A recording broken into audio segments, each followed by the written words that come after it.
Okay, so we are live on YouTube now. Let me read out what our plan for today is.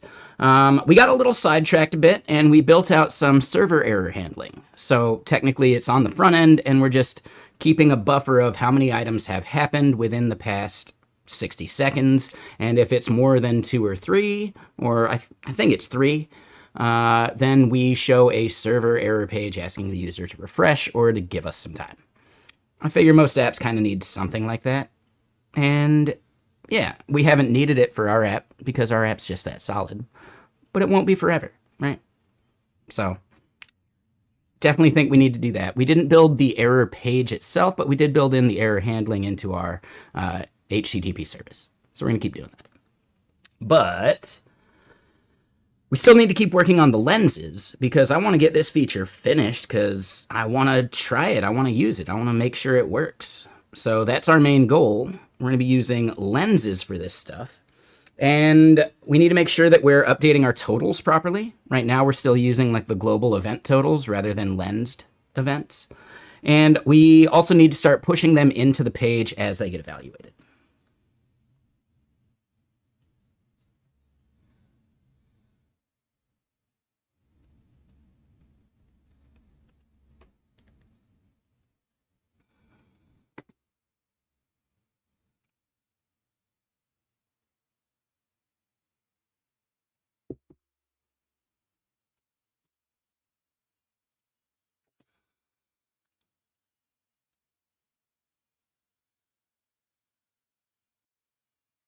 And hey, what's up, Brainless? How you doing?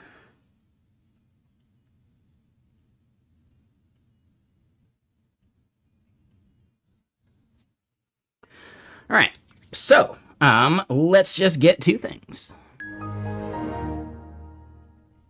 All's well, back to the routine. How am I? I am doing great. Also back to the routine.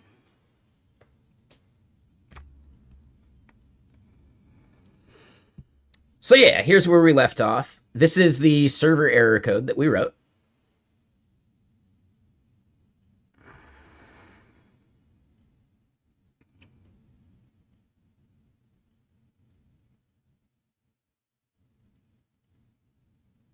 So yeah, this was actually a to-do that we did leave ourselves. I forgot about that.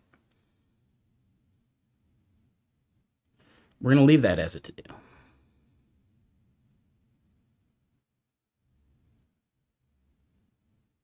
Yep. Yeah, so we're going to leave those to-dos. So then, back to this page, and we started creating a keyword lens result. I just don't think we're appending it to any list now, but we should.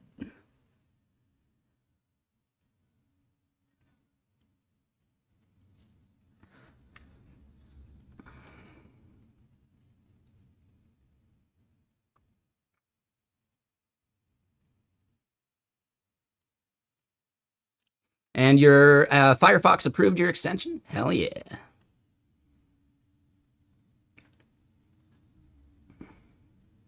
So let's go up to the state here. We do have keyword lens results. Where are we setting that? Okay, so we do a fetch here, which is good, but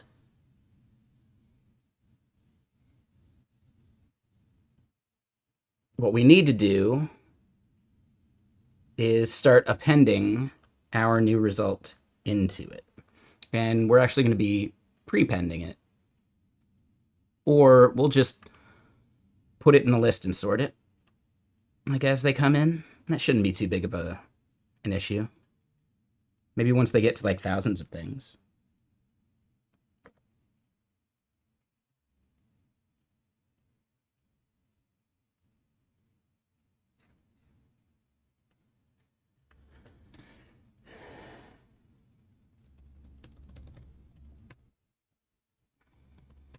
Um,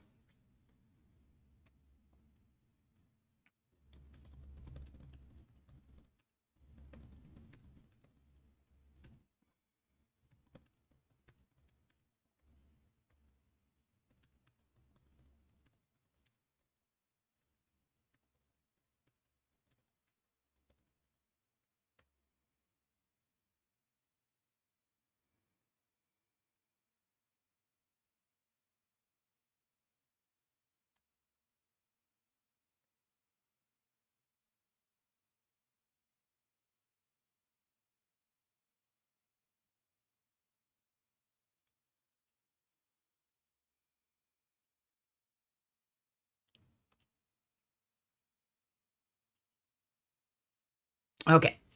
Sorry, got distracted by a work thing.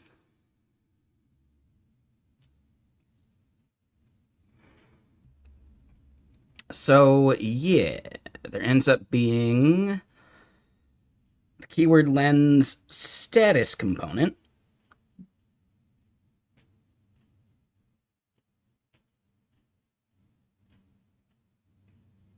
which is this part. So then, yeah, in here is where we care about that.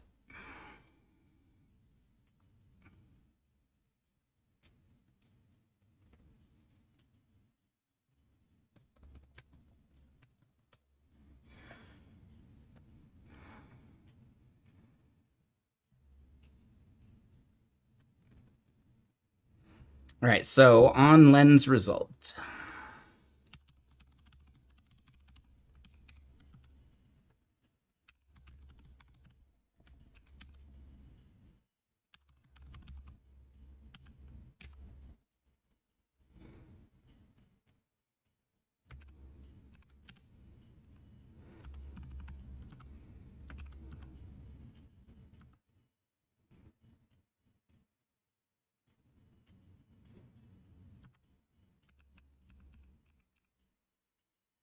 This isn't going to be a map.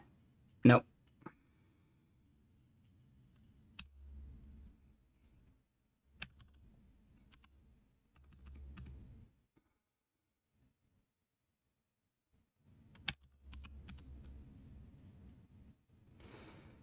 I always forget. Is it shift? No, it's unshift.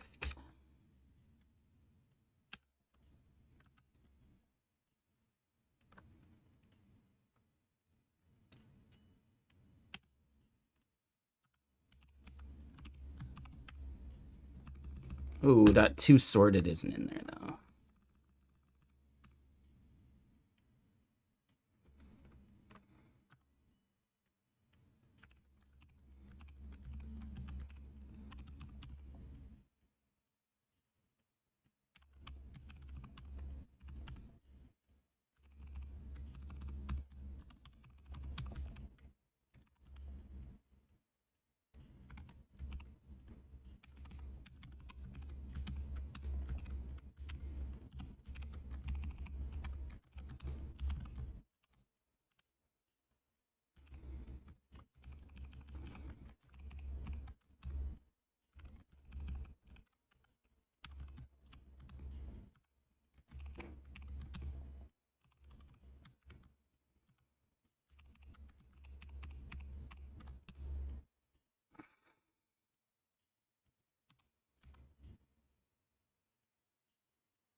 Hmm.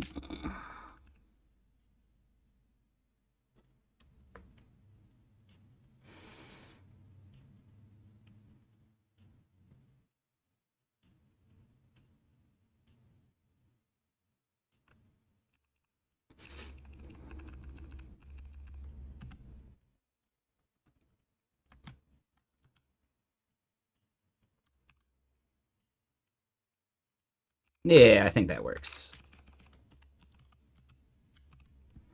Okay, so let's refresh. Cool. We activate a lens and we run it.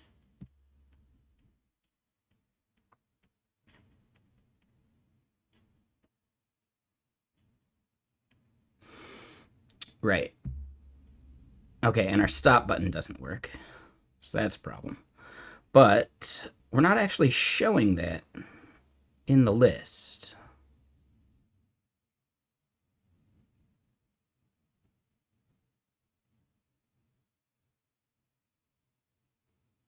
Oh. Well, technically we are.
Okay, so new lens result isn't being bubbled up from inside of status. Must have forgotten that part.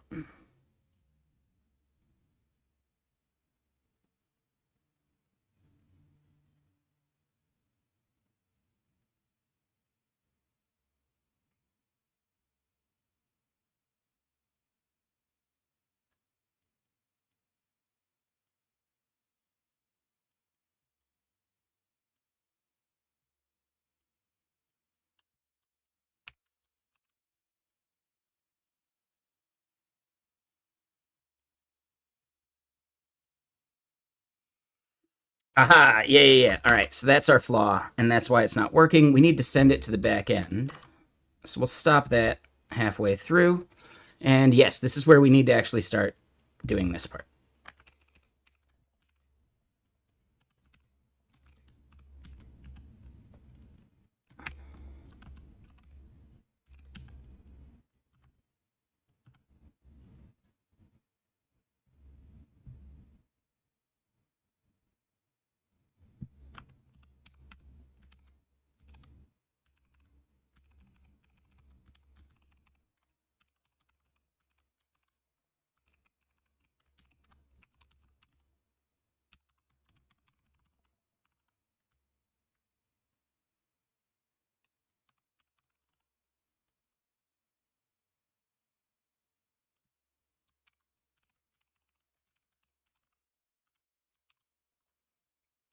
Okay, so if our back end is working right, that should be good now, yeah?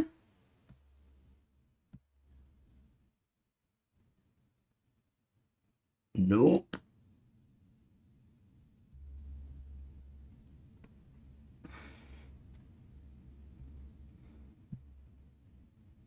Yep, 422 unprocessable entity.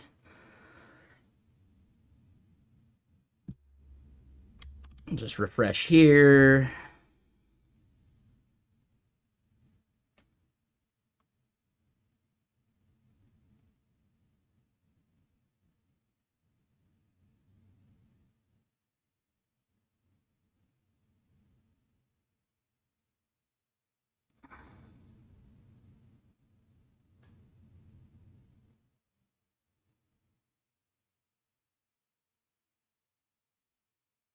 So it's the cast and validate.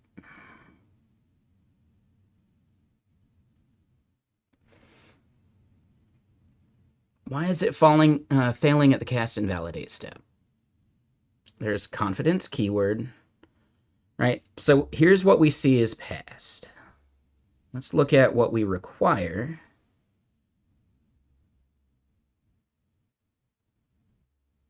It's not going to be in there.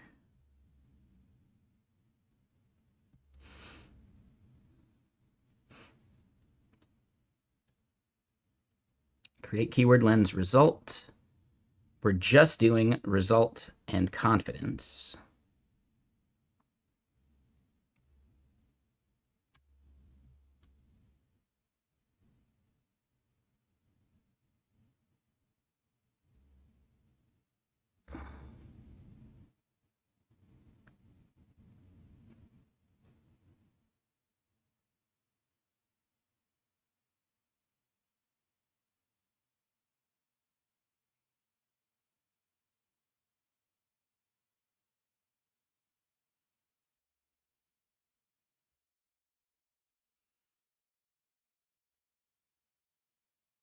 Yep.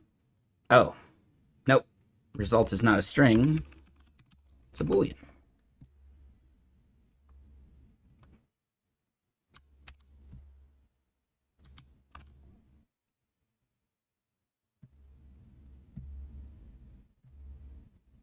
That was the boilerplate getting me.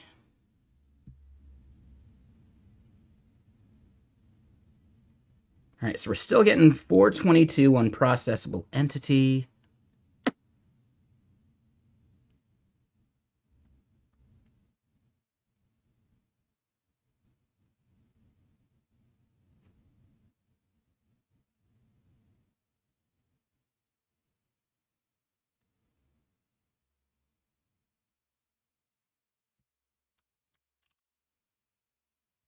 All right, so now we could look at this at least.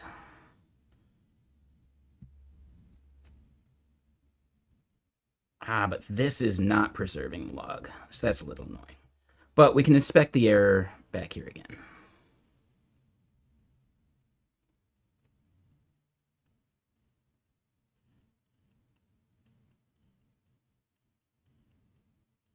Oh, I know why. Yeah, anytime we modify those things, we have to restart this server.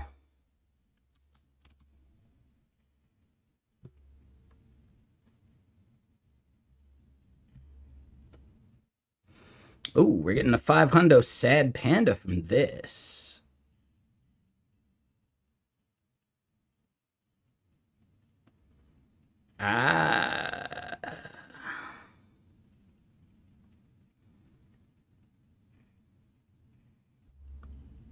So let's go fix that real quick.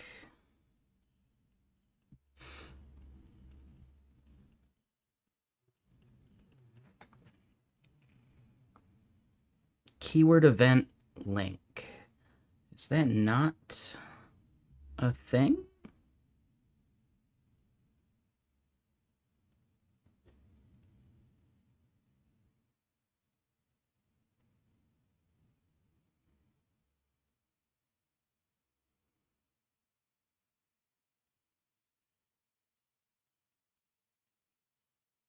Oh, it's in keyword event content. That would be why.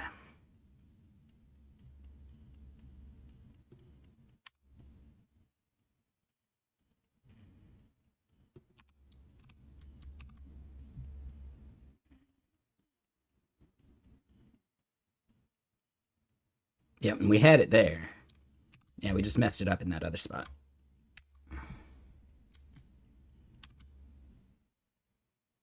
All right, no 500 sad panda there. Nice.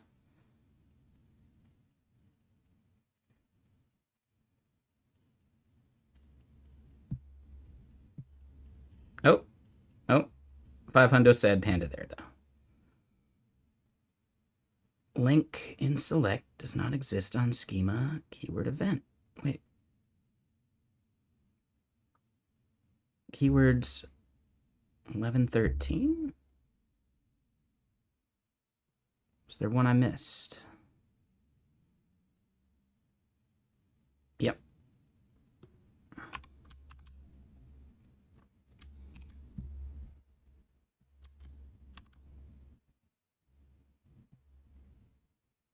Son of a bitch. All right, so yeah. I bet username is also one of those.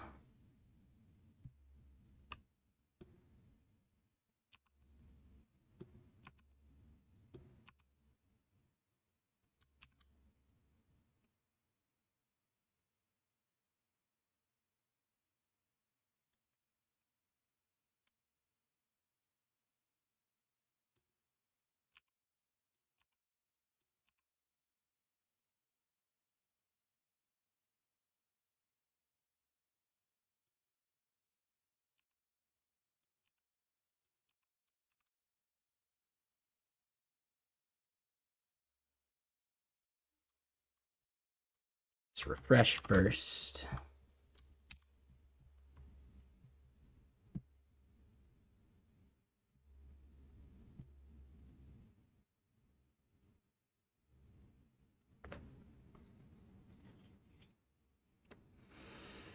Okay, so then k0.keywordid.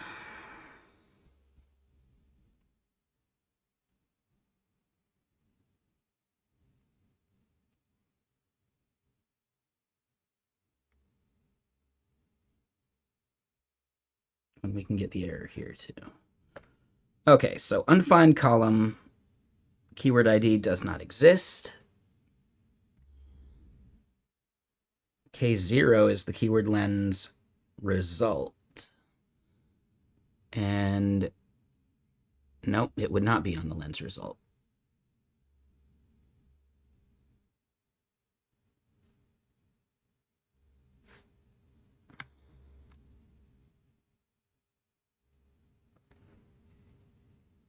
We need the keyword lens here too.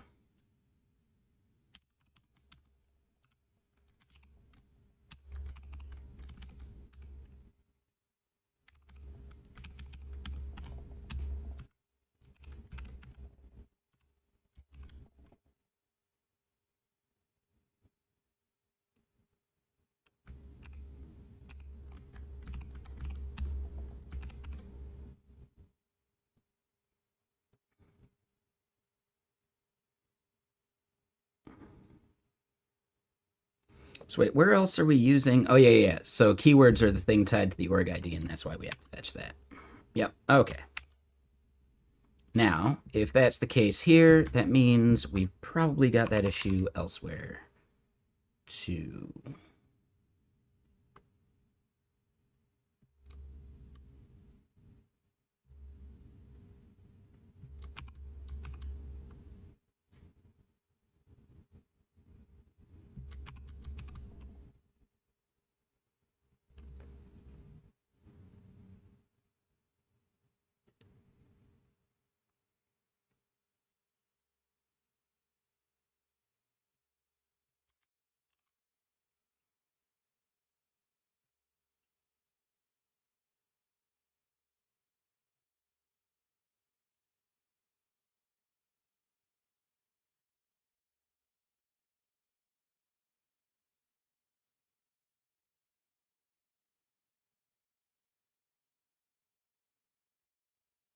Oh, yep.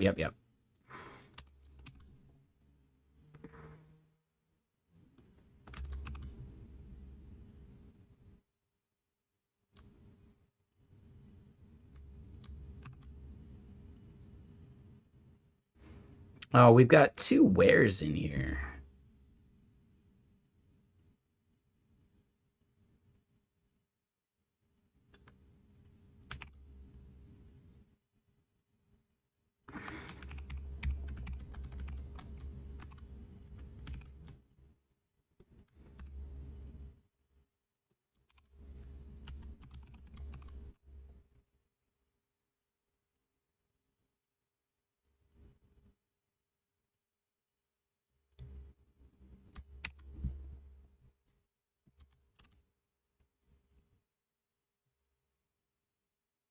Hot damn, there we go.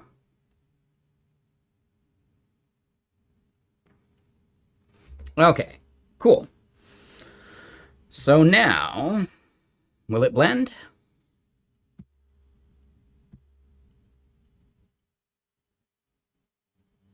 Nope.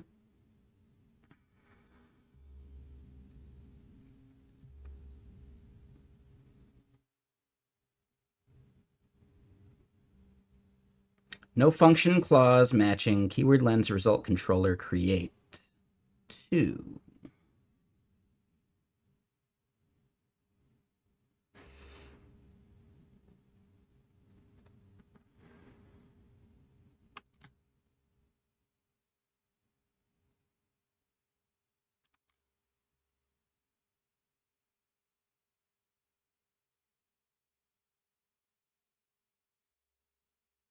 That was the end of the album. Let's get another.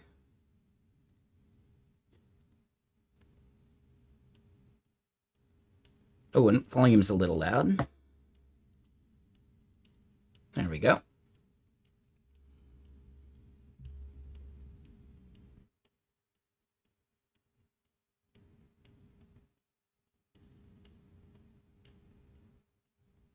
So what they're saying is they couldn't match on this function.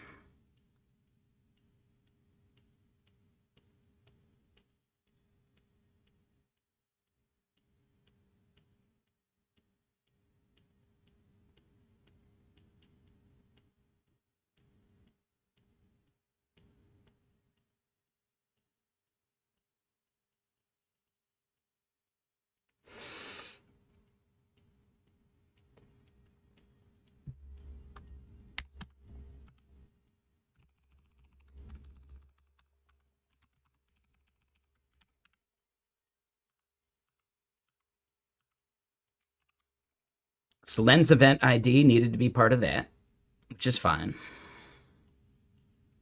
But I think it also means we have a problem in our router, because that was a pattern matching thing. This would have been an OpenAPI specs thing.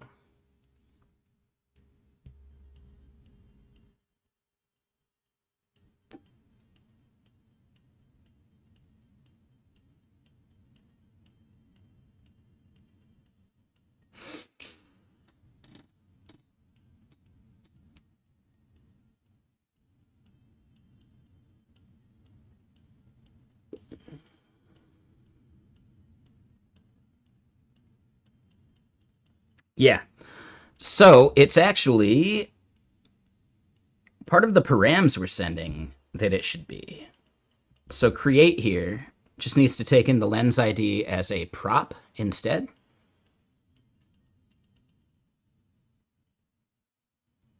Yeah. All right. So that is the flaw in that controller. So this is actually incorrect. That is not going to be in there. And yeah, we're calling it lens event ID.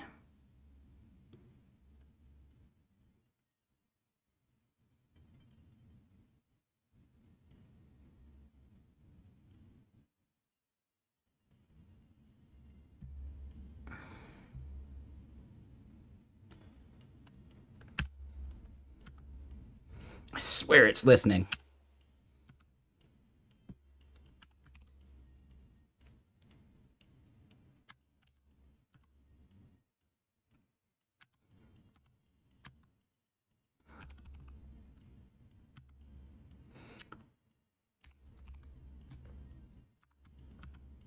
That was weird. And FD, 60 months. That is 5 years of subs. And that doesn't even account for the fact that you've been here way longer than that. There's just a time where you weren't subbed, and that's totally fine.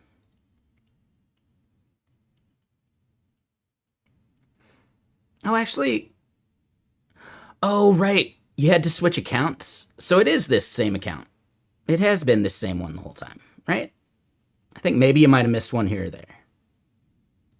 Yeah, I forgot that you've had to change accounts a couple times.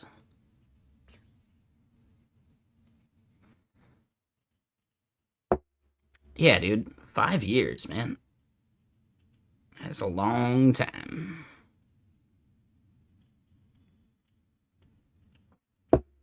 Yeah, I remember that now. It just took me a minute.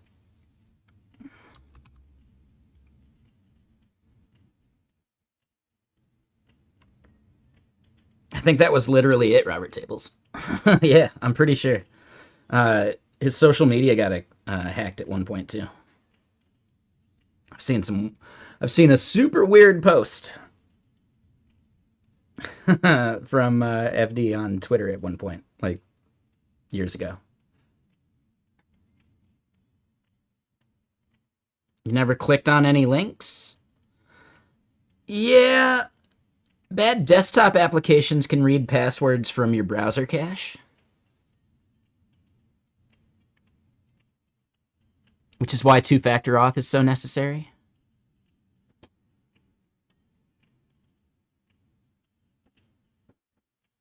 Yeah, bad desktop apps, bad browser extensions, bad dependencies.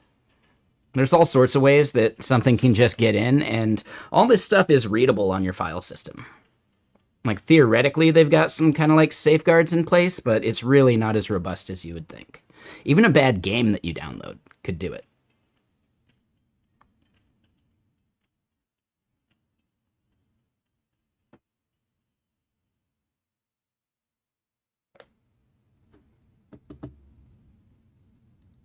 Right. Yeah. Yeah. Any kind of multi-factor auth really does like help with that, but not email multi-factor. I mean like phone or something else. Yeah. Because again, email multi-factor.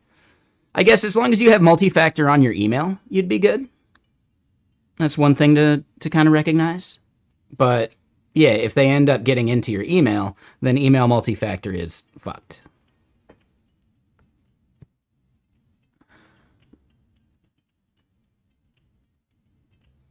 But yeah, just one of them things.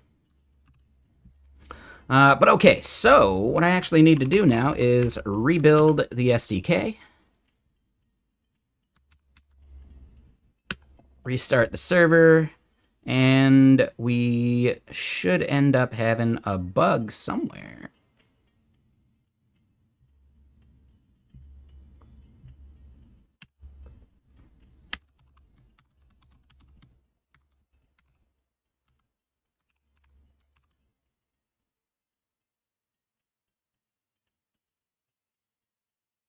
They stole the session token using an extension and bypassed MFA with that. Yeah. Yeah, that's definitely a thing too. Yeah, not every service is robust enough to be like, oh, you're logging in from a new device. We're going to force an MFA just in case. Pretty much most things should do that for anything truly destructive, though, right? Like the same way that Amazon lets you have your like session and cart forever, but the moment you go to like mess with your payment details and stuff like that, they're like, okay, whoa, hold on. The moment you try to add a new address, all those things would prompt like a re multi-factor or a re like authentication via password. So I think yes, the better apps do that stuff.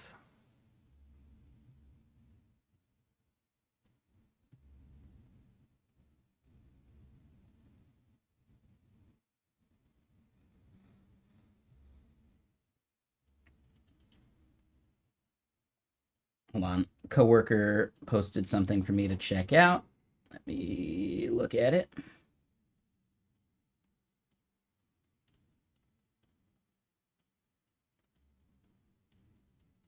Uh,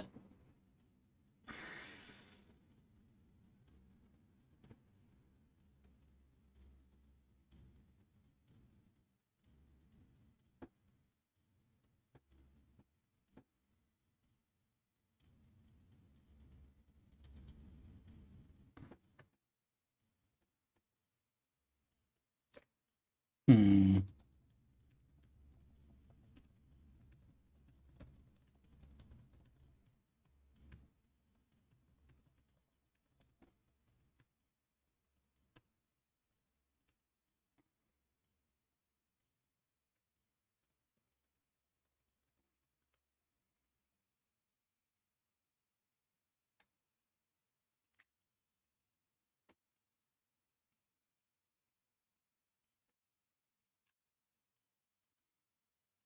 Okay. Sorry, coworker reached out. It's part of my job. All right, so lens result or lens event ID is what we need to pass, which means this is no longer passing that.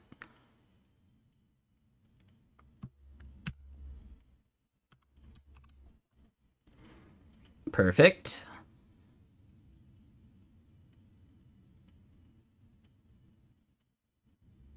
And then, yeah, the rest of that should be good. So we didn't have to change any of the other stuff. Cool. So then, will it blend?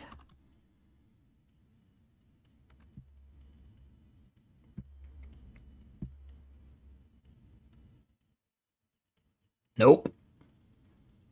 All right, so 500, sad panda again.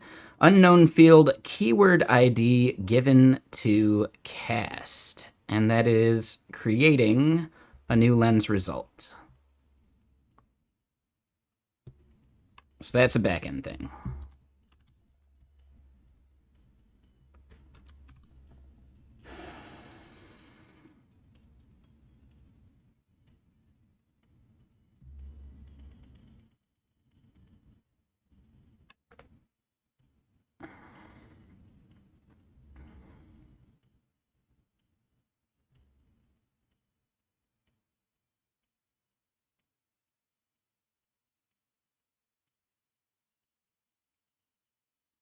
What's up, Mr. Mister?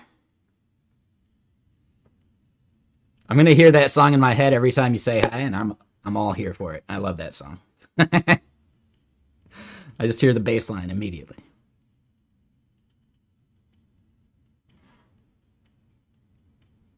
I know, I'm so sorry about it.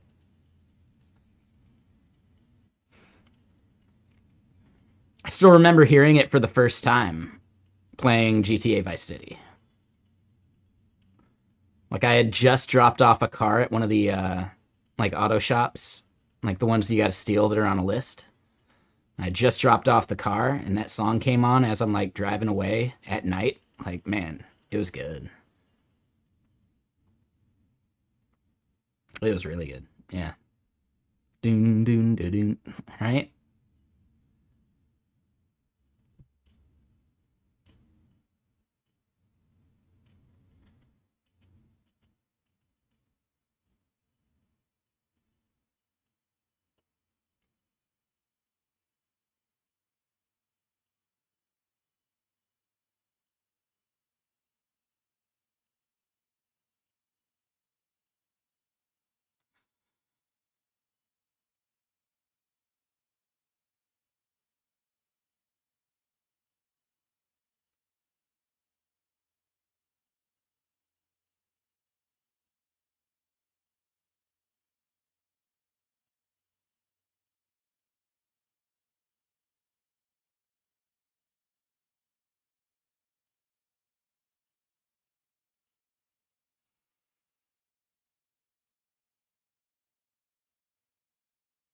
Yeah, I would hope it's in there. It's definitely in like the original. You know how music licensing goes, though. I could easily see it not being in a remake because they lost the license.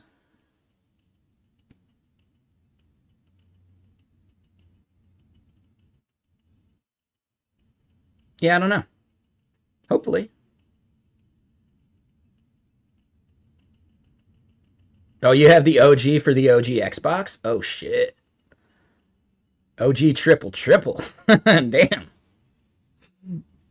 Hell yeah, dude.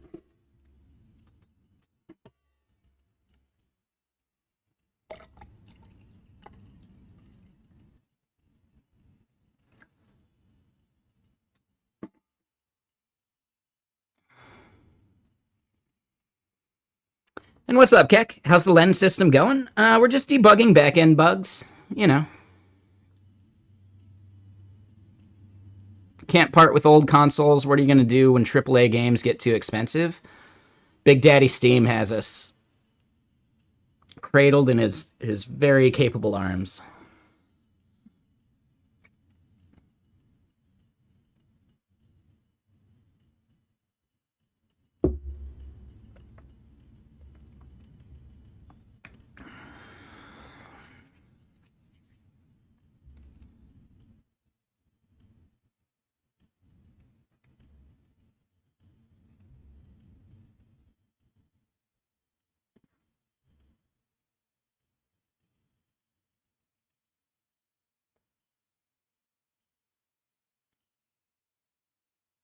Ooh, Bomberman's classic.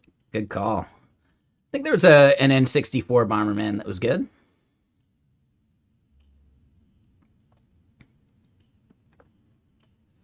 Bomberman 64 was better as like a group game. Solo, it's kind of boring, but as a group, like quite good.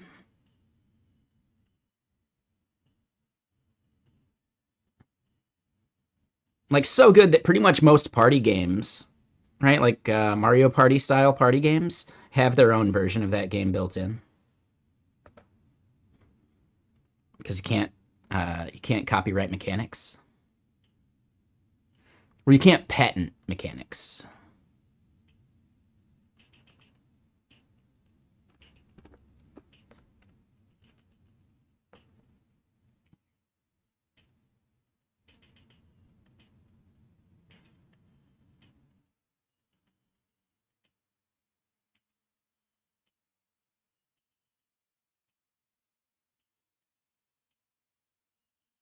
Mega Bomberman story was fun. Oh, I didn't know there was like a proper story mode. I didn't even think about that.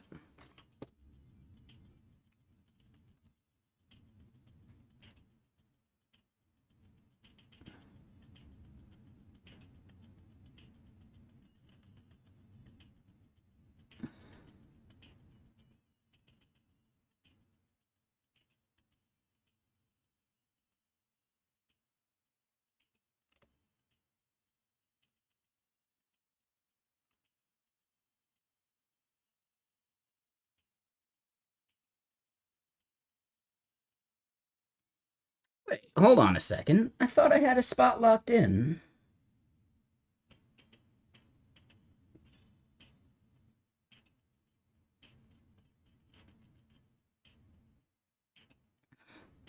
All right, hold on. I gotta check on something.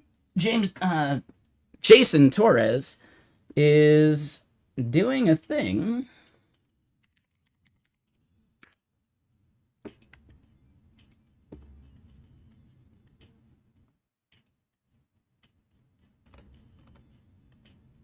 Uh,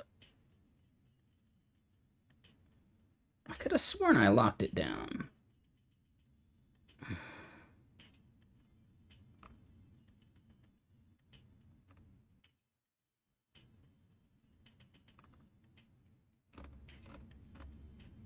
Hold on, now I gotta double check it.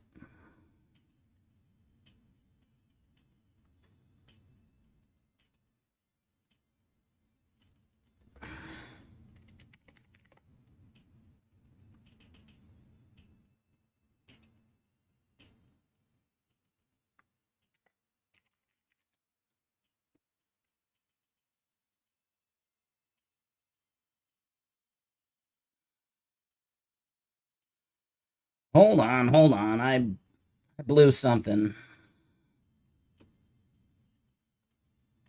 Oh, shit.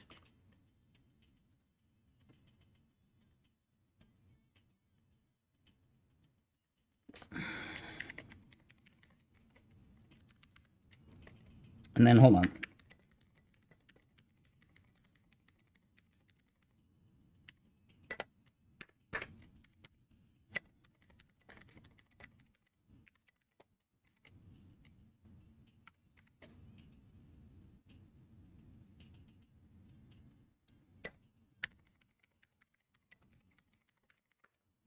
And a Taco Bandit. Thank you for the sub.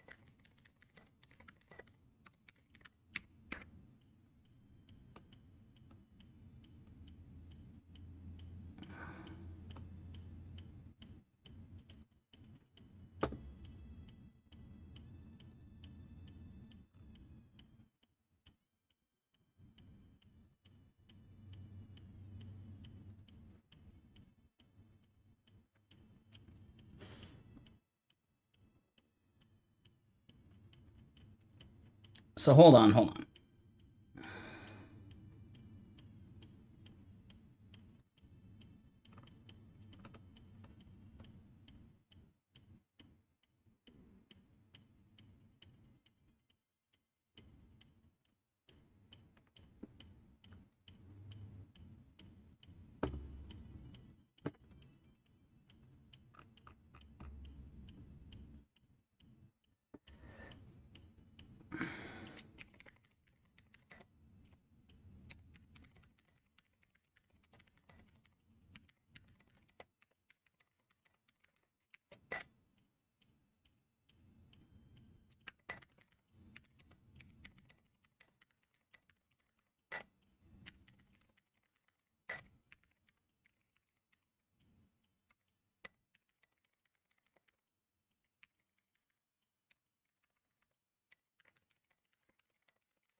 Okay.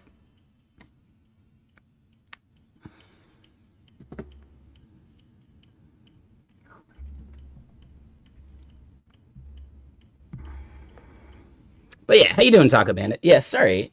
I had to just double check. There's a thing I'm doing on Friday that I don't have on my calendar, and I don't have it in my email for some reason.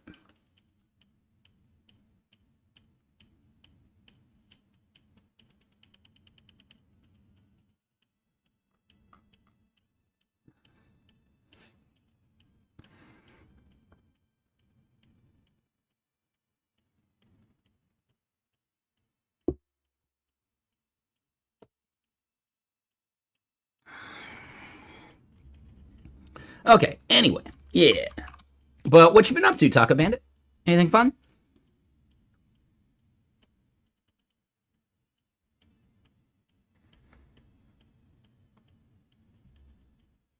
All right, so let's scroll up to this error that we had. That looks like the error to me. Nope, that's a warning.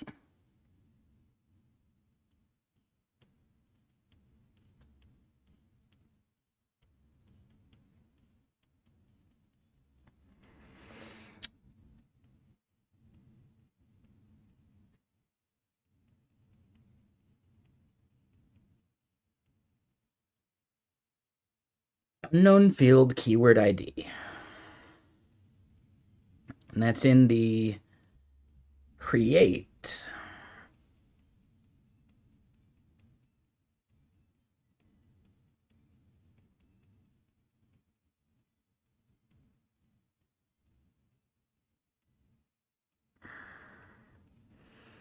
passing through a change set.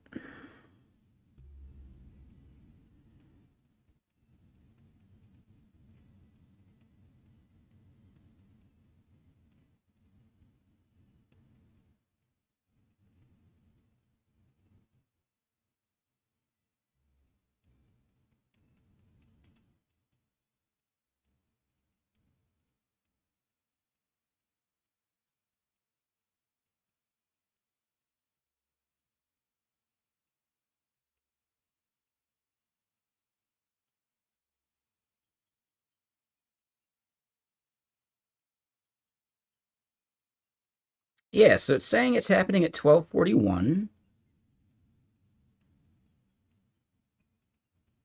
in our controller at 1:54.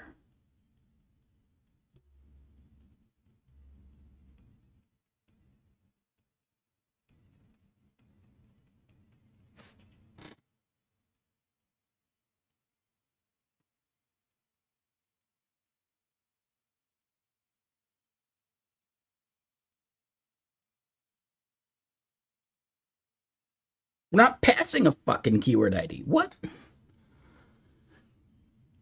Johan. Yeah, how you doing?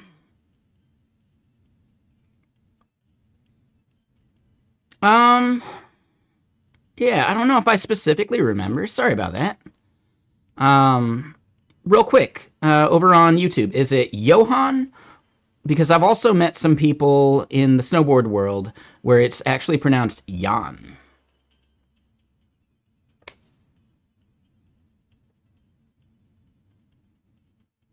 Just want to make sure I pronounce it whichever way you prefer. Right, like Jan Olofsson. He was like a big snowboarder, but his first name was spelled Johan. I think maybe that's like a Norwegian spelling. Okay, so it is Johan for you. All right, just double checking, just making sure.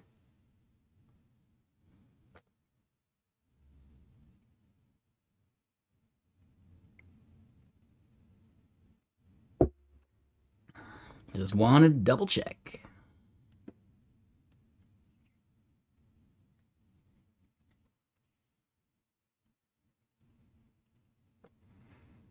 Johan is as close as you can get to Gohan, so it sounds like a win. That's what Keck over here on Twitch said. So, sounds about right.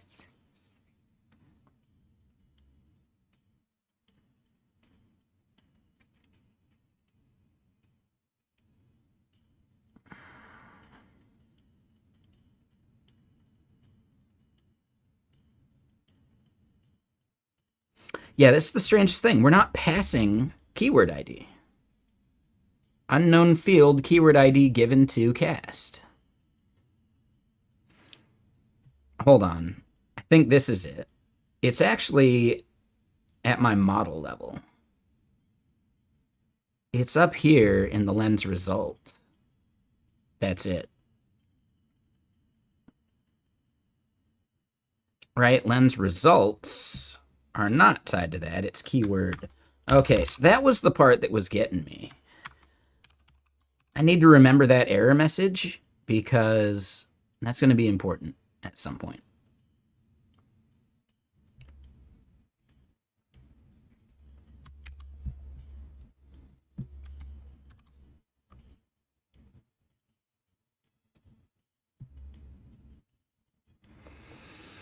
Your first semester end term exam is in a few hours, and you're listening to songs while watching YouTube. Haven't studied even a bit. That's fine.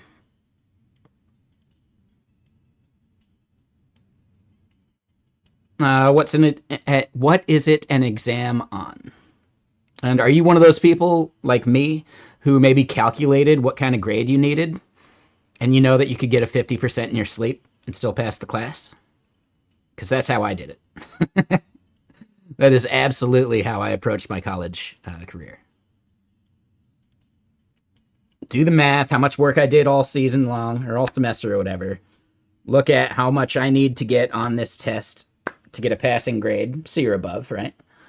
And realize that even if I get a 50% on the test, which I've never done in my life, I'll be fine. So yeah, that really takes a lot of the stress out when you do that number crunching.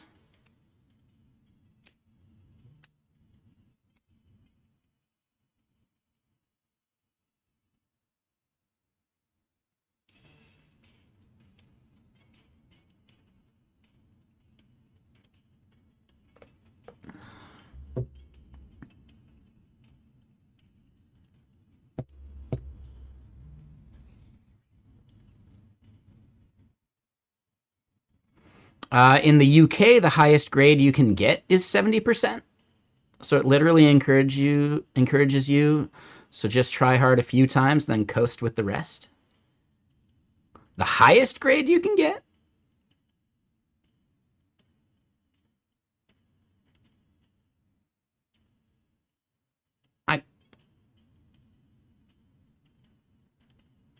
Okay. I don't know what that means. That sounds crazy.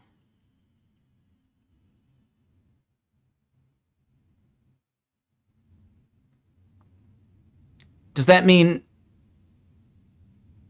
Oh, okay. So you could get a 100% and you still get a 1.1. Okay. Does that have to do with how they calculate like grade point average and stuff like that? I was like a 2.7 GPA high school student. Not because I was stupid, because I was smart, and I also did the same shit in high school where I calculated how much I needed on a test kind of thing, like how much homework did I actually have to do, that kind of stuff. So I actually kind of did it slightly the different way. In high school, I would get the grades I need on tests and then just skip the amount of homework that I didn't need to do, though, right? So in high school, it was all about what homework can I skip. In college, it was, well, I did all the homework. How bad could I do on the test? Okay, so Johan, and you may have to remind me again, just so you know, right? But yeah, Johan over on YouTube says it's a manufacturing processes exam. Basically, where you're from, the first year of the bachelor's degree in engineering is all about the core subjects of engineering. So even if you're going to be a computer engineer, they force you through like mechanical engineering.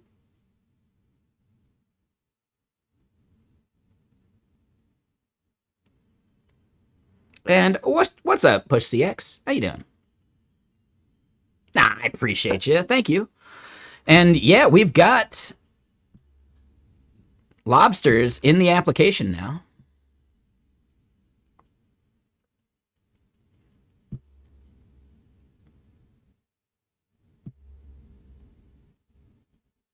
I'm trying to see if there's... Well, how about this? We can just sort. Boom.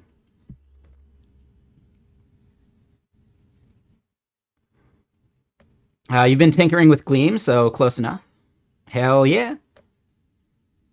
Push CX. I just want to double check that my polling intervals are okay with you. Let me figure out where I have those. I believe it's 5 minutes for comments. Oh yeah. No, it is. It totally is. Let me just double check the amount of sleep that I have is okay.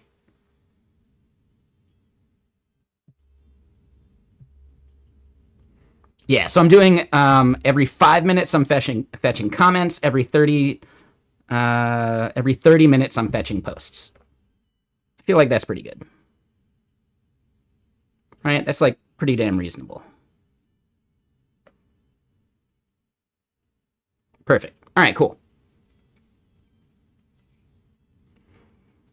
Would it be okay if I lowered the timer for comments just a little bit? Like, what would you say the bare minimum is? Would 3 minutes be okay? Because I just want to make sure people are getting stuff as like quick as they possibly can while still being reasonable, you know?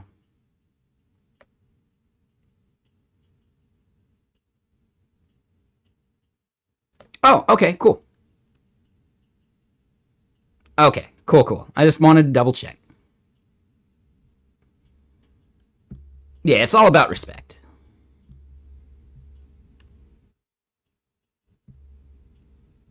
Yeah, for sure. I'm pretty sure you rated at one point, and I was like asking, and you also requested that I do some good rate limiting. It was always the plan anyway, but at least knowing the numbers really helps. So yeah, awesome. So yeah, push CX. Let's do the shout out thing. My bad. I'm spacing on that. For everyone unaware, push CX is. Are you the lone core developer on Lobsters, or like how many people are on the team? Anything like that? Yeah, push CX. You've rated us before, for sure.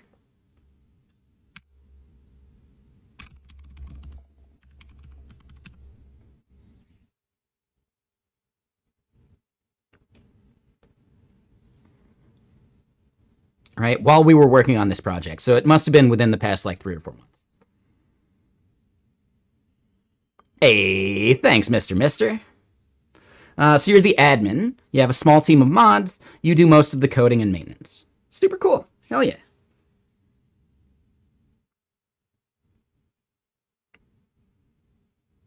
Yeah, super cool. Yeah, I think at one point you had rated. Maybe I wasn't strictly working on this. I was looking at like fetching from the Blue Sky fire hose, and our discussion was basically about like, ooh, what would it look like for lobsters to publish to Blue Sky, right?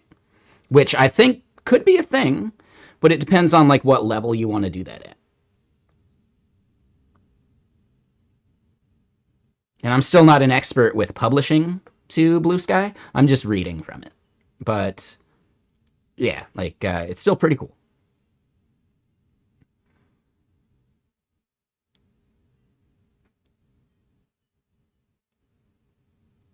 For a couple years now. Yeah, so I guess now that you're here, what do you think that should look like? Do you just want to post to an account called Lobsters and then aggregate comments to posts on there? That could be an option. And yeah. Rails is it's an open source Rails app. So yeah, check it out, everyone. It's super cool. Because there's another way to do it to where you're publishing to AT Proto, but not necessarily Blue Sky. So Lobsters is basically an open source Hacker News. And yeah, real quick, Johan over on YouTube. You have to do all the welding stuff alongside physics and chem, even though you're a computer science engineer, or whatever CSE stands for. First SEM went by, first semester without you even touching a computer. And in your second semester, there will only be one subject, fundamentals of C, which is just barely related. So that's funny. Start with an announcement bot for people to follow stories, but you're open to ramping up the integration over time. Yeah, I think it just really depends on.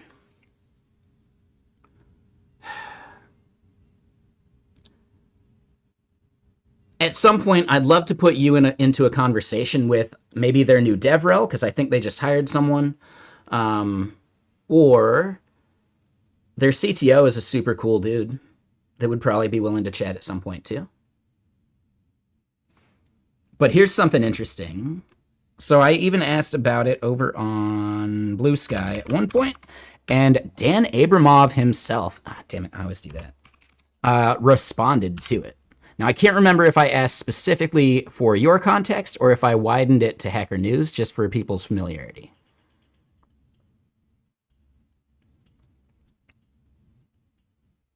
Let me see if I can find it. And I always forget how much I post.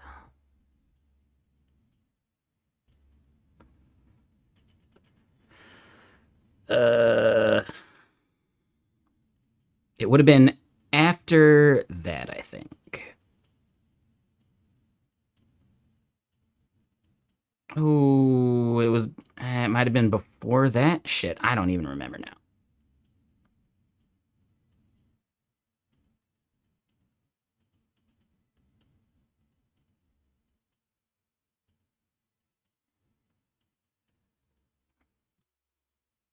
How do I search my own stuff? You found it. Good job. I'm really bad at searching.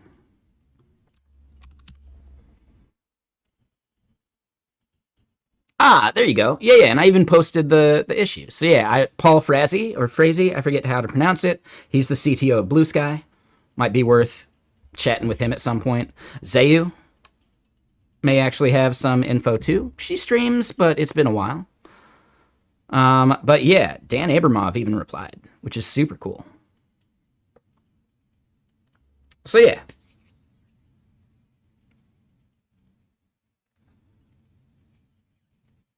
So yeah, maybe operating a relay isn't necessary yet, right? So it's unclear from the issue what you guys want to do. So then theoretically, yeah, like based upon some of his comments, I don't know.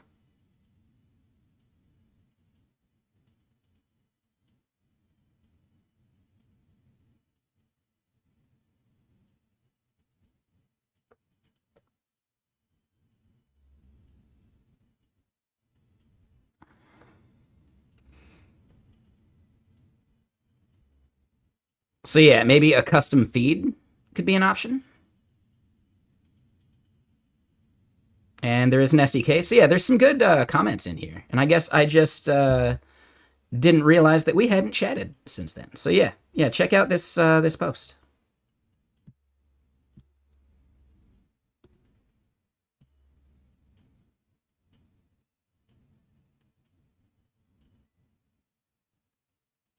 And hey, what's up, James? What level are you at in PoE2? I think I just hit like 38.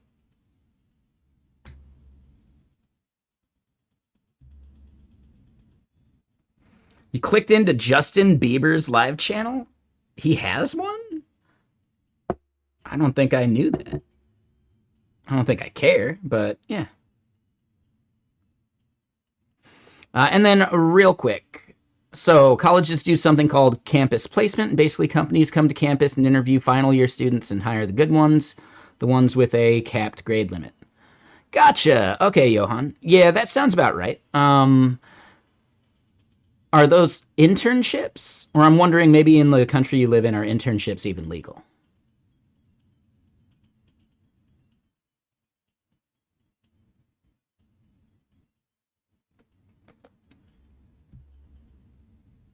You have a 28 and a 22. Haven't been able to play much in the past 48. Got it. Yeah, I actually just started another character just because the shaman or whatever it's not shaman, the druid that I got, I think I went the wrong style of druid. Like I went plant druid just because like my character's name is not Bombadil. So I thought that was fun. But yeah, like plant druid is really, really just not very like I don't clear very well at the point that I'm at in the story. But I am super tanky. So there's something interesting about that. But I decided to spin up a huntress so that I could go the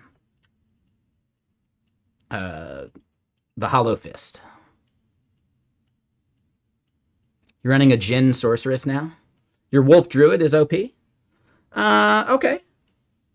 Interesting. Yeah, I'm just not clearing the way I want. So that's a little annoying.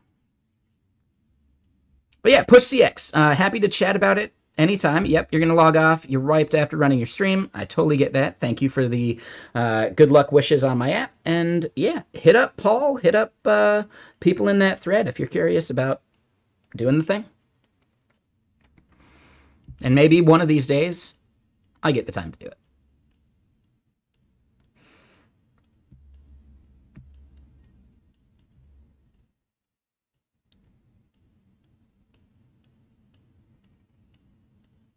I think my plant druid could be good eventually.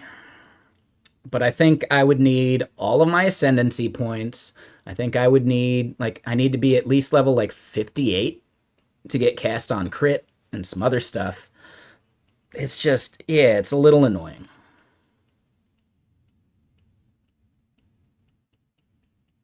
But I don't know. I'm going to keep trying it out. I need to get to end game anyway. That way I can afford to, like, buy shit for other champs and power level them.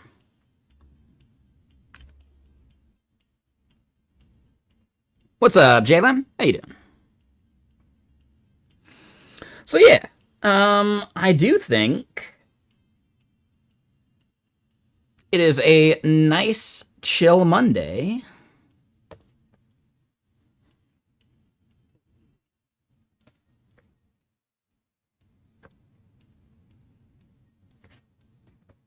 How we doing on the Pendleton here? Oh, I got plenty of Pendleton. Yeah, I should not be finishing this, so I think we'll be good.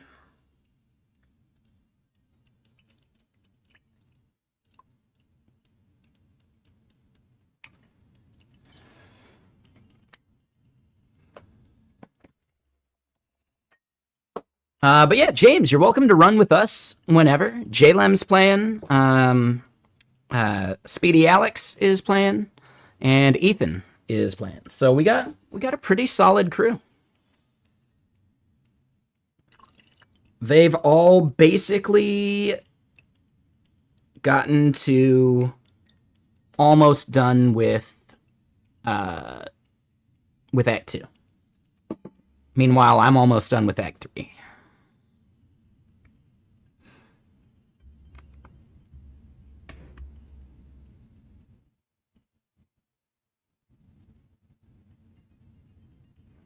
Yeah, I've got 3 more, like, maps or whatever in Act 3.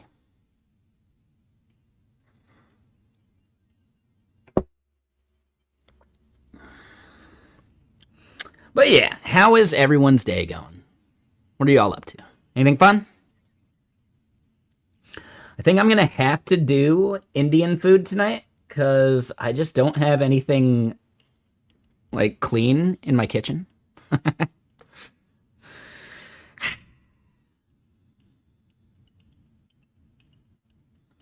Like, I need to do dishes tonight in a major way. I need to do laundry tonight, too. I have 1 clean towel left.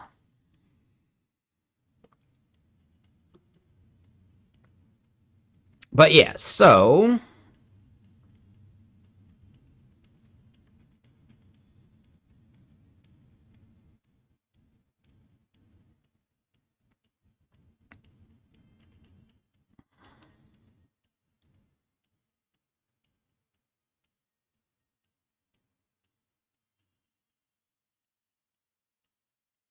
Oh, wow. This is a pretty robust rate limit checking. So yeah, I do think we could lower this just because I want people to be able to get the latest within a quicker time frame. So I'm wondering if we could do this at 5 and this one at 3. And then that's pretty reasonable. But how is the new patch for PoE2? It's fun. I like the idea of the Vol Temple or the Vol Ruins or whatever, where you're, like, taking things and mapping your way to certain stuff. I think that's kind of a cool mechanic.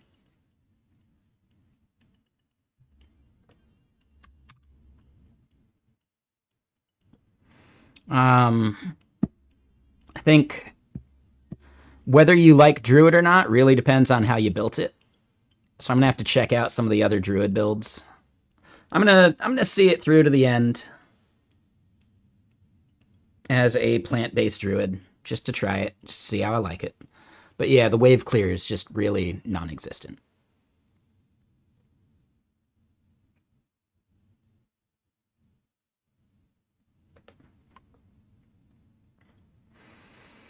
But yeah, my Huntress that's going to go Hollow Palm, I named her 5-Finger Death Manicure.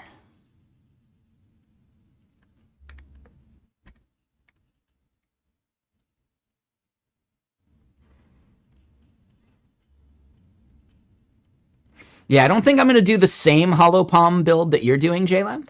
I think I'm going to focus on just like staying like the raw lightning one. But you still got to start out with the bow and arrow.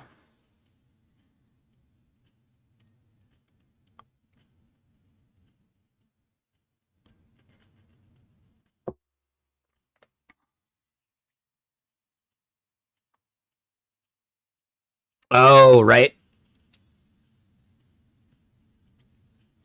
Well, here's the thing. You can undo all of your passives without applying.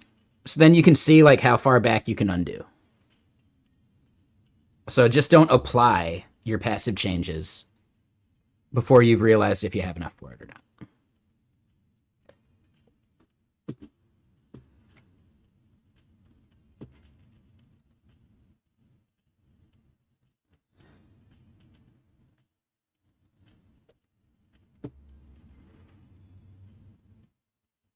Did I vote for this year's worst person in tech? I didn't know that was a thing. And then real quick, hold on. Johan had some comments on YouTube. Sorry, I'm juggling a bunch of this. Internships are legal, but you do internships in summer breaks. You get every year, so you have 3 chances for internships in your whole bachelor's degree, and campus placement is then a full-time job. Got it. Okay. So one of your friends, a senior, did an internship in Google last year. That's pretty awesome. Hell yeah, Johan.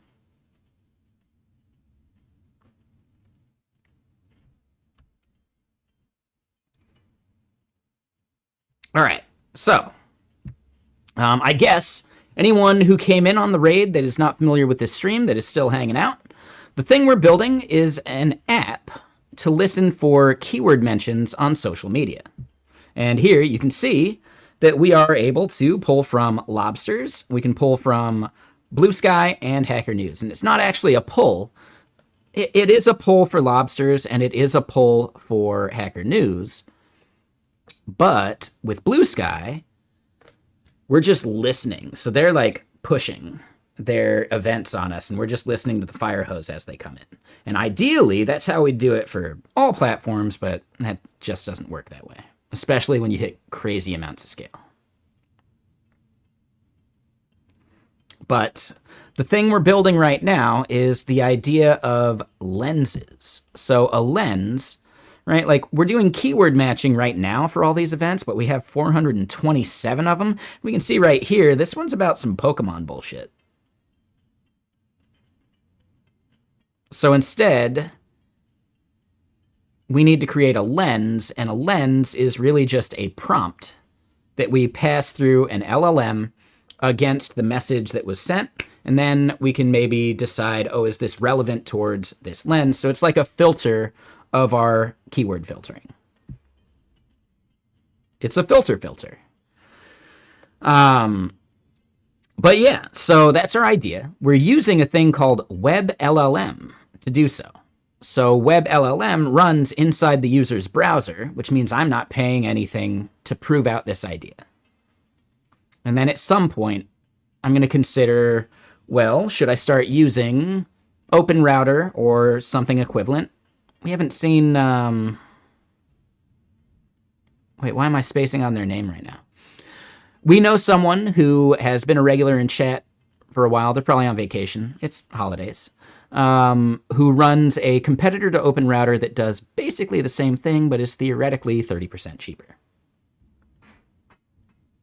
So yeah, that's our main goal. We're going to do some of that eventually. But I would like to secure funding before I do so. Or at least have revenue. Ideally both. Probably going to be hard to get funding without revenue.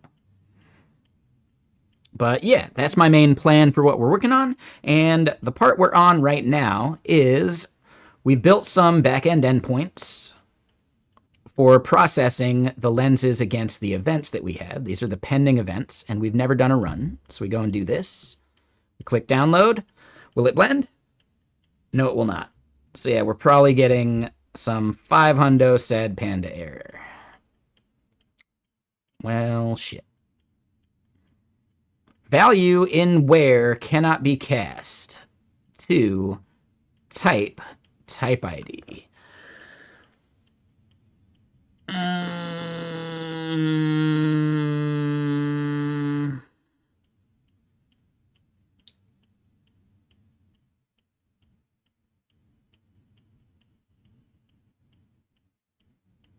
That's right. So let me double check this.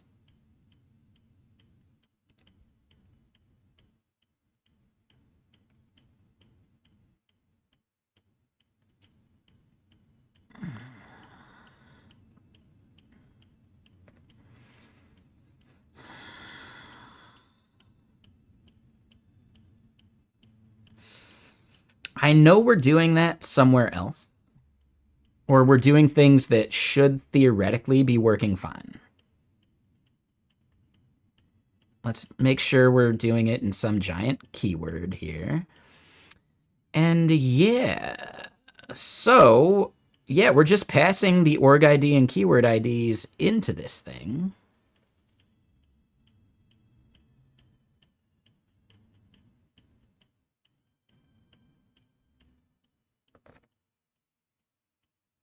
So keyword event cannot be cast.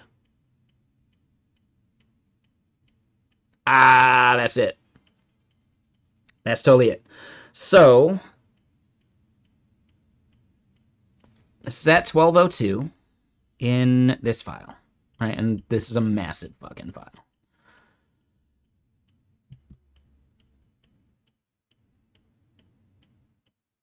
$1202 is just the main thing here.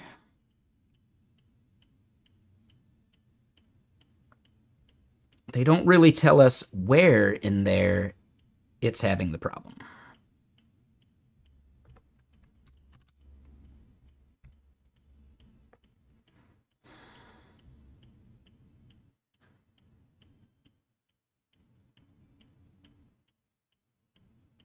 So KWE cannot be cast to KWLR.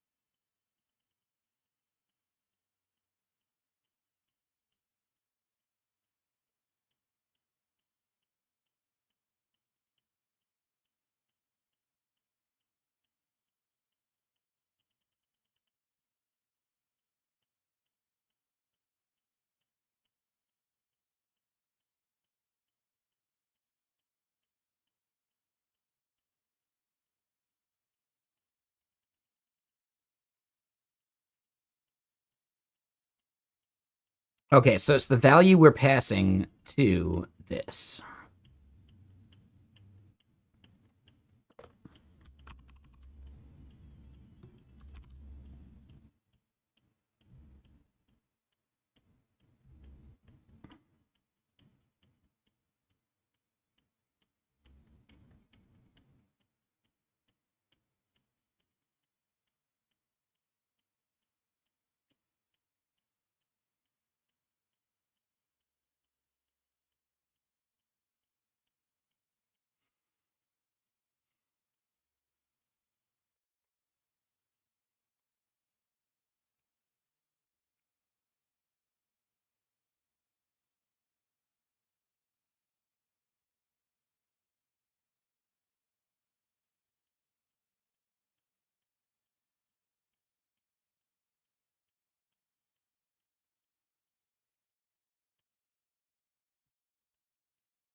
That's it. That's it. Okay. So yeah, this is not lens event ID there.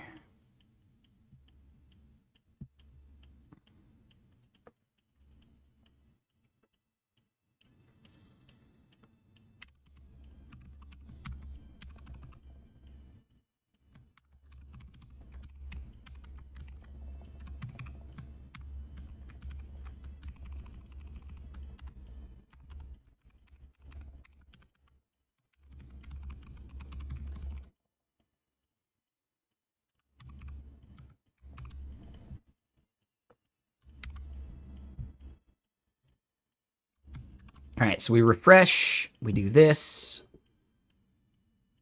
No, that's not it, Gouda. It's actually, it would cast just fine. The error, which I cleared, is that we were trying to cast a KWE to a KWLR, and type ID has prefixes. So because that prefix was wrong, it didn't match. So it's actually, that's our issue. The casting happens for us under the hood, but if we're trying to cast the wrong ID type, the wrong type ID type, to something else, then it's not going to match because the prefix is wrong. And it actually knows this ahead of time when trying to cast it because of the way it parses it and all that. So that's actually what our problem is. So, like, technically, we can see it. We're passing a lens event ID, or a KWLE, instead of the KWLR that is the prefix. And I think it's lens event ID. This would be KWE, right? Because it's the event ID that belongs to the lens.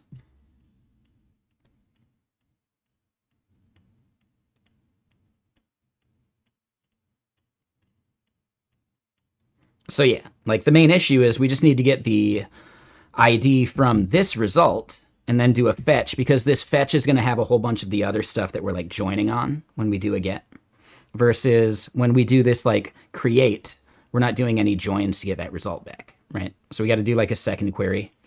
It's a little annoying, but I think it's better than polluting the create step.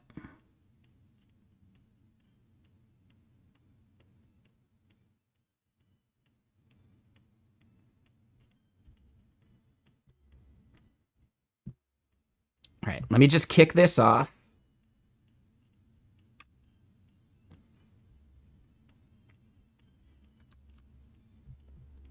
And we'll refresh. And then if we look at what gets logged ahead of it,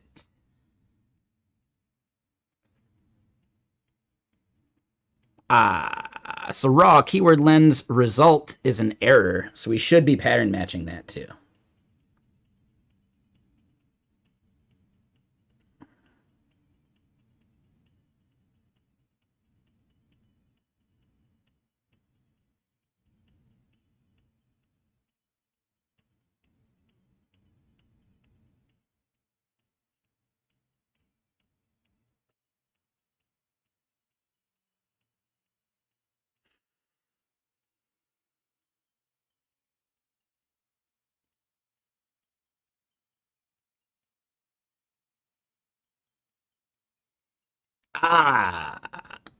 And our confidence value is 0 to 1, so it's not an integer.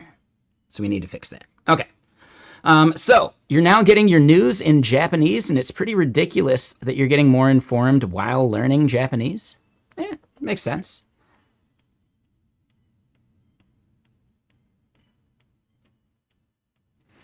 But how's my day today? It is going well.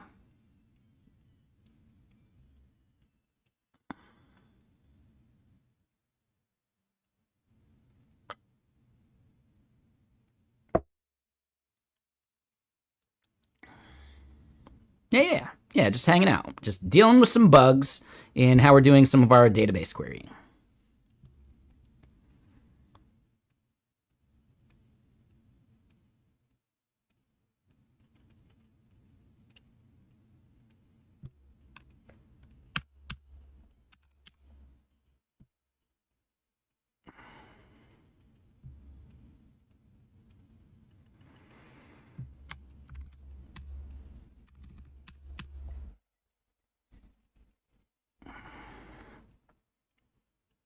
I inspired you to start the language learning extension you talked about. You might even integrate WebLLM for an idea you have to help in the process. Very cool.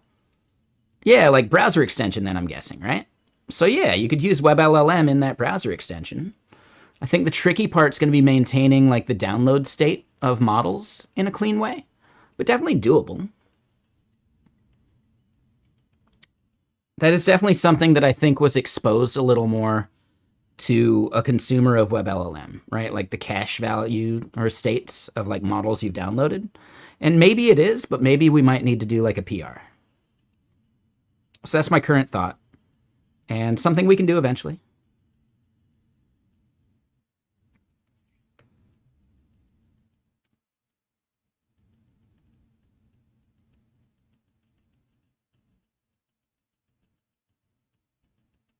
All right, so then, yeah, keyword lens ID, we need keyword event ID when we do our create.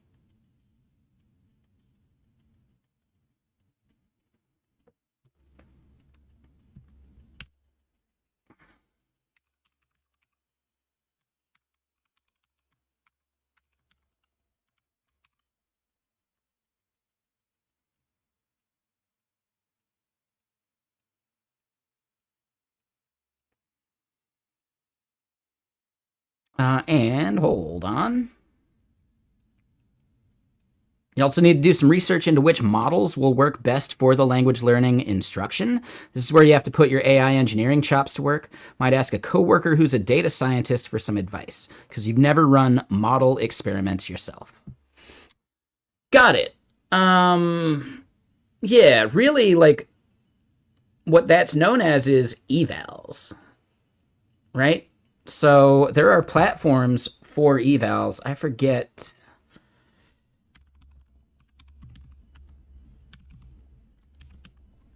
There's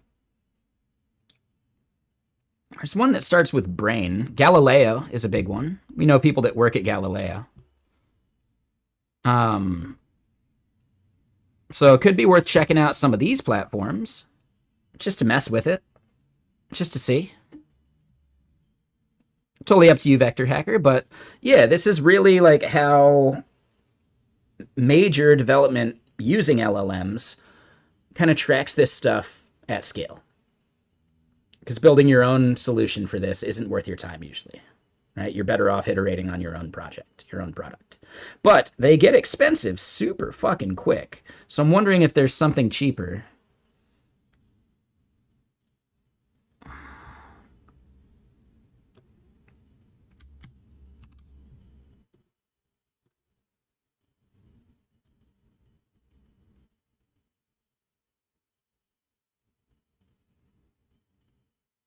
There's open source ones.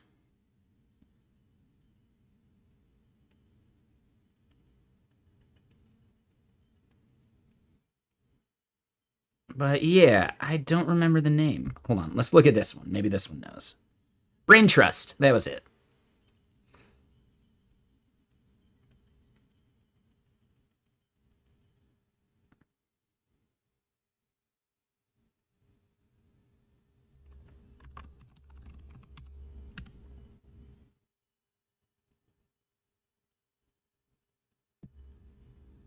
What's their pricing like?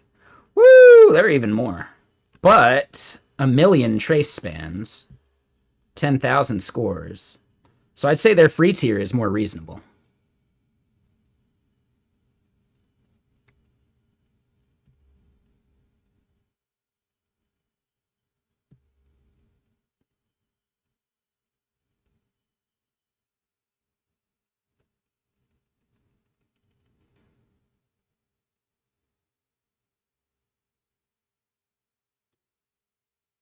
All right, and then, yeah. So, could be ultimately, you need to make the core features that you want, but the WebLLM is one facet of it for the AI language tutor in your browser. Yep.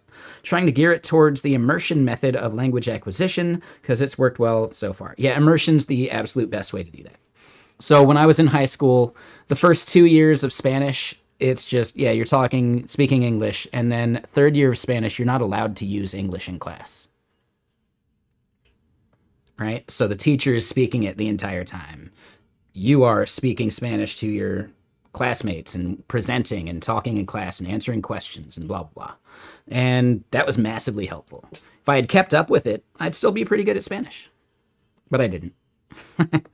I could pick it back up really quickly, and I'm pretty sure I could go survive in a Spanish-speaking country, given a buffer.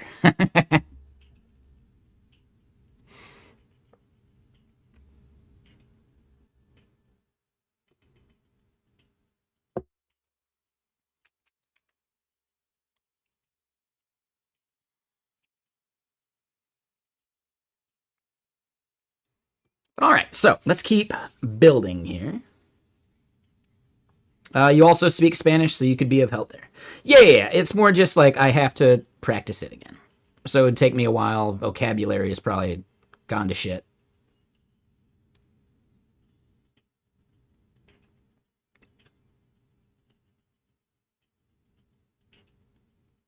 I know what to skateboard is. To ride the monoplank, basically. Andar monopatin.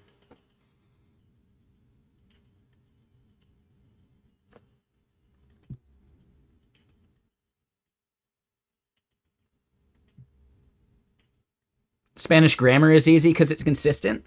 Yeah, I do think needing to conjugate and the whole masculine feminine thing is a little different. Like, you don't really have that in English. So for people who are primarily English speakers, conjugation seems a bit trickier, and the masculine feminine thing can trip people up. In general, you can get some of that stuff wrong and people kind of get what you're talking about. So it's not like the end of the world. There's a big difference between conversational Spanish and proper Spanish. If you misconjugate something, you can still usually get by.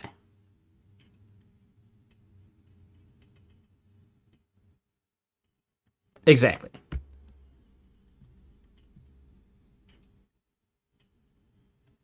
Well, is it a big spoon or a little spoon?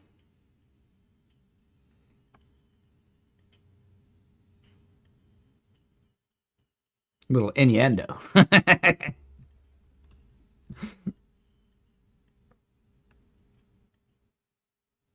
Hey-oh. Yeah, exactly.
So you have an eye exam at Costco tomorrow with a built-in side trip to another aisle. You'll let me know if you find any good gets on the adult beverage front. Yeah. Let me know. Sazerac Rye is a solid pickup. If you like rye. I find it to be less bready than some bourbons. Like Basil Hayden is actually more bready than a rye, as far as like I interpret the flavor. So I found that interesting.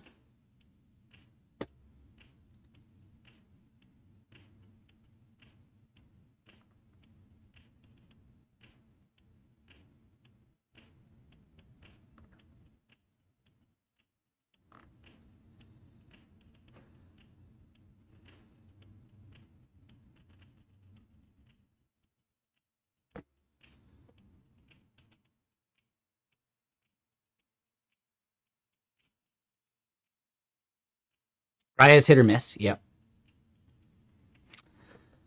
Yeah, it makes sense. Sazerac is a good solid like session rye. You know, like if you're gonna get something that you just want to like commodity drink, right? Pendleton's good as just like a good bourbon alternative that's made in Canada. I believe it's bottled in Oregon still, which is basically Canada. And then Sazerac, which is empty, which well, not totally empty, which I basically finished off this weekend. It's also in like a similar 1.75 liter. So just like your cost per volume is the lowest you're going to get with these like commodity whiskeys. So, I like to get the fancy whiskeys and drink those on special occasions, and then I like to grab, either some Basil Hayden or Four Roses, and maybe some like big commodity whiskey like Sazerac or Pendleton, just for like the daily sipping.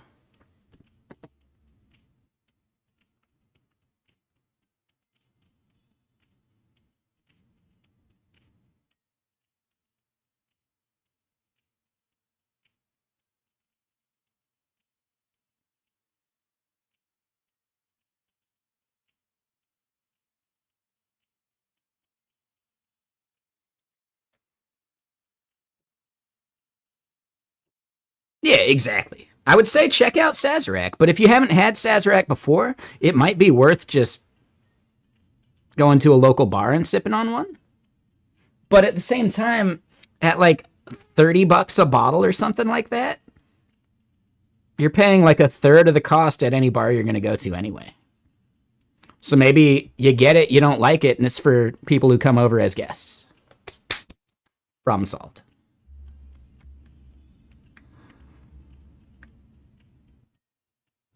It's like Jack Daniels. That's the one for other people. I will happily keep a giant jug of Jack Daniels in my house just to keep people away from the good stuff. That's thinking with portals.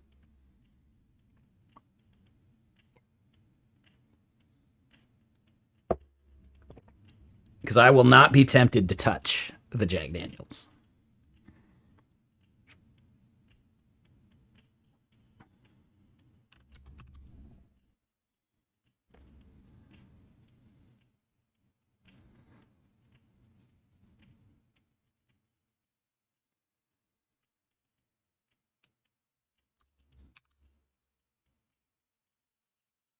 How very Florida of you, Robert Tables. And I made the reference thinking with portals, but I've never actually played the game. Please don't hate me.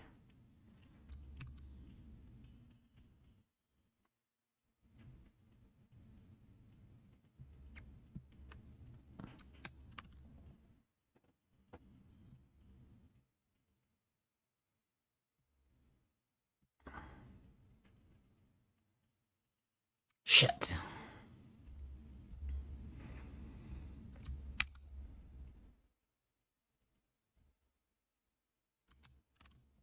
All right, so we still got ourselves a wee little bit of an error. So it's KWE, cannot be cast. Didn't we fix that? Did I forget to save it?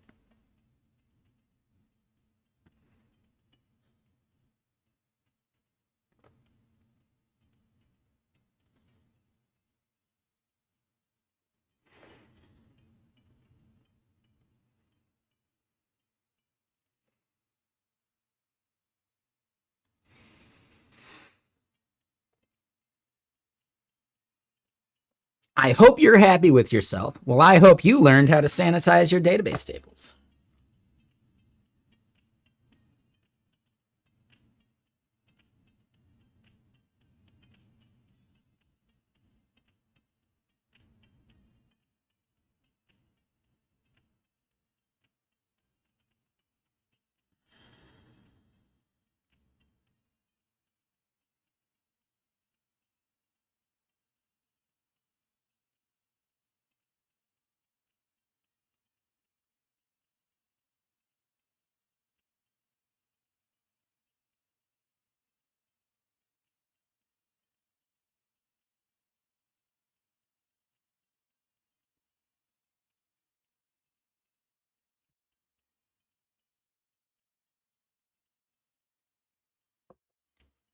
But okay.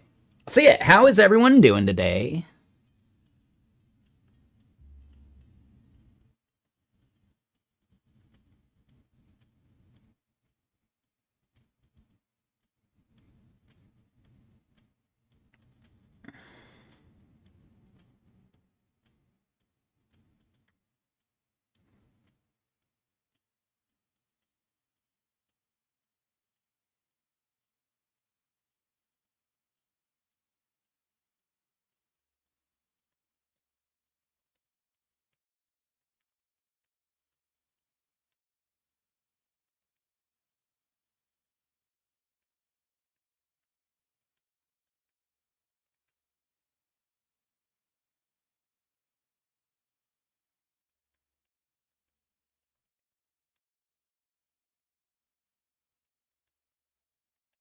Sorry, one second. Coworker thing.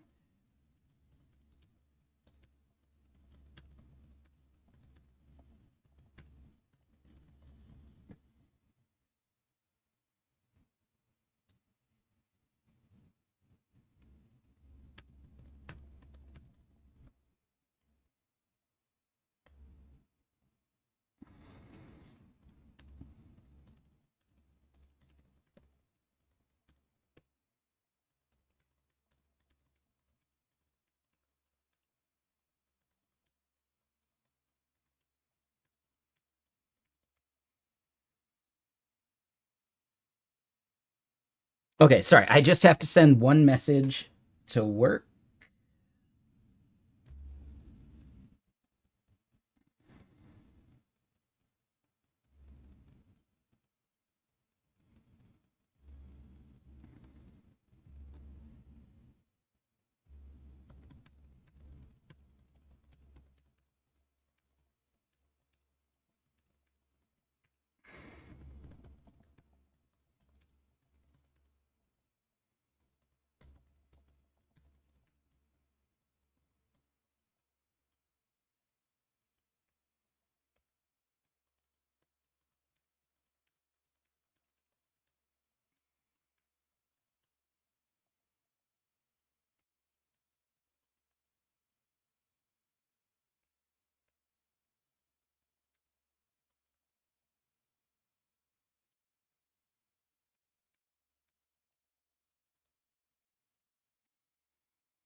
Okay, sorry. This is part of my job. You're gonna bounce to drive. Needed to kill some time. Yeah, no worries, Vector Hacker. Again, we'll see you again soon. That's what this stream's great for. Hanging out, chilling.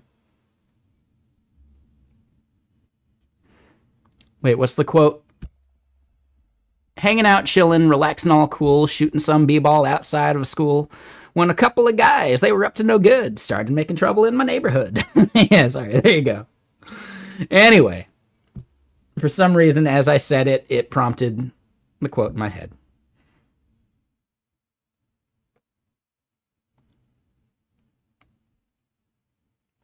Considering, hold on, got in one little fight. My mom got scared, not mad. My mom got scared.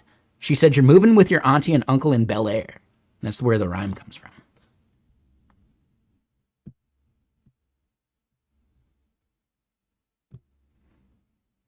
Yeah, damn right. But yeah, Fezzik, considering you'll be laid off from both of your jobs by the end of the month, you're doing pretty okay. Published your first browser extension recently for your team at work to use, and you're working on your, I'm going to guess, DevOps chops to level up your career. All right, yeah, sounds good. I would say, how does that work? Like, you're getting laid off, that means you can collect unemployment, but you probably can't collect unemployment from both. So how does that work? And I guess this is really only if you're here in the US. Maybe it's different elsewhere.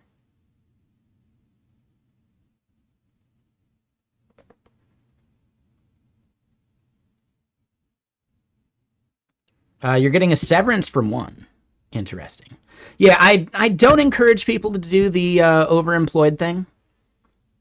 But, you know, I'm not your dad. Do whatever you want. Be an adult. Just recognize, like, I don't know. Do you think it's at all possible that your overemployment contributed to you being one of the people laid off at both jobs? And if you think the answer is no, that's fine. I just want you to be honest with yourself about it. More than anything. If the answer is no, then the answer is no. But I at least want you to, like, really, really consider that kind of thing, right? Like, self-reflection is important. Overemployment is maintaining two jobs at once, right? Two full-time salary jobs without the other company knowing about it. There's an entire subreddit about it. I'm not into the entire moral and ethical implications of it. But again, people are adults. They can do what they want.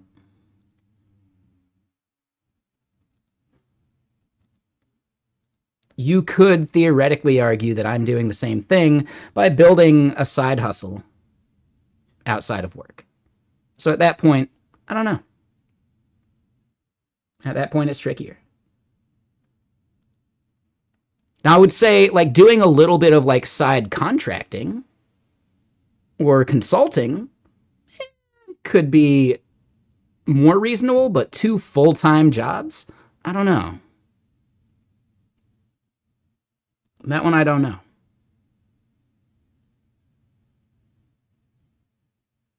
Exactly talented. Yeah, 2 jobs at the exact same hours. There's something icky about that, you know? To me, personally. If other people want to do it, no judgment. But I can understand moonlighting a bit. I can understand taking small contracts here and there, as long as they don't conflict. I can understand taking consulting, right? Like, I'd happily take a sponsored stream or, like, make a sponsored YouTube video for another company.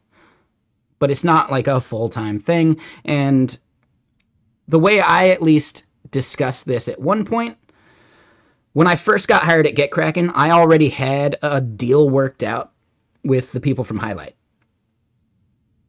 to make a video for them.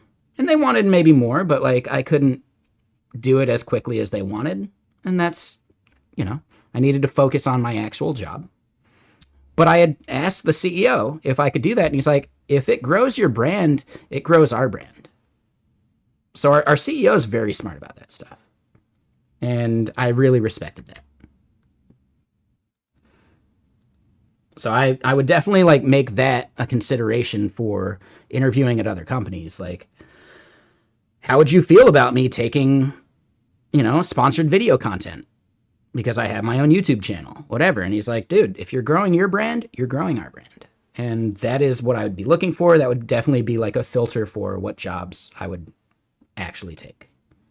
Now, if they're going to pay over $300K, well then, yes, they got full exclusivity. Hell yeah, let's do that. But so far, no one's knocking down my door to pay me $300K a year.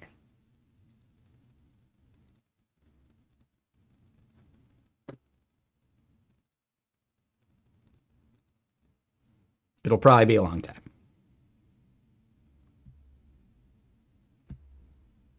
Oh, got it.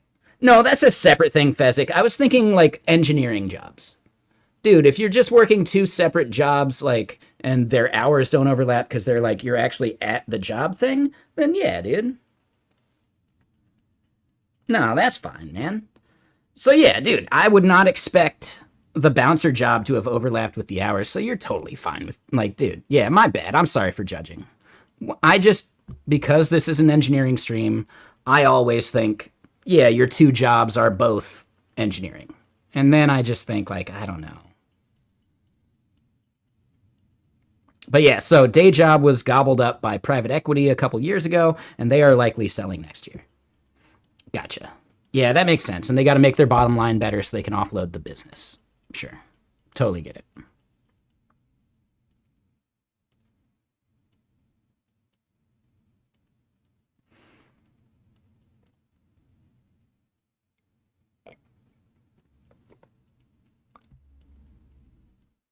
So yeah, the bar restaurant closing due to poor economy, that is fucking rough. Yeah.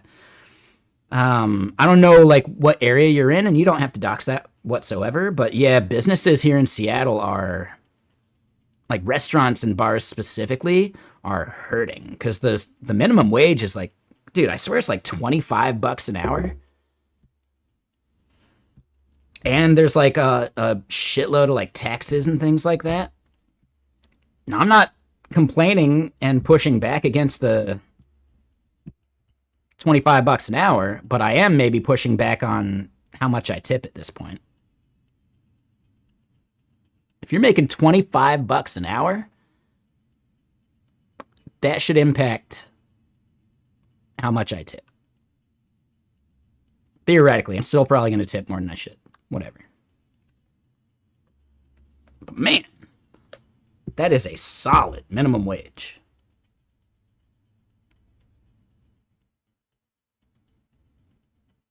No, I just do it anyway. I've worked for tips in the past. I was making $8 an hour. So take it easy.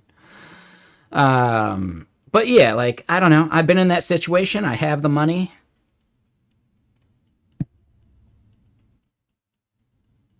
I like being a regular at places and then being happy that I'm there. You know? I don't know. I'm okay with it. And honestly, it does end up working out. Like, there are certain places where I'll go in and I'll order a whiskey neat, right? Usually a Four Roses or something, and they'll pour like more than a double, right? Damn. Now, normally, I don't actually want that. I want to pace myself. Shit. But yeah, you know, like there are certain places where just because I've been going there so much, because I'm a good tipper, you just feel more welcome. And that's kind of what you're looking for when you're going out to drink. You could just buy a drink and drink at home if you didn't want to be social, you know?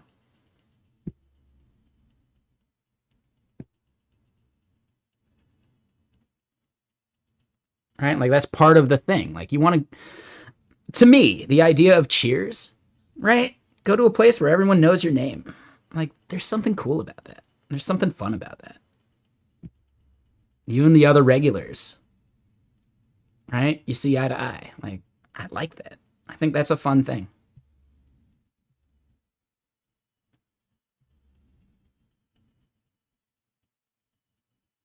Yeah, exactly, Robert. Yeah.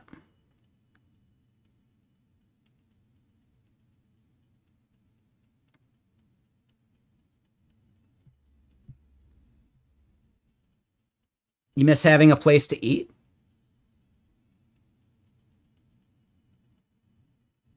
Cheesesteak. Oh, cheesesteak joint. For some reason, my brain turned that into cheesecake joint, and I was like, cheesecake joint? This sounds amazing, but no, I don't eat dessert that much. Yeah, cheesesteak. No, that place is closing. Every time I've tried to go, they've been closed at like 10 o'clock. Yeah, dude, it sucks. So technically, the sandwich place is still going to be open. And I'm hoping that the crocodile, like the upstairs of that place that we went, is going to start doing like the sandwich stuff. That would be awesome. But if they don't, that really bums me out. But yeah, like crocodile, I guess can't sustain that lower area. Like, dude, the bartender was so pumped that I brought you guys with me.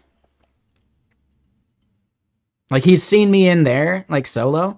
He was like super pumped I was bringing people in.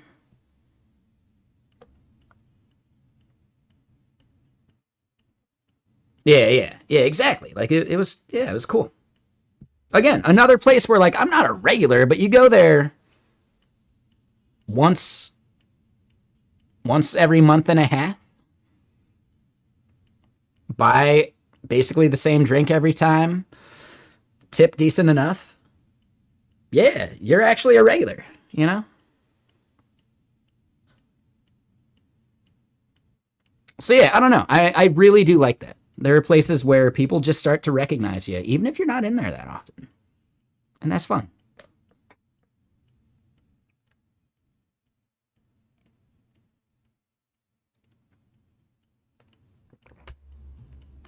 Like I go into what do they call it? The Runaway at like Numos.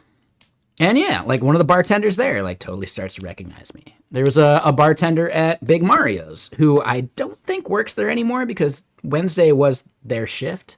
And I've been there on other days and haven't seen them there either, which is interesting. But it's still just nice getting recognized. Like, and now at Big Mario's, the bouncer dude totally recognizes me. So it's not like a hassle. I don't know. I like being a regular. There's something fun about it.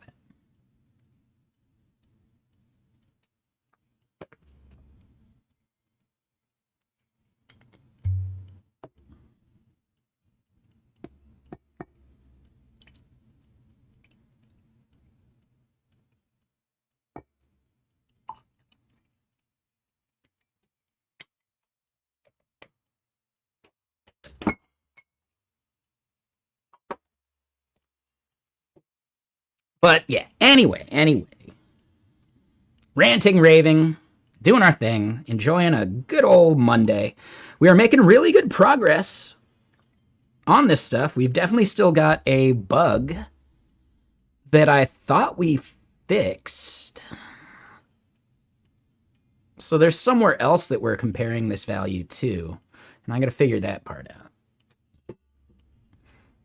But actually, hold on. Did we just fix it? We might have just fixed it.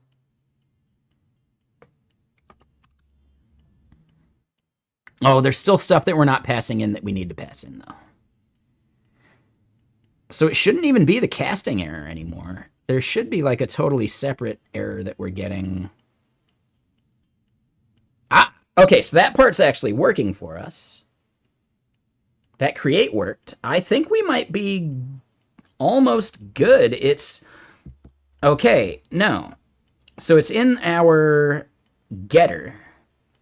We're able to create the lens result as we wanted, and we're not passing that value because we just didn't have it yet. But the keyword lens result value is that ID, and we're good to go.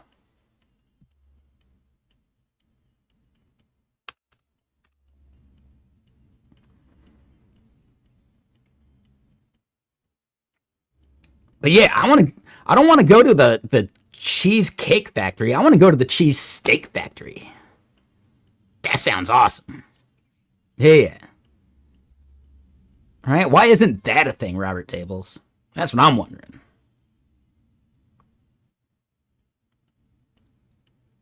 How do you get the lens? So what do you mean by that, Noah?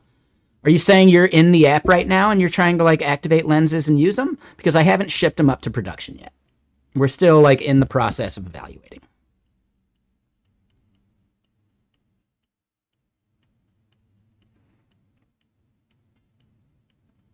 Used to bring your friends to the spot you went to and you got banned.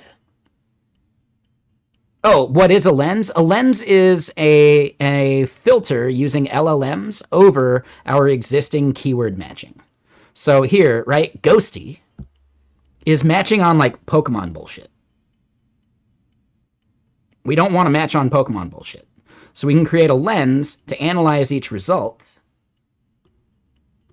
Right? And then we can see, well, yeah, is this a possible bug report or something that should go into a GitHub issue?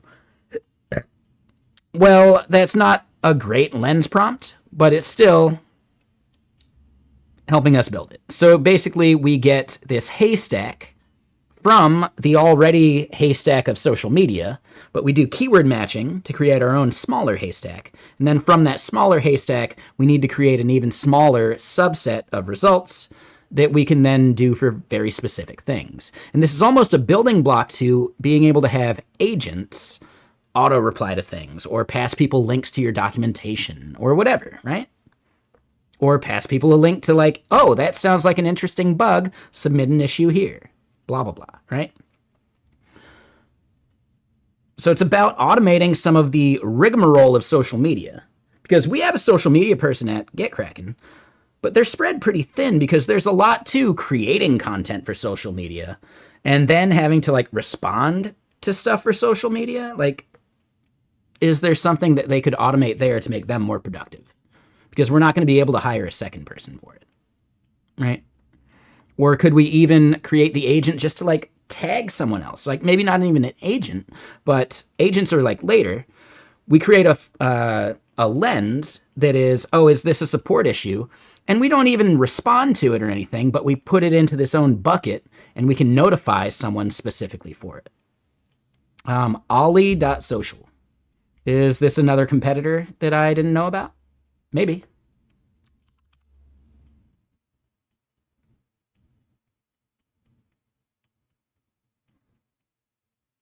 Yeah, it looks like it's similar.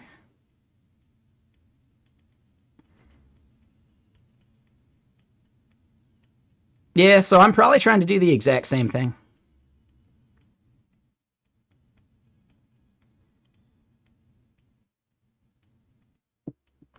But I don't know if they're doing the exact same thing I'm trying to do. All this really proves to me is that this is a viable market. Let's look at their pricing. Yeah, $50 a month. Lifetime?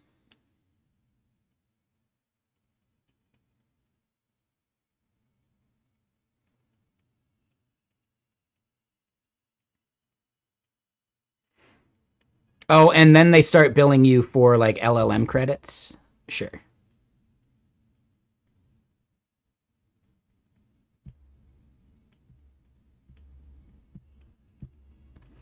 Noah's. So you made a bunch of jokes while drinking and got banned. Canada has a vibrant cancel culture. I mean, here's the thing, dude. Making some bad jokes might keep multiple other people from coming in. You got to pick and choose who your customers are, right? It's like the age-old adage, if you allow one Nazi, your bar will become a Nazi bar. It's just how it is, right? Because one person feels like they're allowed to say some hateful bullshit in a bar, and then all of a sudden they bring everyone else. And then all of a sudden it's a fucking Nazi bar. So you gotta be careful. Right? It's why, like, punk artists, like, it's why the Dead Kennedys had to have that song, Nazi Punks Fuck Off. Right? You start allowing and tolerating Nazi fucking bands. Yeah, now you're just a Nazi band.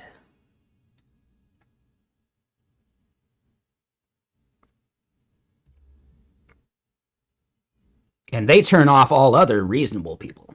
So then, yeah, your only customers are those people. So I don't know. I'm not gonna say like it was deserved for you. I'm just pointing out that there is definitely some like line that you have to draw in the sand of what customers are we willing to cater to.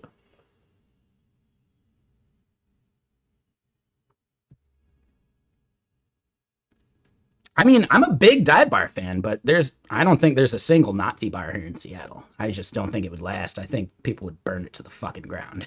Like, I don't really want to know if there's a Nazi bar here in Seattle. No, thank you. If there is, I will avoid it at all cost.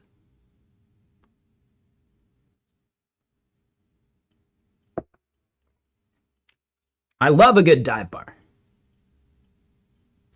Right? When I'm talking about bartenders knowing my name, yeah, they're dive bars. Absolutely. Yeah, yeah. There's some really, really good dive bars. The Screwdriver in Seattle is fucking awesome. Super good dive bar. It's in the basement of this other building. Nirvana played there back in the day. It's a classic dive bar.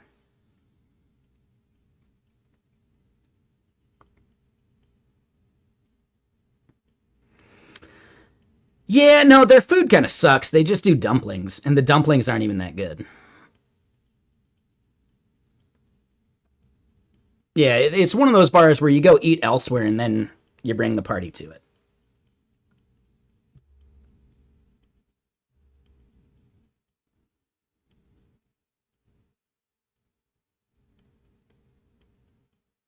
But yeah, so Ollie.social, yeah, another competitor.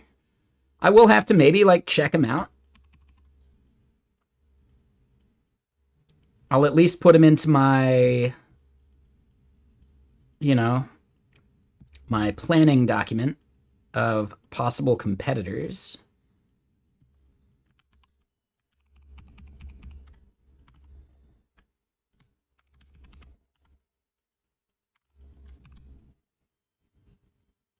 But yeah, I get it, Owen. There's definitely a lot of other businesses in this space. I would say Mention is probably the big one. Octolens, as someone else has told me about it, I hadn't heard of Ollie before. I think they're kind of fucking up with that domain name.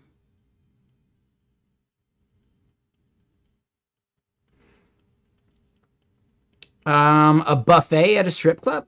Ooh, well, I mean, Robert Tables. No, there's a place in Oregon, or at least there used to be, called the Acropolis. The nickname for it is Steak and Legs because they have some of the best steak in the area, and it's like cheap because they're getting you in there for the other stuff too, right? They're getting you in there to just drink. Yep. Yeah, for sure.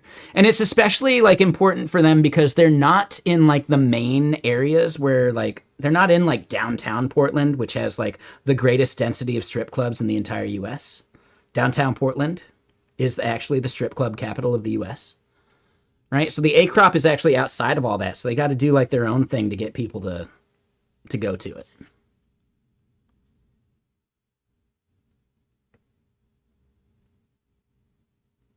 And it is a really solid steak, like super fucking good.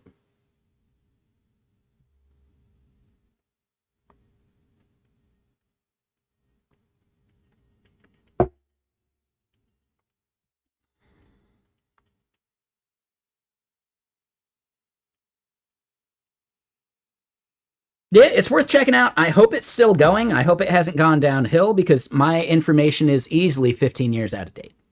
So keep that in mind. I haven't been back there since. Every time I've been to Portland, I just stayed in downtown.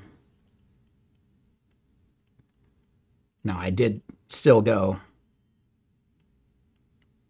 to some spots.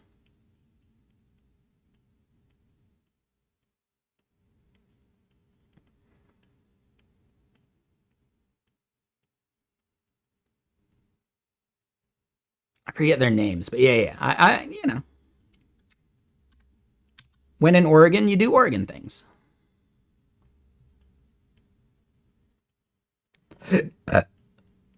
When in Oregon, do as the Oregonians do.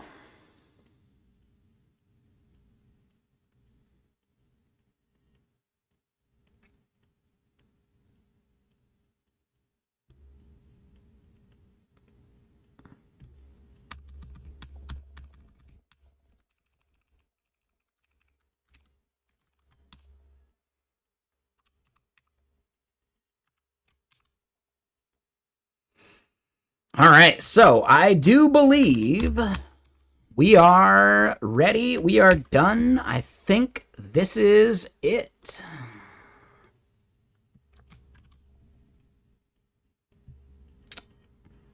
Oh, shit. Yeah, we actually got a few to get selected. Doesn't mean they're right. Oh, God. I'm doing some math wrong.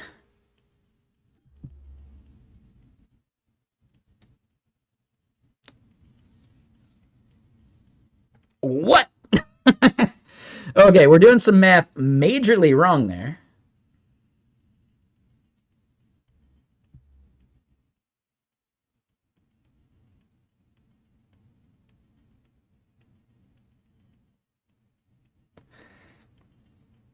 So let me go use the restroom real quick. We got to figure out why we're getting these invalid like event totals. But we do have keyword lens results in here. Yeah, the fact that we're getting pending events as 0, that's a problem. Like, there's something wrong with some of the math going on. So we're going to have to do that. So let me go use the restroom, and I will be right back.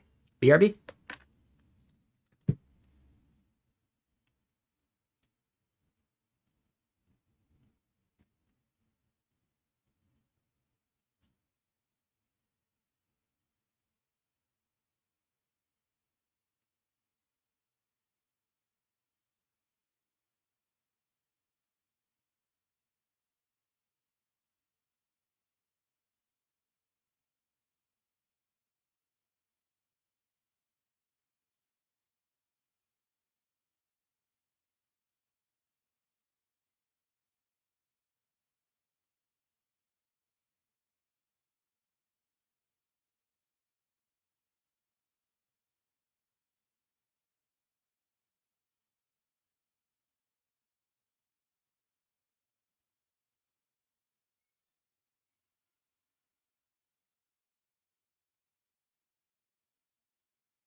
Alrighty then. So, real quick, I missed a follow. Pavan, thank you for the follow. Welcome. How you doing?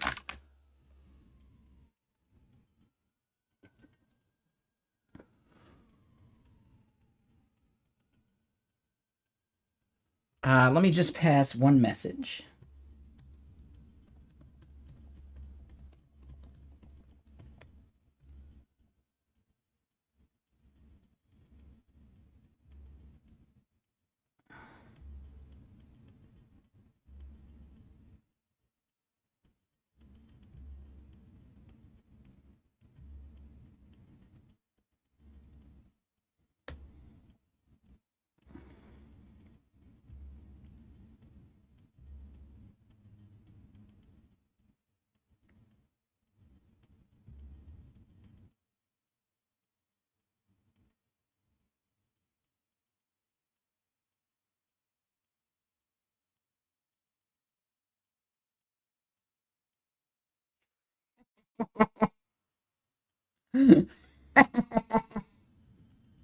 Okay, hold on. One of our ambassadors for GitKraken.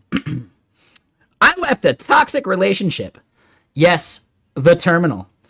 Now I'm with GitKraken. Clear history, calm conflicts, real undo, and it's actually beautiful.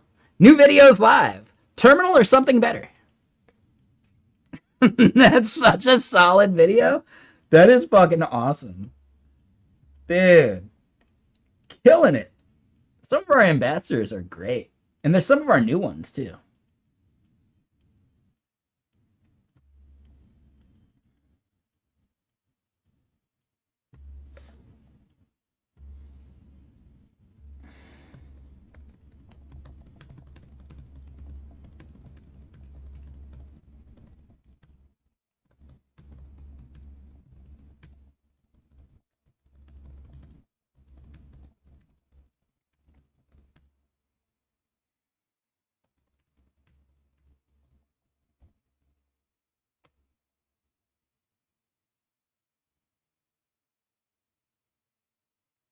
Okay. Anyway, love the clickbait. That's actually good. Yeah, that was solid. Yeah, good job, ambassador. I think that's something that a lot of companies need to start doing.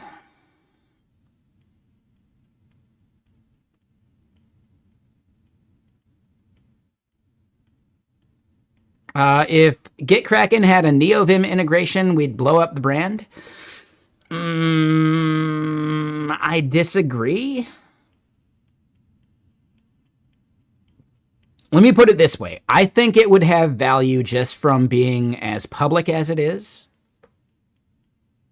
Right? Like Primogen or anyone close to that level that uses NeoVim, using it would be really fucking powerful. But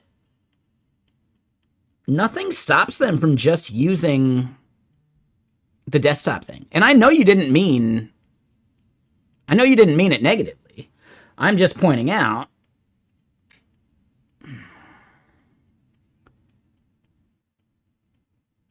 GitKraken has to look at it from an actual business perspective.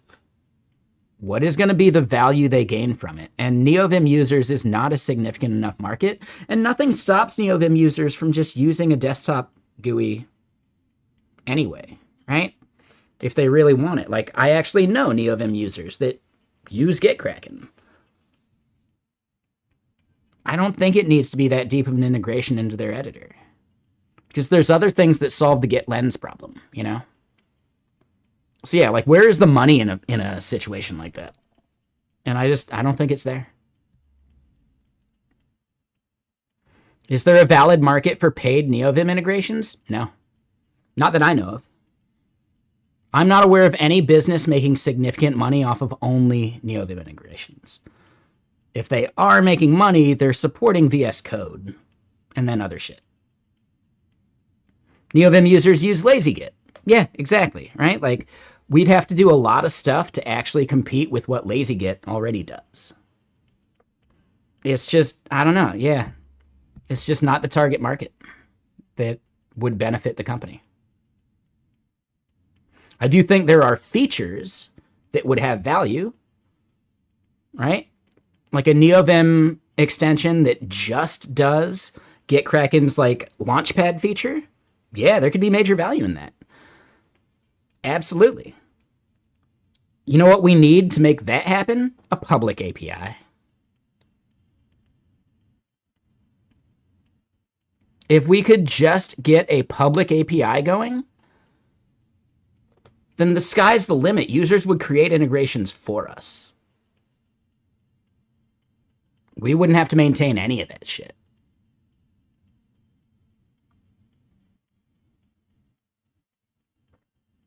And it is like pulling teeth to get the company to recognize that an API specification that people could authenticate with and then do things with is worth their time. But holy shit, it would, because like, think of how many things that could be built that we don't have to build. But then if we see it being really popular and awesome, we can just maybe compensate the person and bring it in. It is really, really, really, really low on anybody's anybody's fucking radar. I keep pushing for it, but I can only push so many times before I'm just tired. When I first got hired, there were discussions of a public API. Here we are almost 2 years later. I don't think it's happening.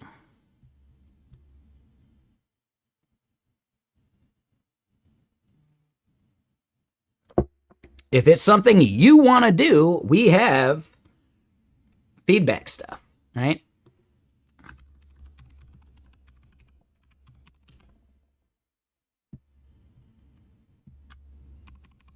Right? Do a search, see if there's an actual issue for it. But honestly, if we just opened up our API, it's still something you got to pay to play to use. So users are still paying to do it.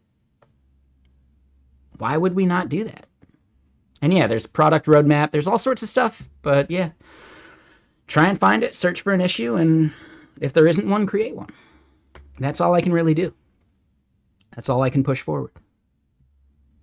To me, it seems like a no fucking brainer to make a public API. Right? We could build a plugin ecosystem at that point. Like, man, maybe not even plugin ecosystem, but just like a marketplace to showcase these things. That'd be really fucking cool. But I don't know. I can only do so much.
Hold on 1 second. God. God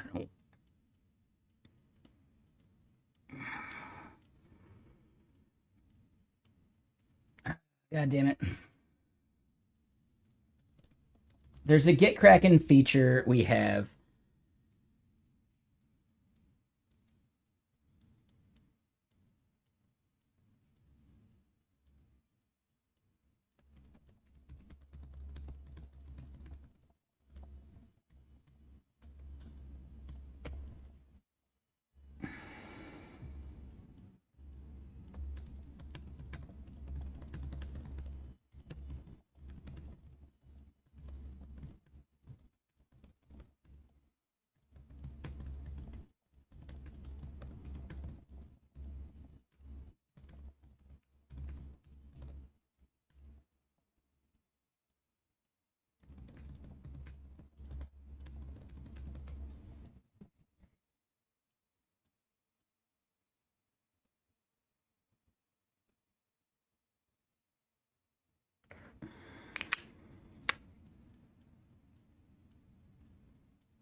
Yeah. Anyway.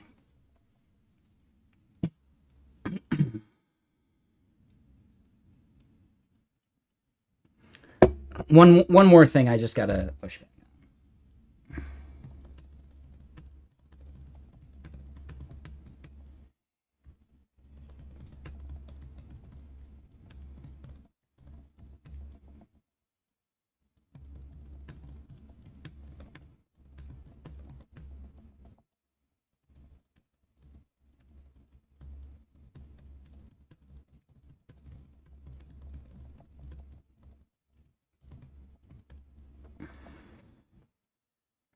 All right, just had to pass that on.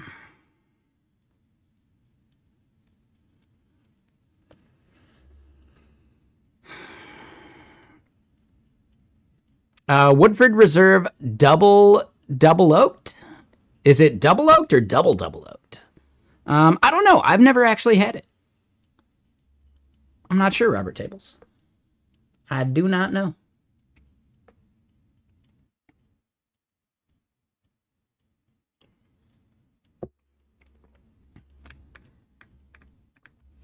Yeah, it's like what is it? Friday after next? OG triple. All right.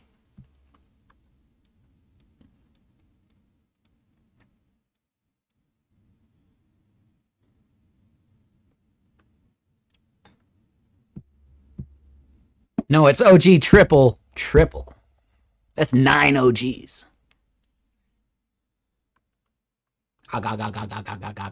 Is that where they got that shit from that Always Sunny episode?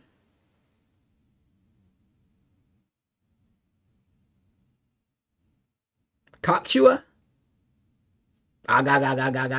Yeah, totally. Nailed it.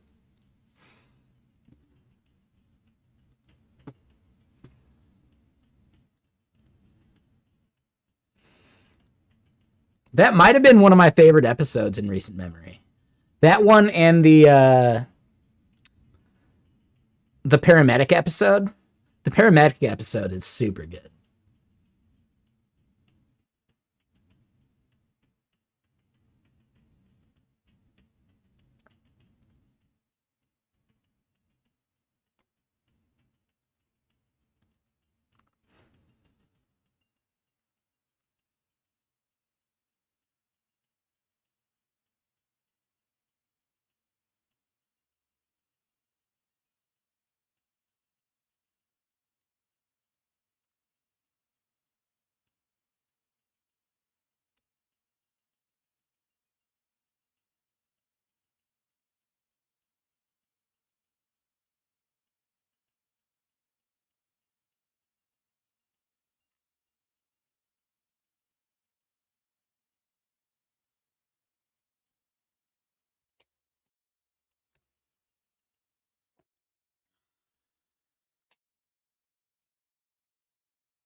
All right. Anyway, let's get back to some coding. So we do get some of these events. These numbers we're getting are way off, though.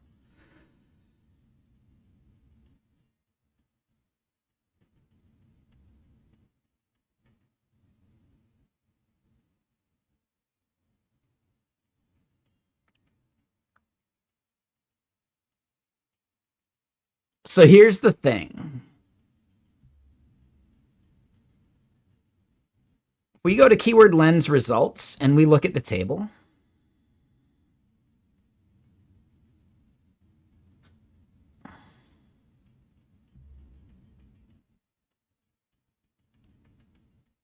Oh. Oh, I guess we dropped the table. Hold on. Let's do a refresh. So refreshed and so clean, clean. All right, so now we go view and edit data, all rows. Well, shit. All right. So there goes that theory. My theory was that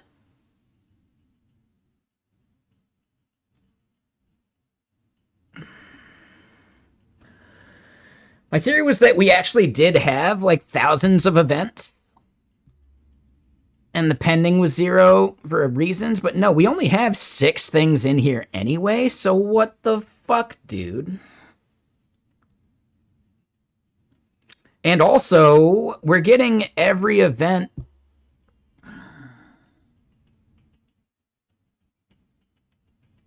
But we want to filter for the value being true, which means we end up needing an index on that. Right? Anything we're going to be querying by needs an index. It's just that simple. And if it's a Boolean field, it's super cheap and easy, so why not?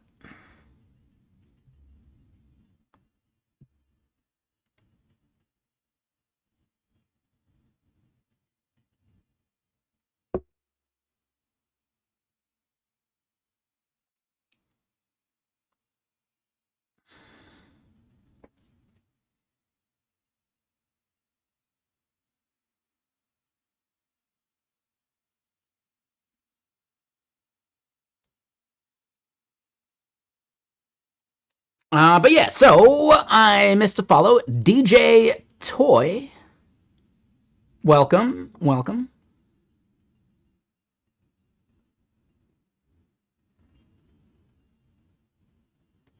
I like the name. For some reason, I want to try and find a reference to the movie Toys. Do you like food quarantined? Right? Do you dislike your peas mixing with your carrots?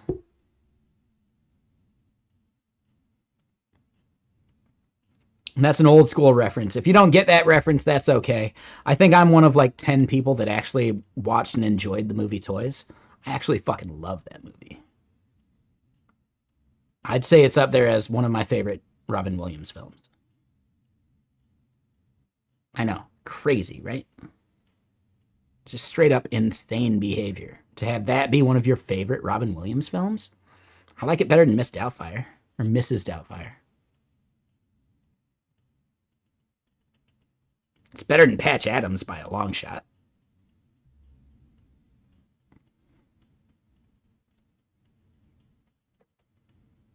It's not quite as good as Death to Smoochie.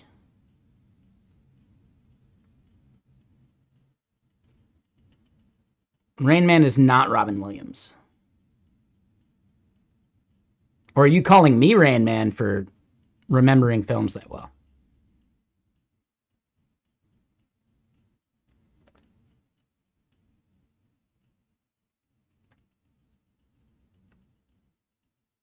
Definitely 32.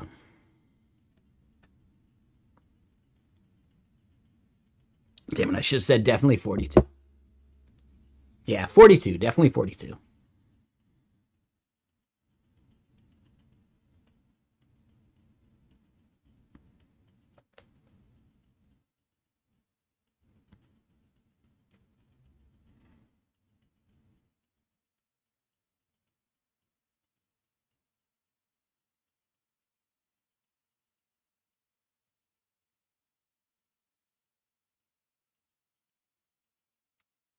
He does have an amazing catalog of work, but I'm just saying, Toys is up there. But Reiju, unless he was a random character, he was not in Rain Man.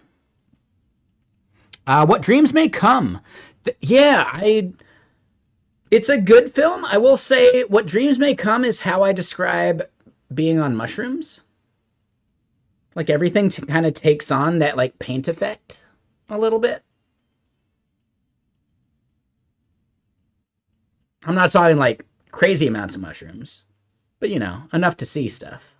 Enough for it to affect your visual perception.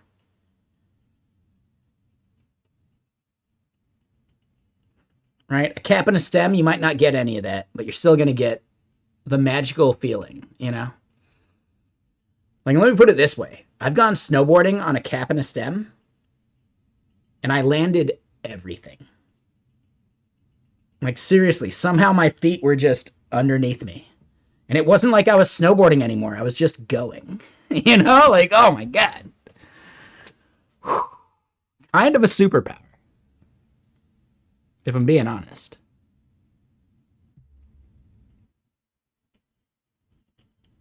Everything I tried, my feet were just there. Like, I don't know.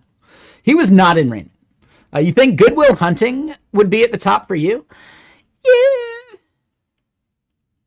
I don't know if I've ever seen it all the way through. It's just, I don't know. I think there's other Robin Williams films I would enjoy more, given even just like a full watch through. But you're right, that is a Robin Williams film, for sure. It's just, yeah, I don't know.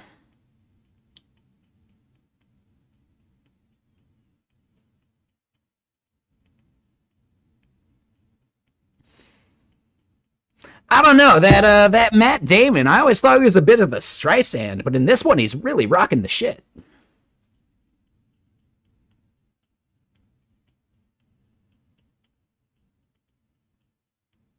Anyone recognize the quote?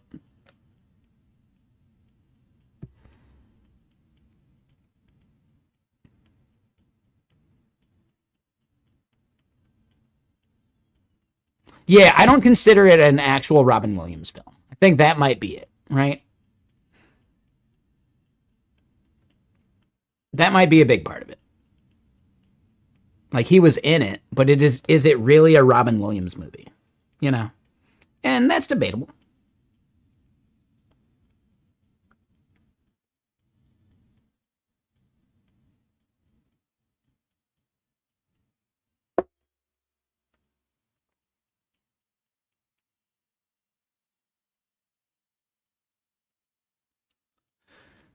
Ooh, Toys is in your top two? Is that just because I mentioned it? I hope not, but whatever. Birdcage is fantastic. Okay, good, good. Jumanji, I would definitely put Jumanji near the top. Yeah, for sure. Dead Poet Society, I don't know if I ever watched that one. It just doesn't seem like one for me.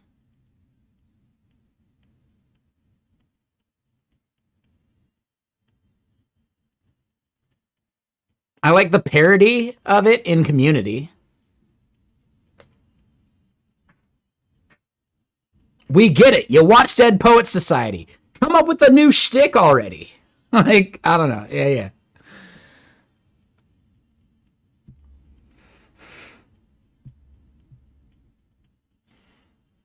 Seize the day, winger. Like, yeah, yeah, exactly. Like, I love the parodies of those things.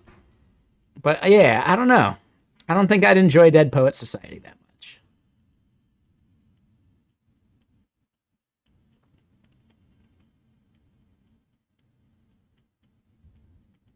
Yeah, for me, in no particular order. Death to Smoochie, Toys, Jumanji. Really, from there, I actually really like Bicentennial Man. I fucking love Bicentennial Man. For a number 5, that one would be tough. Fisher King's good. I could never get that into it, but yeah, I'd say that could easily be up there. You know. Jack is one of those, like, terrible films that I really enjoy. I wouldn't put it as, like, top 5, but I enjoy it more than a lot of his other stuff. I don't know how to phrase that any better. Dude, Hook. Hook is my number 5 in no particular order. If I had to order the top 5, then we'd see, but Hook. Absolutely Hook. Absolutely Hook. Yeah, yeah, yeah. Yeah. For sure. For me, Hook, Toys, Death to Smoochie. Not in any order, right? Because again, the ordering part, that's the hardest part, right? What else did I say? Shit. Jumanji. And there was a number 5 that Bicentennial Man. I really like Bicentennial Man. I don't know why. You don't think you finished Death to Smoochie? Ooh, Death to Smoochie is amazing. It's such a good dark comedy. Oh, it's like one of the best dark comedies of the past 20 years, at least. I think 20. Could be 25. Whatever. Right? That Cable Guy. What's another good, like, dark comedy? Right? Like, really think of, like, solid dark comedies. I'd put Cabin in the Woods up there as dark comedy. It's not better than those other two I just mentioned, but yeah, I'd say it's in there.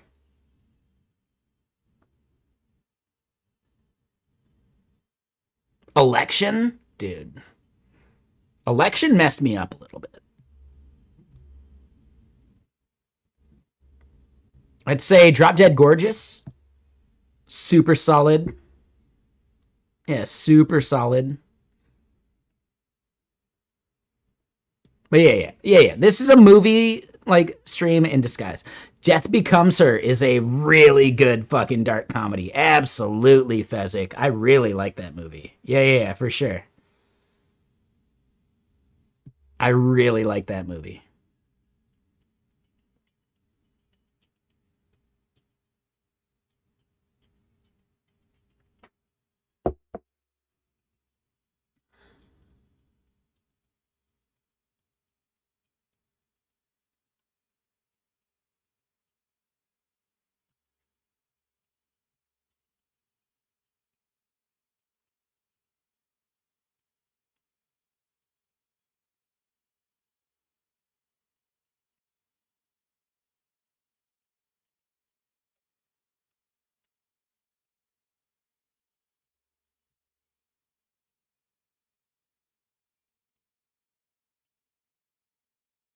Is Ghosty my lens? No, so Ghosty is the keyword, right? So Ghosty is the keyword, and our lens is this a possible bug report or something that should go into a GitHub issue? Now, this is a bad prompt, and I'd like to fix the evaluation of the prompt before you submit it kind of thing. But no, a lens is a filter of the existing keyword filter. So Ghosty is the keyword. The lens is the thing that takes this 427 things and whittles it down to things for a very specific use case.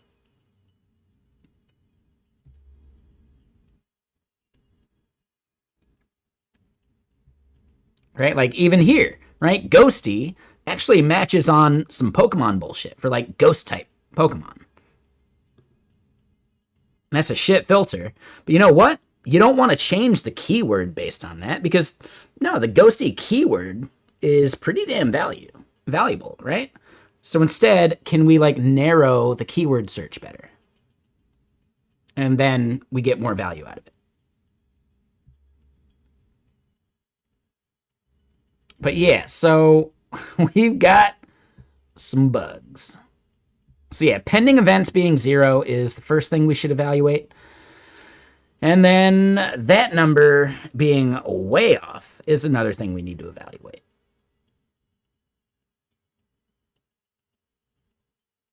This isn't even like a proper like, oh, is it just our thing times 5? No, where the hell is that number even coming from?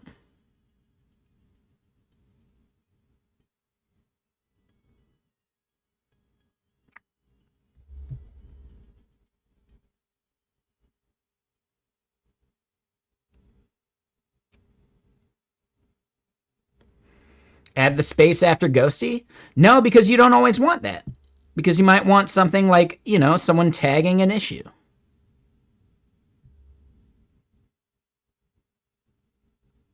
Right? You might have someone doing ghosty in a URL.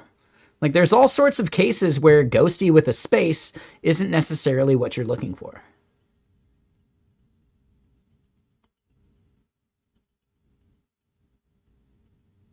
Right? What about people just making typos? Do you want to ignore them because they made a typo and forgot a space? I don't know. That's up to you as the person doing the keyword stuff. And that's totally on you. And you can set that up. And that is a thing that is available to you. If we go to edit, we can say keyword only, right? Or like whole word only.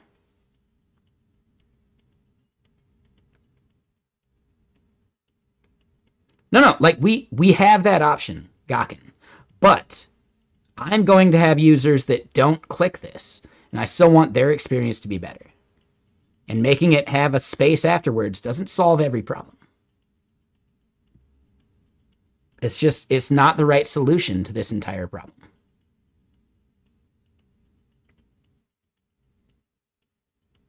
So instead, that's why we're creating lenses. And I think lenses solve this problem.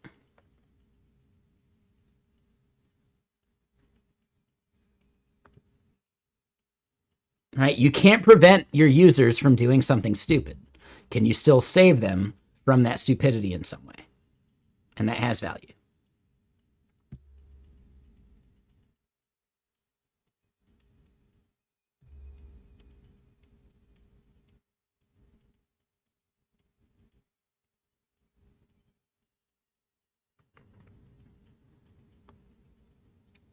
So yeah, if Theo were to become a user of this application, he wants to see when he gets mentioned.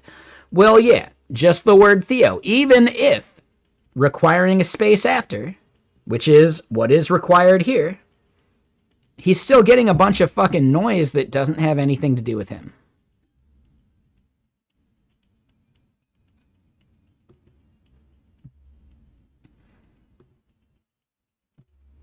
And why do I have that as an example? Well, yes, I am familiar with Theo. I also know that he invests in projects, and him investing in a project could be a good signal to get other investors involved as well. And we've chatted at enough things where I was talking about Vexilla at one point. And he was like, dude, I would invest in Vexilla if XYZ. Right? I forget the exact context, whatever, but yeah, he invests in things. Now, would I specifically be seeking his investment? No, but if he wants to invest, that's a good signal. Right? If it's something he would even consider, that is a really good signal, in my opinion. And I think other investors would also consider that a good signal.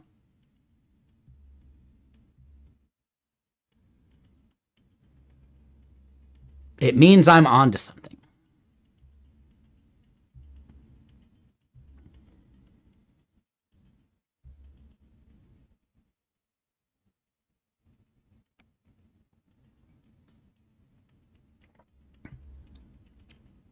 Here I have 427 unread for Ghosty. Yeah. Is there something you wanted to indicate with that? Or are you just stating what we got going? Because really, that should basically be the amount of pending events as well. So there's something going wrong there.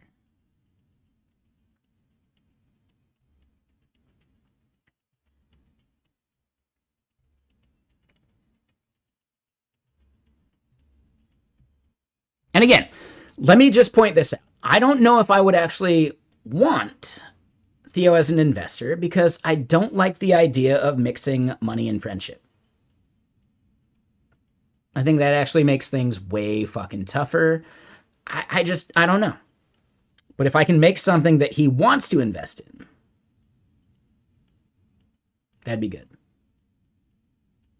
No, Fezzik, like, this is absolutely a bug. So the last run value doesn't matter. Pending events should tell us how many things we haven't run it through since the last run. No. You're misunderstanding. This used to say that same 427 value. but it changed very recently after some changes we made to some of our queries. So now we got to investigate why. But what's up, CMDL? But yeah, anyway, just saying. I want to build out a thing, explain it, and show it to Theo, and his opinion on, am I onto something, would have value. Would it mean if he says no, well, I think I'm on a shit idea? Nah. But him saying yes would mean a lot more. I think we're already onto a pretty good idea.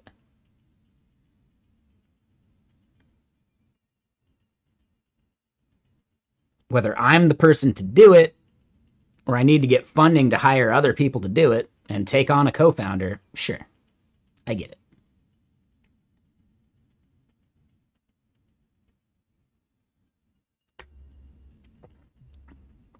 All of these things are options, and I don't mind taking on a co-founder either.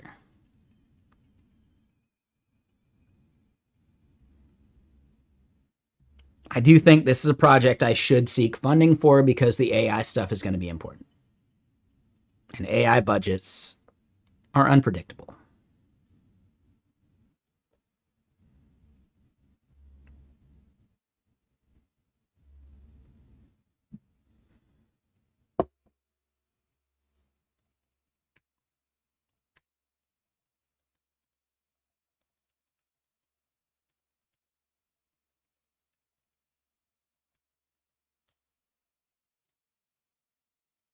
All right. Anyway, so let's keep building. Let's keep doing some bullshit.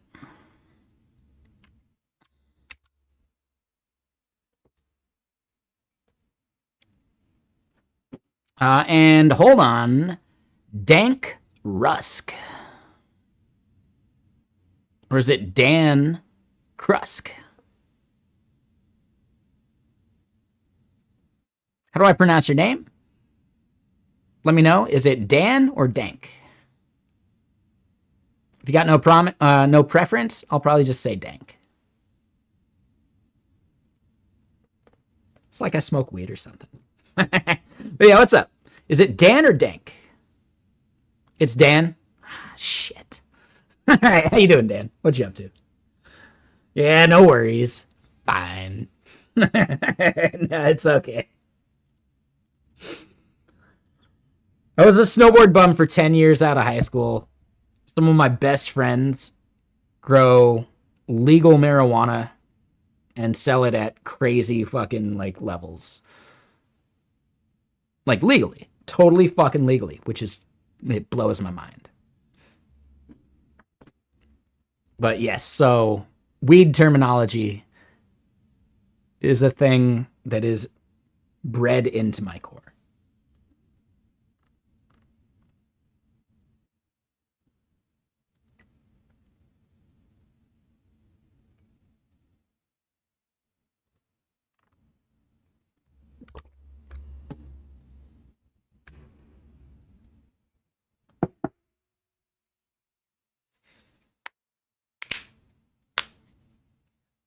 Anyway, let's pour another drink. Let's get some more music going. Does synthwave belong in a museum, Junior?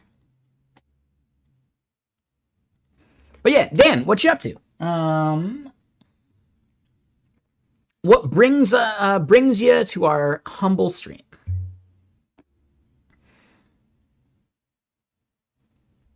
I feel like that was that your first chat? That was your first chat.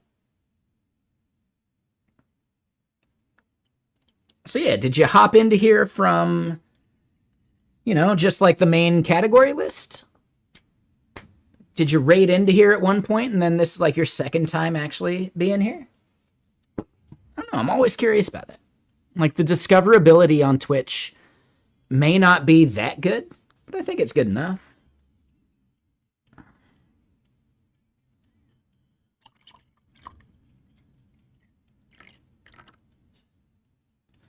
Especially in niche communities. I think that's maybe the differentiator there. And this is a niche community.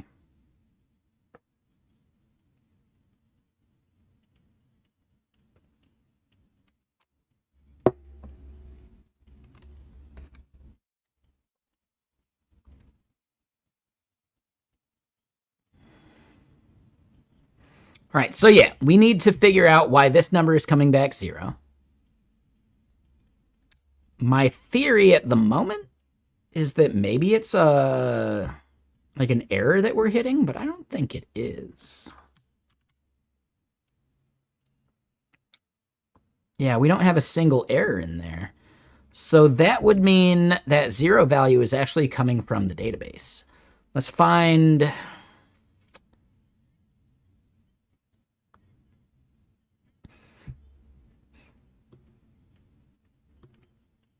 Yeah, here we see pending events 0.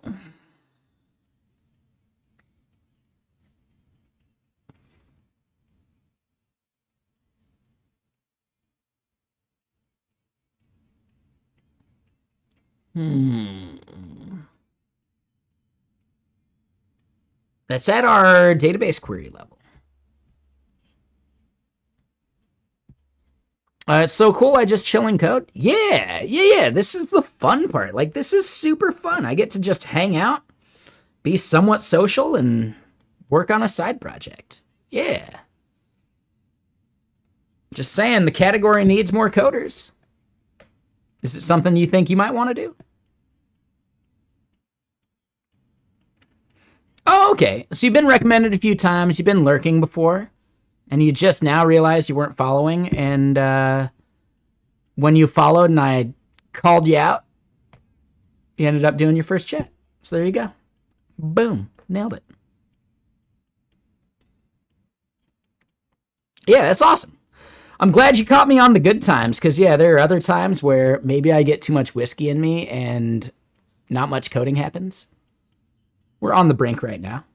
But we've gotten major work done earlier, so I'm not stressing. And then, yeah, there's like the rare occasion where I'm kind of a jerk, and I regret those every time. Yeah, we make it big. So yeah, the chat overlay is a thing I built called Stream Parrot, and I have some very specific customization to modify the results.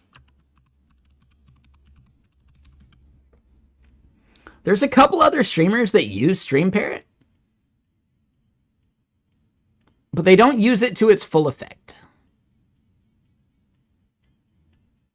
At least twice. I think it's just twice, but yeah, you're right, it could be more. I might ban you right now just cuz. No, it's fine, Robert. Yeah, it's one of those moments where sometimes I'll laugh something off. Or at least say, like, hey, that's not cool. And then other times, I'm directly antagonistic to people I perceive as antagonistic. Does that sound about right, Robert Tables? Am I being accurate in that description?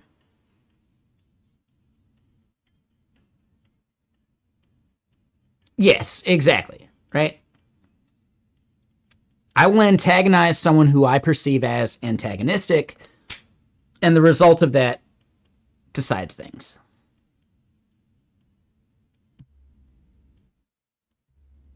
But I do believe, Robert Tables, you've understood how to interact with this stream, even when I am too many whiskeys deep. Yeah? Yeah? All right. So, I don't know. I find that valuable. Rather than just putting up with people being what I perceive as antagonistic and me possibly burning out because of that, I keep wanting to stream because I weed the people out I don't like talking to. And that's on me.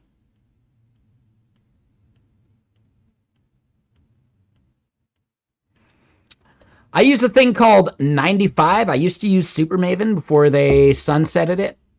I know it's not gone forever, but they sunsetted it, so at this point, it's like... have you ever, like, dated someone, and the moment you realize, like, oh yeah, this was a winter fling, or a summer fling, and September's approaching, the entire thing loses the magic? That's how I feel about the Supermaven thing.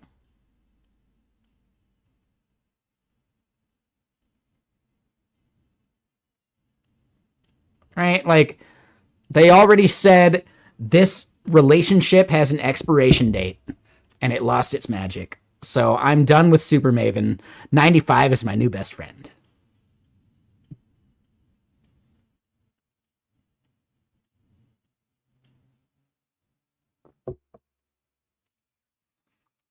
Yeah, it is crazy, Robert Tables. I've done that mistake on like the giving end too, right? I remember dating someone for like a winter and being like, "Yeah, April's approaching. Are we going to be together past that? I don't know." And that right there was a big enough signal that no, we weren't. Like it wasn't even my choice anymore. It happens. I was young. I think I was like 22.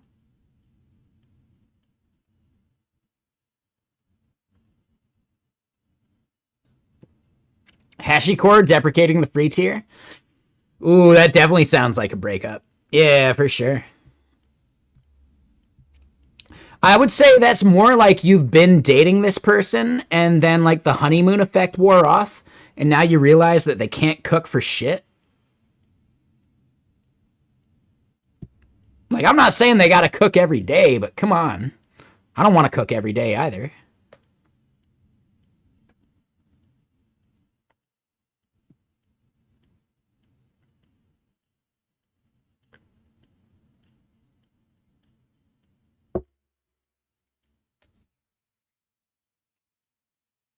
So that's a slightly different relationship dynamic.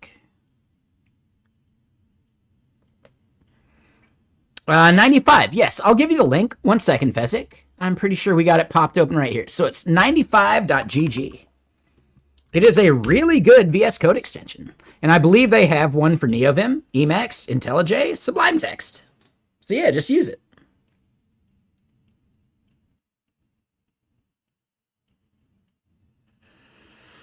And the free tier is fucking amazing, dude. I'm not paying for it. I kind of want to. Just to support them because they seem cool.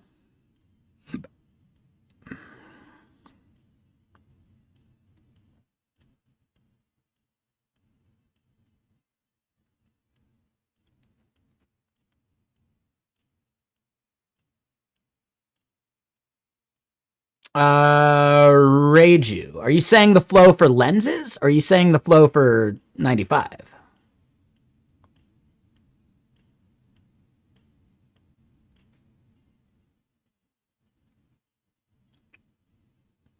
I just want to make sure I'm answering the question properly. And yeah, is there such thing as too many whiskeys? I would say too many whiskeys.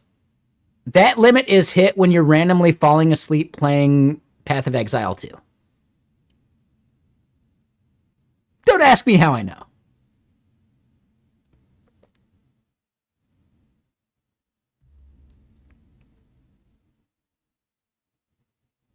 Friday and Saturday night live as examples.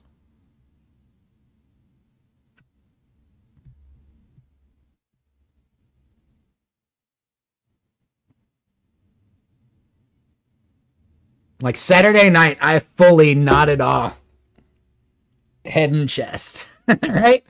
Friday night, I was simply like,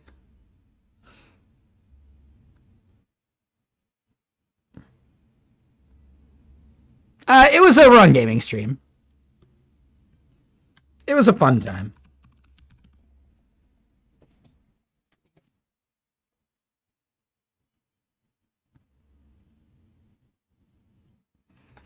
We're a little more loosey-goosey over there.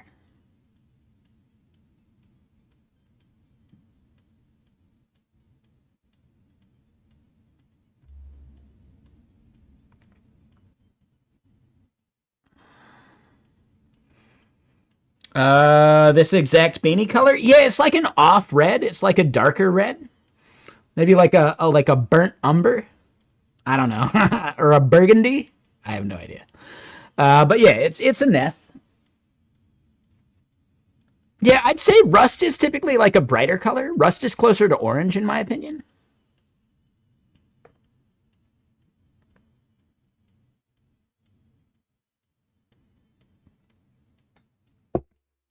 No, Gawkin. No, too many whiskeys is a personal number.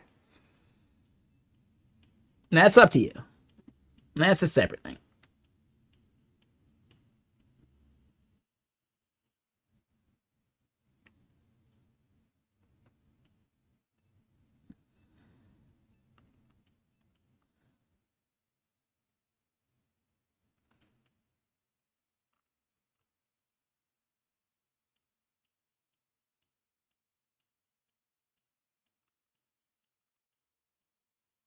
Anyway, let's keep coding. Let's keep doing some shit. So, yeah, this number coming back. Yeah. Yeah, I'm not proud of the moments where I overdo it. They happen. I'm not proud of it.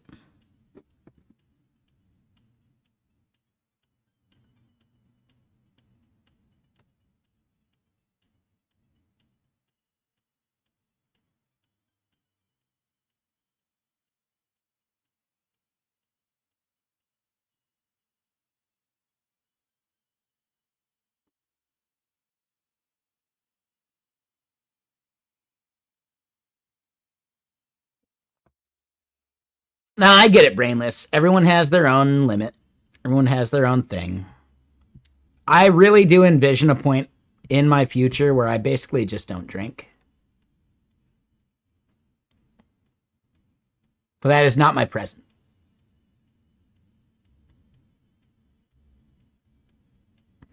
Time's an illusion, whiskey time doubly so.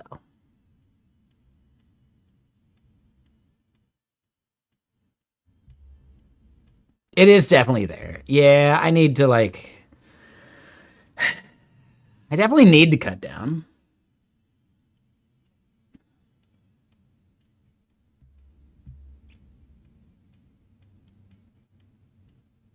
You'll stop when the backlog goes away. Narrator chimes in. It never happened. Yeah, no, I get it, bedtime bear. Same. Not for me, like the backlog of whiskey, just more like, I don't know, when I stop actually enjoying it.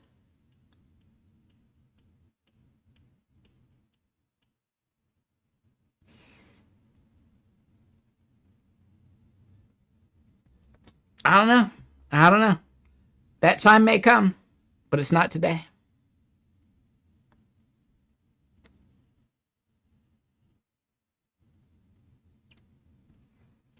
You have a backlog of languages, projects, and frameworks. You focus on those, and that's why you drink. I get it. I totally get it.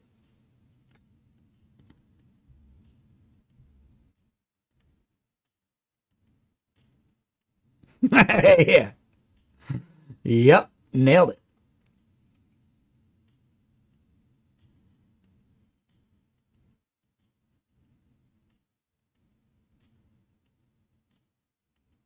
Touche. Touche. But yeah, hold on. Let's figure out this bug. What's the endpoint that failed? We see it over here. It's when we're fetching the lenses, right? I at least want to maintain a little bit of forward progress, right? Right? It's like NFL style, right? Just like forward momentum, and hopefully we have enough to get a first down. I think, right? That's football, yeah. All right, yeah, we're good. So yeah, let's get a first down real quick, and then we can bullshit the clock a bit more.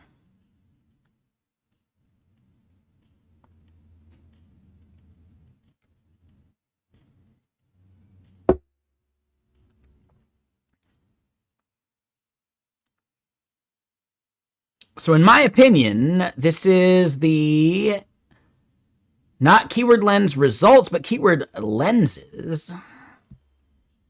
And it's the index endpoint. So we're getting to here. And really, like, it's just that straightforward. It's this part. So when we get into here, something about this query is just fucking wrong.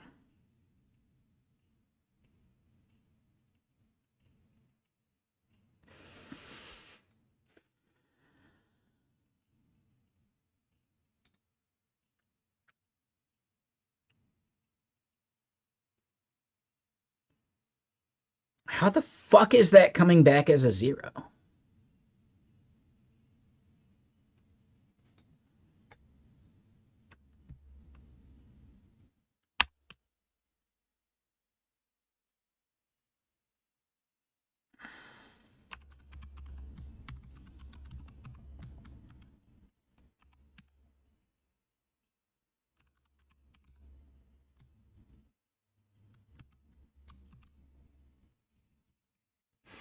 And right there, like Super Maven nailed it for me. So I got into I don't want to call it an argument, but a conversation at Seattle JS last week with Gary Bernhardt. Probably the smartest dude I know. Like, probably the smartest dude I've ever met and chatted with. And I'm a huge fucking fanboy, but I don't want to make that too obvious. And he was talking about, like, I don't know how we got into it, but the subject of typing speed became a thing because I think we were talking about like influencers and stuff. And I was like, yeah, you know, like sometimes influencers, even if they're great and they do good stuff, they can have shit opinions. Like the Primogen and his typing speed opinion. I do not think you need a good typing speed as a programmer these days. Nah, man. I really, really, really don't. The things you type often enough, you'll type faster anyway. But you shouldn't focus on being able to type random fucking prose at 100 plus words a minute. Who gives a shit? You can use dictation for that. And then you're going to edit it anyway, because you're going to have to edit stuff that you typed out at 100 plus words a minute anyway. When it comes to typing code, nah, man, you do not need typing speed for code because you type a little bit. I typed the word debug and I was able to autocomplete exactly what I fucking wanted. Exactly what I fucking wanted. It doesn't matter how many other characters needed to be typed because autocompletion solved that problem for me. And technology is only getting better at making typing less relevant, in my opinion. So I'm not saying Prime is wrong. I just think I disagree. And that's okay. Because disagreeing and respecting someone still is an important part of society. In my opinion. Healthy disagreement is an important part of a functioning society.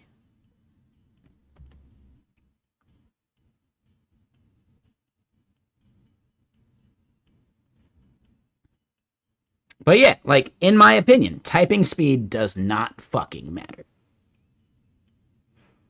And yes, I have a bias. I've seen my mom do some shit, and she still does basically the hunt and peck kind of thing. Right? She'll involve other fingers, but she's not a home row typer whatsoever. Meanwhile, my dad is one of those jerks that'll, like, used to be able to brag about his typing speed. And it just didn't fucking matter other than, like, when he was typing documentation. When he was typing code? No, dude, his typing speed did not fucking matter. Nah.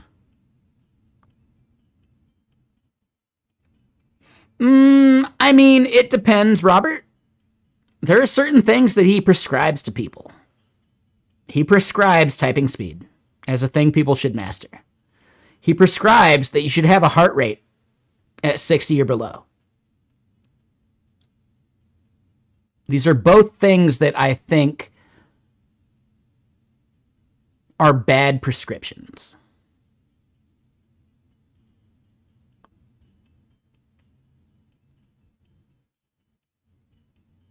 In my opinion.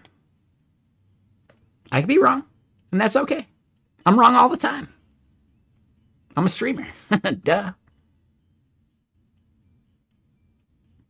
Yes, he's a good dude. That's the thing. The person behind the character. He plays a character on stream for the majority of his stream.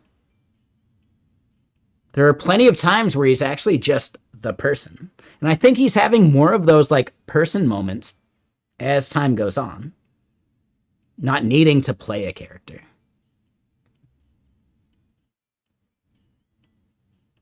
But you know what? As a person, yeah, I don't know. I think sometimes he's wrong, and that's okay.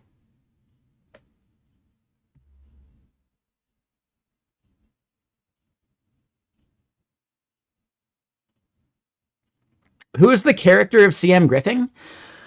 The one who is this social?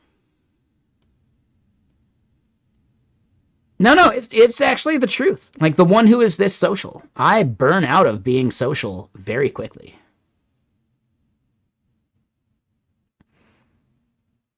Sometimes I just want to smoke some weed and observe.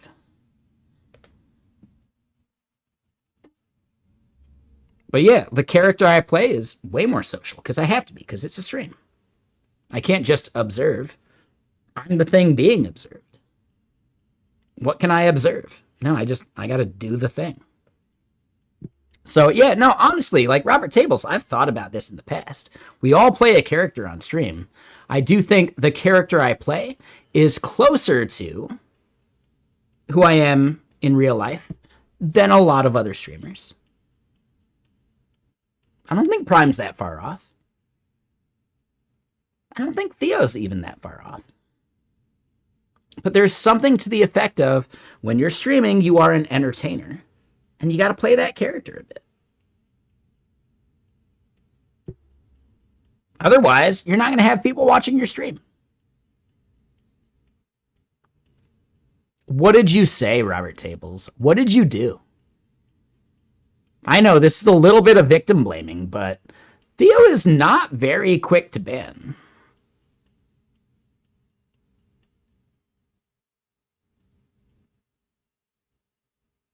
From what I've seen, he's not very quick to ban. But I don't watch that many streams, so I probably missed some context or something. I don't know, man. You did a ban appeal, but it's all lost to history. I would say, in general, give a ban appeal 30 days. Don't do a ban appeal when you're still fucking, like, in the heat of the moment, you know? And that could still be, like, a week. Like, give it 30 days.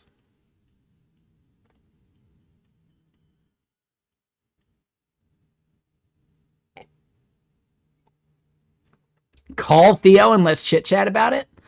No. No. No.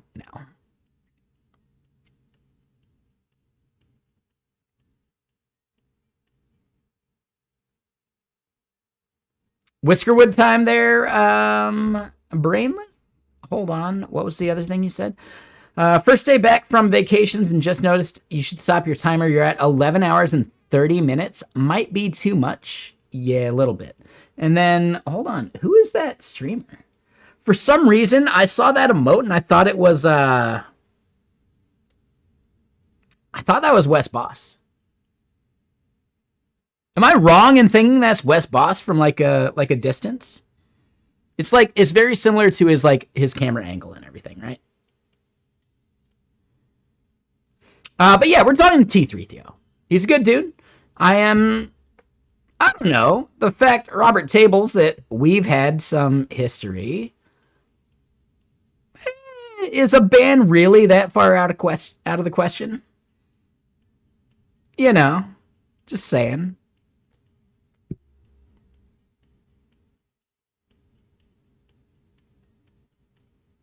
It's why I have to ask, what did you do? But again, that's a bit of victim blaming. I don't know, man. I don't know. Up to you. Don't feel bad about it, but yeah.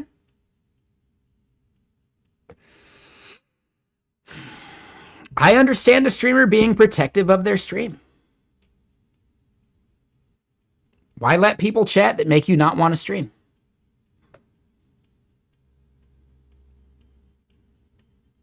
That's why I ban various people. If dealing with their bullshit day to day would make me not want to stream, yeah, they're out. That's at least one of the criteria. And the other is, well, did I have too much whiskey? Am I being a jerk? Well, yeah, that's another one of the criteria.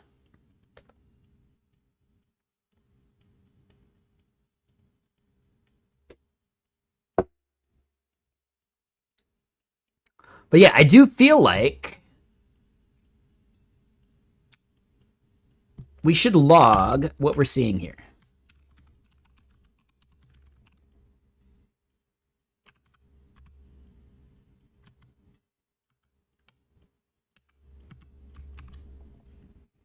But yeah, this is back to that conversation, right? It's... And oh, hold on. I got to do this below that. This is result equals, and then this is result dot.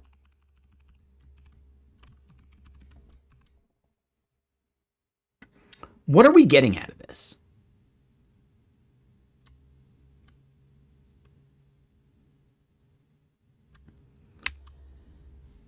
I get it, Robert Tables, and yeah, that makes sense.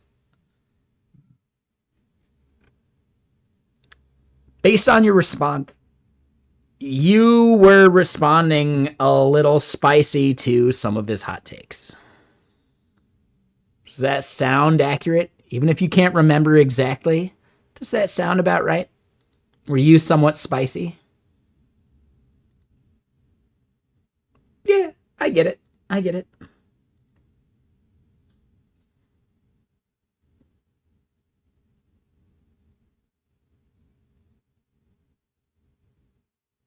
It's a really good terminal background, except for the fact that we can't reset the fucking shader anymore because they broke that functionality.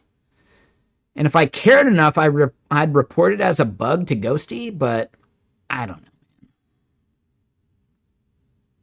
Yeah, it used to just be a simple like Apple shift comma, and it would reset the shader's like timer, basically. That broke. I blame fucking vibe coding. If you've seen any of Mitchell Hashimoto's blog posts or any comments about how his dev process works, yeah, it makes a lot of sense how that feature got thrown under the bus. Does it bum me out a little bit? Yeah. Do I care that much? I'll just spawn a new tab.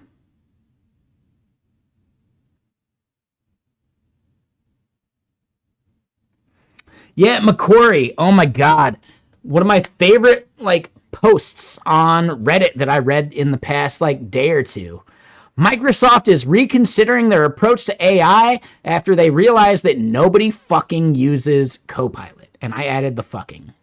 But I think it was necessary. And then meanwhile, we're seeing that like, yeah, for some reason on my, what is it, an LG TV or Samsung TV or some TV, I can't uninstall Copilot. What the fuck? Right? They're trying to cram Copilot in all this random bullshit, dude. Copilot actually works fine in VS Code. It's actually not bad. It's actually totally fine. I've used Copilot to deliver fixes for like a NeoVim extension based upon just the context in a GitHub issue. Nailed it. Good fucking job, dude. Good fucking job.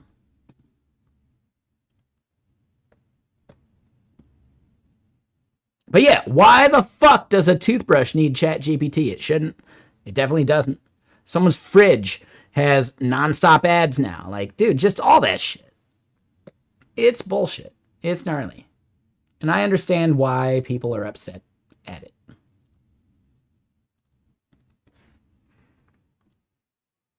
That said, I do think Copilot has good use cases in the very specific places where it's actually relevant. And the fact that they've tried to shoehorn it into the OS, into Microsoft Office, into fucking Excel? Come on, man. No, that's just bad.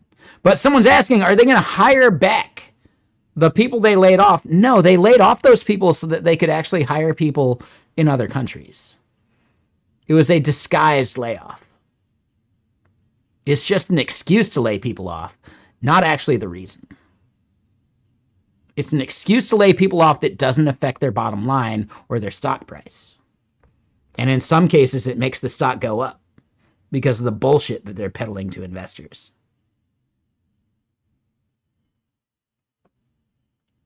Will they hire those people back? No, those jobs are already taken by people in India.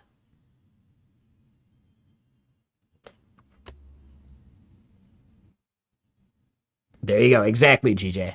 Yep.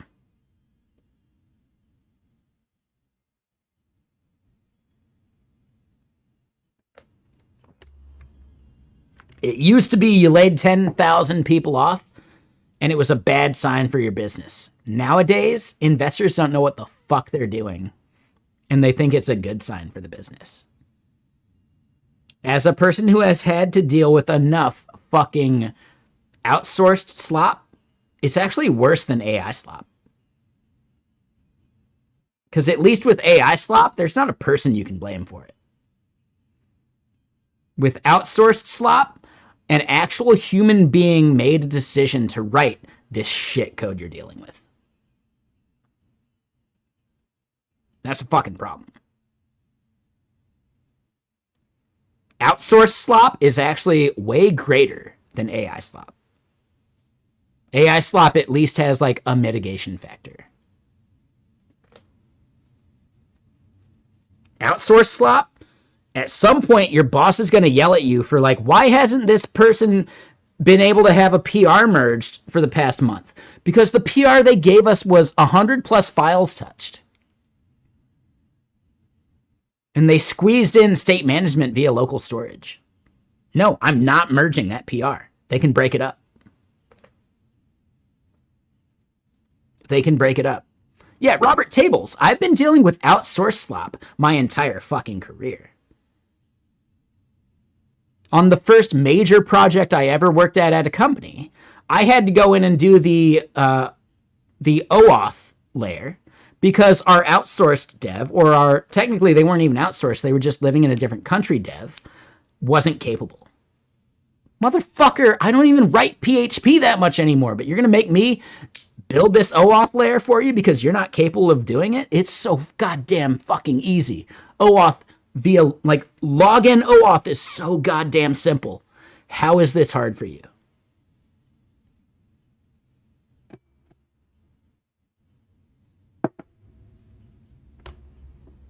Yeah, never going to be merged. Good try, bro. I still gave it the old college try, and I read through it, and they were doing client-side state management from component to component using local storage. Fuck you. Like, dude. Yeah, literally insane.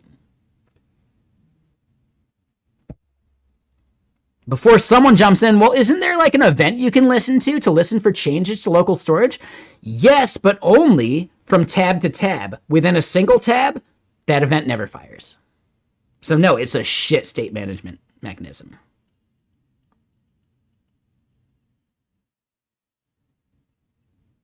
How many people even know that nuance to the change event in local storage, though?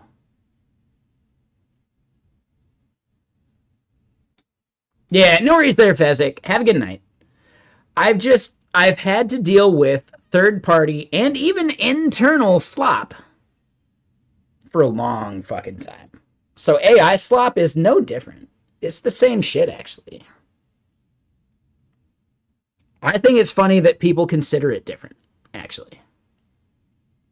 We've been dealing with slop for ages. I guess the quantity of slop these days is higher because it's so easy to let AI hammer out some bullshit that is actually nothing that will ever be merged.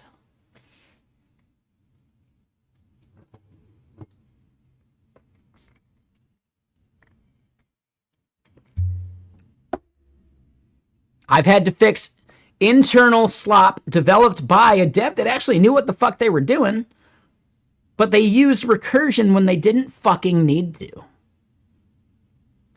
And instead, an object that just maintains a one-to-one lookup of things within like a file tree being opened would have been way more fucking performant.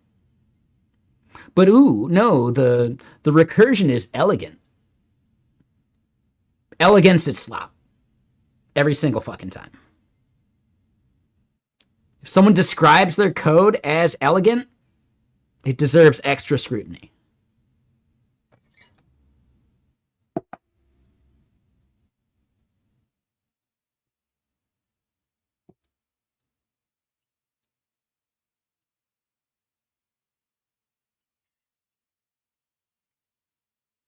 Yes, slop has always been there. I think that's the biggest thing.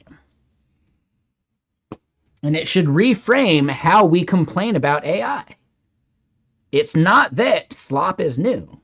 It's that anyone can hammer out the slops. Now there's just more slop to deal with.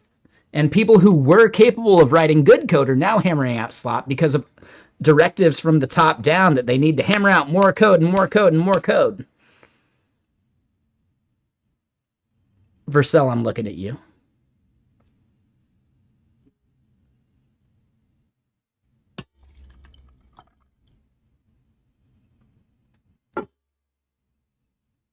I can't say how I know this, right? You know, I'll never dox my source, but I know at least one person who has worked at Vercel within the past 6 months who has mentioned that they are going to a model in which they are evaluating their devs based upon how many PRs they get merged day to day. That's just as bad as lines of code. If you're measuring productivity by lines of code or PRs merged, you're going to get a lot of shitty PRs. Oh, hey, I could do this one thing. Well, you know what? I'm going to break it up into a totally separate PR that does only that. Right? Metric-driven development.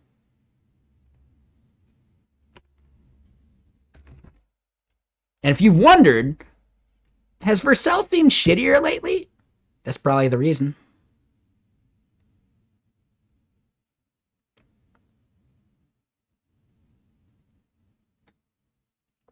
Yeah. Manager-driven development. Fucking bullshit. Anyway, let me go pee. I'm going to go use the restroom. I'm going to pour some more water while I do it. BRB.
I got more water. We're good. We're good. Splitting up big changes into smaller changes so they're easier to review, not to meet some manager's metric set. And I get that, but you know what?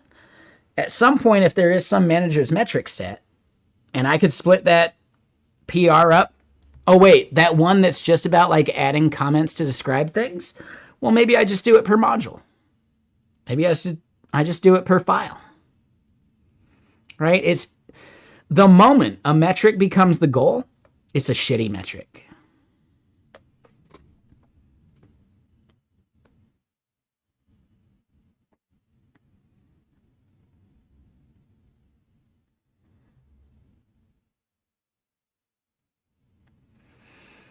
Yeah. If I were at that company, I would be thinking about where am I going next? Like immediately.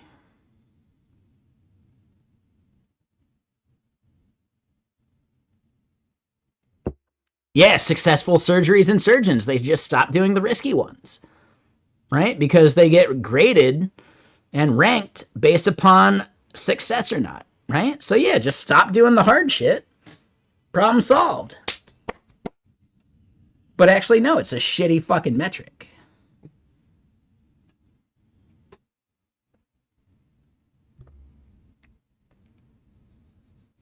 It's a great point there, CMDL, for sure. And I think it's absolutely relevant.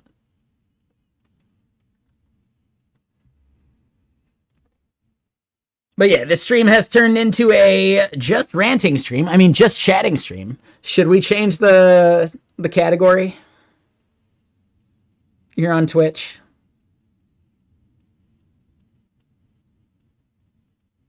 I was just about to get into some code stuff. Now we'll see. I'm easily distractible at this point.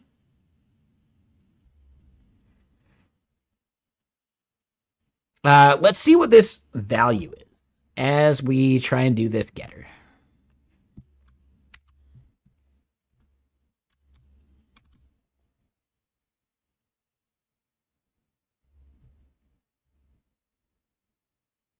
Ah.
Oh, we're still ranting. Yeah.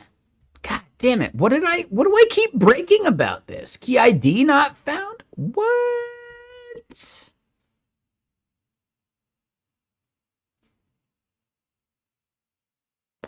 Oh no, we wanted results. There we go. No, that's it. That's fine. We're moving a little fast and loose, but at least we get that there, and we should see the 0 value, and we should be able to log whatever's in that, right? I think.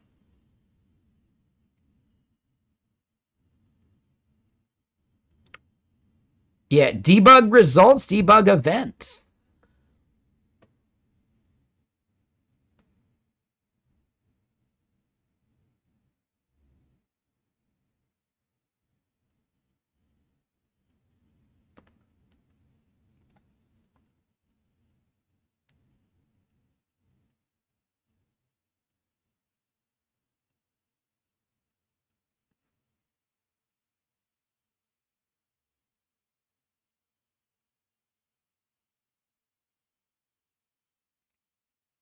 All right, so we have something wrong here in. I'm guessing how we're doing the joins.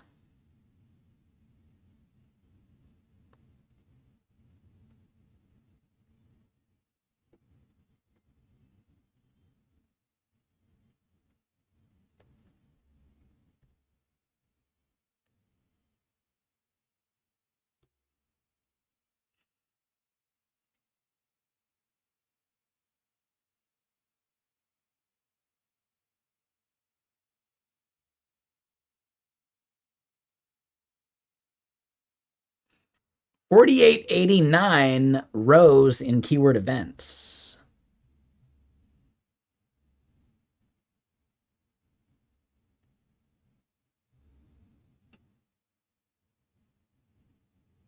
Nope, so that's not that value divided by 2, so where is this value coming from?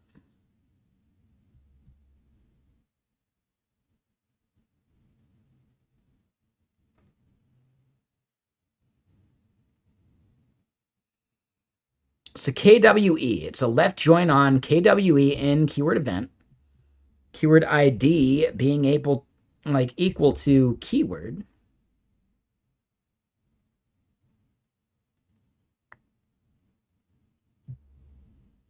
I don't know if this needs to be a left join.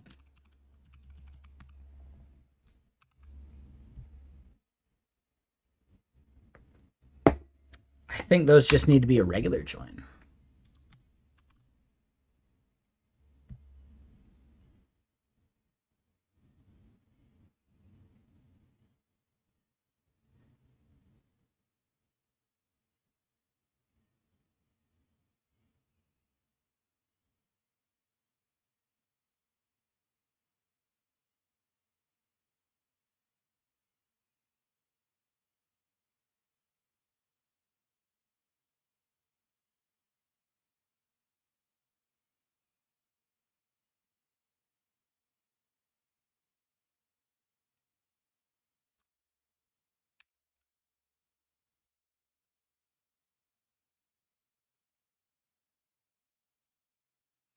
We didn't even see debug results and debug events.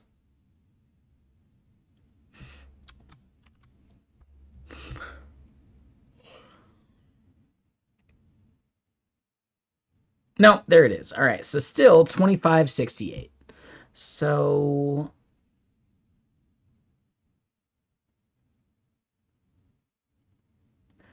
here's the thing, like keyword events.id.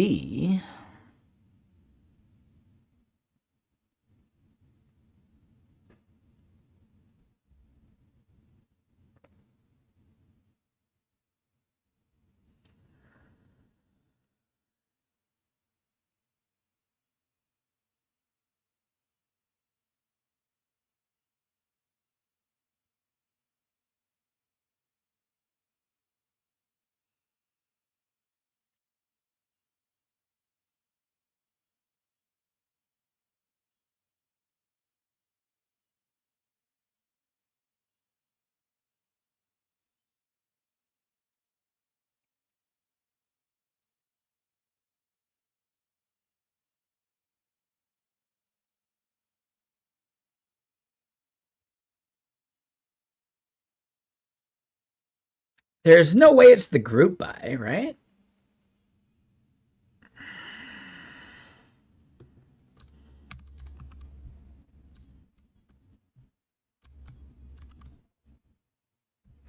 Yeah, that just bails out.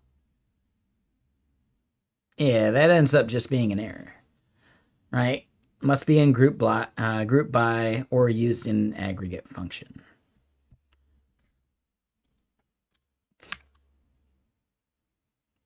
And we do want to group by the lens ID. Jesus Christ. Damn, dude, don't you have a fucking life?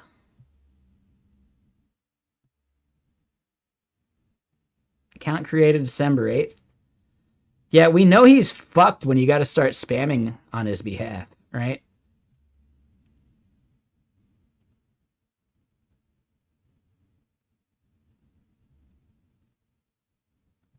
So yeah, easy report. Definitely spam.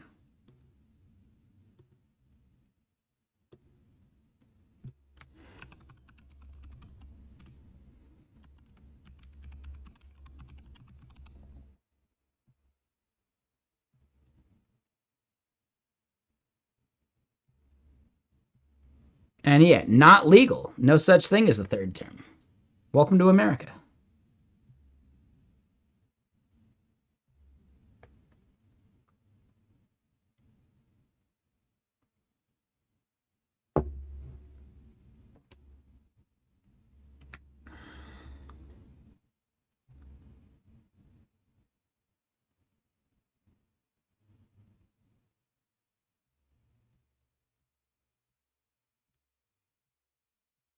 All right, if FDR can't have one, why the fuck should Trump deserve one? Could you imagine the amount of good that FDR would have done with a third term? Holy shit, dude. And actually, hold on. Wait, did he have a third? Is he the reason they created the rule? That might be it. Maybe he did have a third, and that's why we had the Works Progress Administration, etc.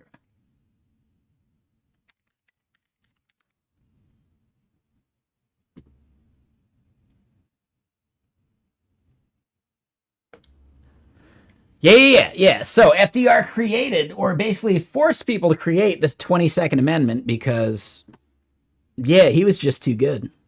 And the shit he did brought us out of the Great Depression.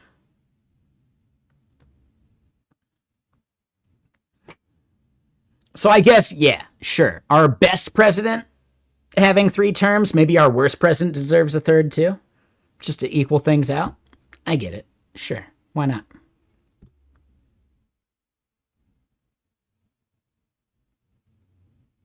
No, I don't actually agree with that. If the sarcasm is not apparent.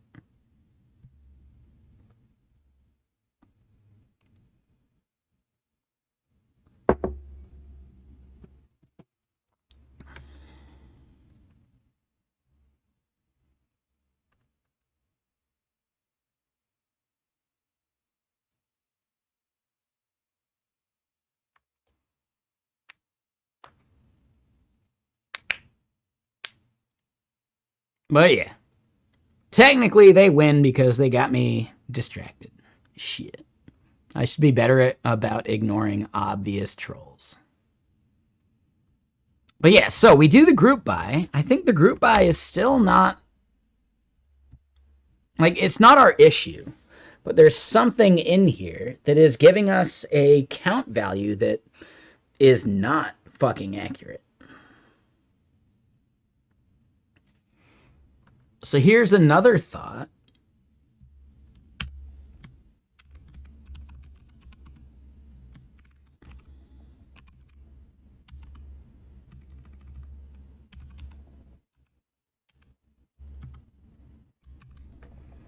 What if we do that? What if we log the results value? And if the results value is different from our counts value, there's a fucking problem there. But we won't know until we try. And then look at the actual result.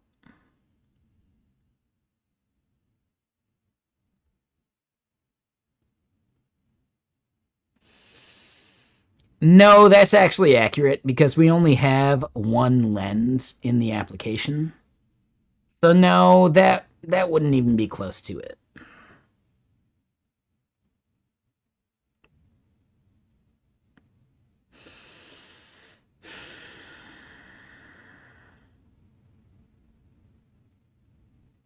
Do we do just like a separate query to get those count values?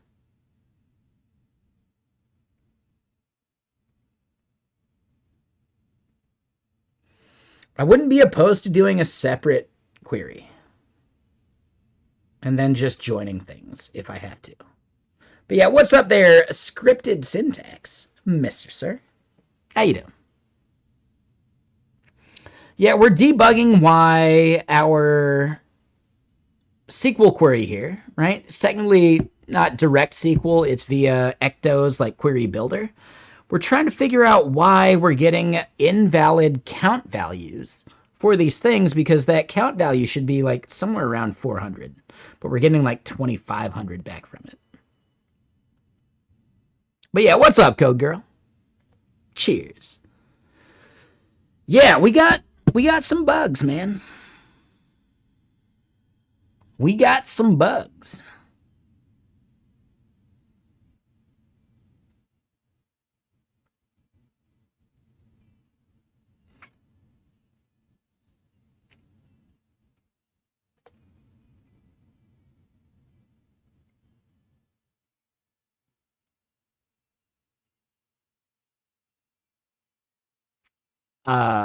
What do you mean by that syntax? Why not use raid? Oh, hold on. No, I get the joke. Yeah, raid like the bug killer. Yeah, right? The anti-roach like thing, right? The spray. Took me a second. I was like, wait, like raid like Twitch? Raid like hard drive array? No, you meant like raid as in bugs. Yeah, totally. Took me a second. It's like I'm smoking weed or something, which I haven't even done yet.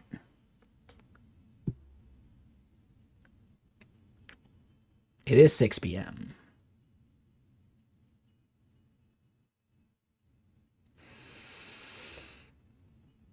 Do I want to fall asleep at my desk playing PoE 2 tonight? If so, we could totally take a bong tote. I mean, I could totally unclog my humidifier.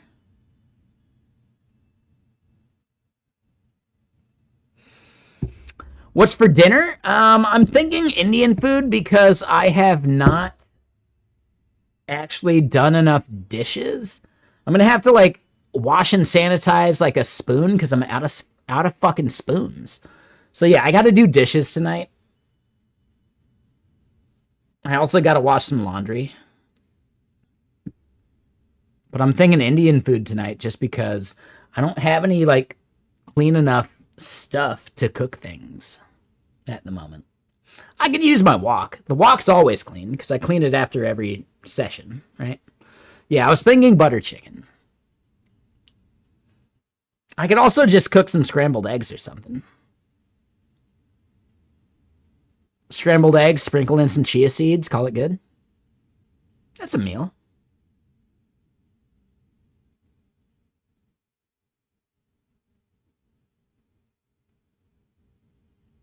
And the wok would be prepared, and I got plenty of forks. All right. I had to throw out all of the eggs I had. They all floated. So now I got fresh eggs, so I should cook them before they go bad too, right?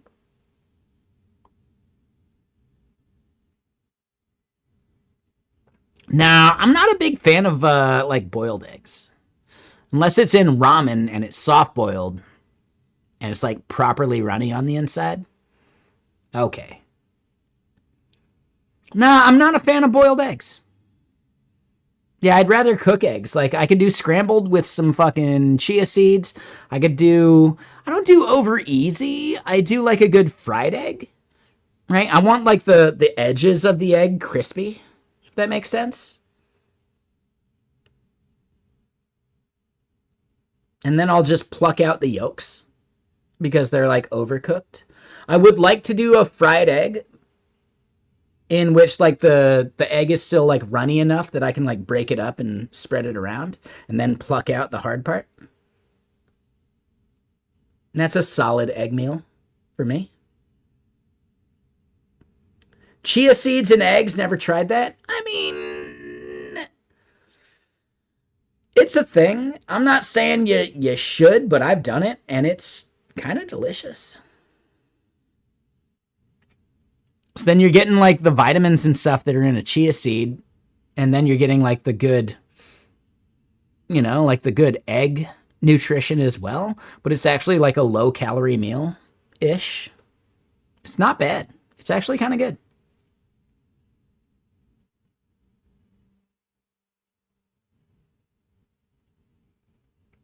No, not even soaked. I just throw them straight in because I don't give a shit.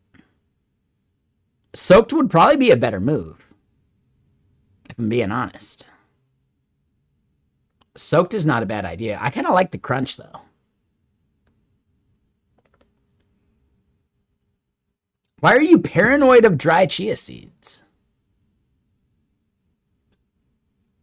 Wait, what? Why is that something to be paranoid about?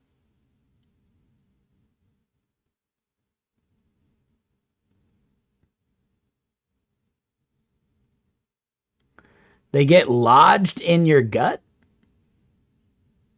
I think stomach acid is extremely strong and able to break that shit down eventually anyway.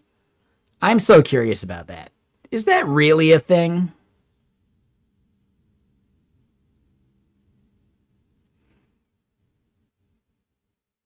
Yeah, I'm so curious about that part. Like, isn't that like, yeah, if you swallow chewing gum, it stays in you for like 3 years or something? I don't know, man. I think that's an urban myth. Yeah, it sounds like the old don't swallow your gum theory. I doubt a chia seed is able to survive stomach acid. I really, really doubt it. If you eat an apple seed, it'll grow a tree in your stomach. So you got to smoke a cigarette to kill the growth hormone or whatever, right? That's just science. Always Sunny in Philadelphia taught me that. Thanks, Mac.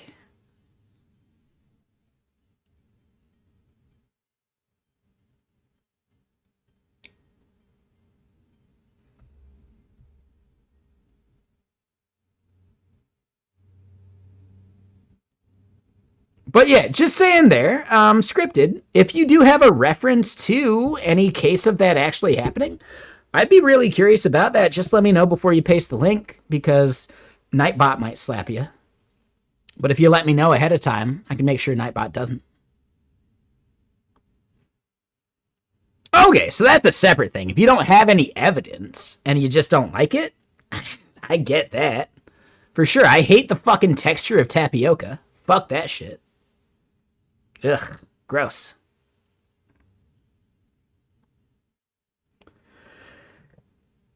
If you do have evidence, I'd appreciate a link. But yeah, tapioca's just fucking gross. I can't do bubble tea for the same reason. Ugh. They all get clumped in your gut. I'm really surprised that they survive the stomach acid portion of things. Again, scripted, I would love to see a fucking link.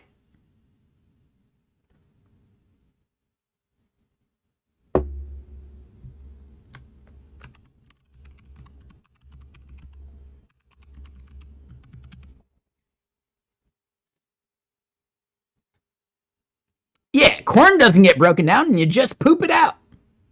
But there are folds in the intestine that corn would not get stuck in. So I could see that. But are you saying like the chia seeds clump together?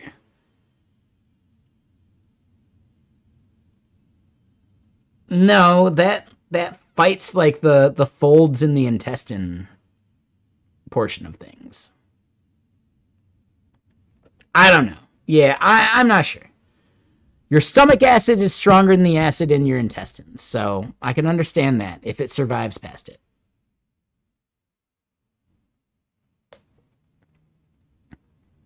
Claudia's concept. I was talking about chia seeds and eggs. I'm going to say real quick, this doesn't seem like a properly sourced article.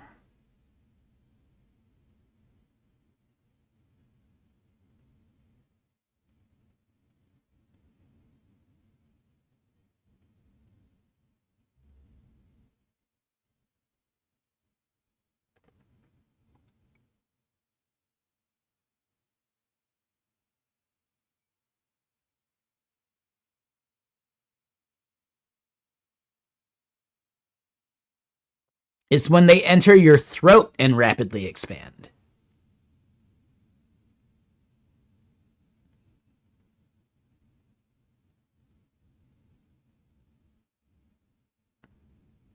So, choking incidents. Yeah, none of this is about intestinal blockage.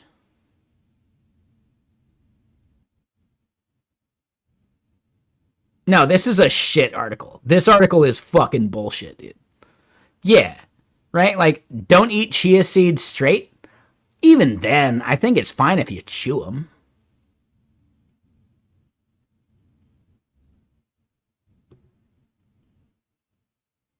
Right? If you're inhaling chia seeds, that's probably a bad idea.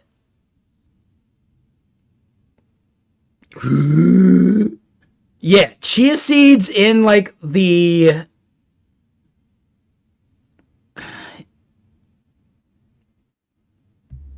yeah, hold on. I don't know, scripted. The fact that you posted the first thing you found instead of like having a good reference is already kind of a bad sign. Yeah, snorting chia seeds considered harmful. Exactly.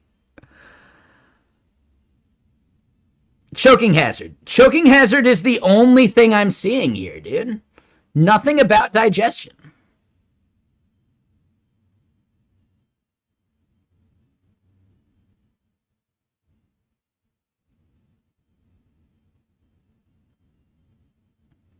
Absorb moisture in surrounding digestive fluids. Okay, so it goes farther. Further, technically.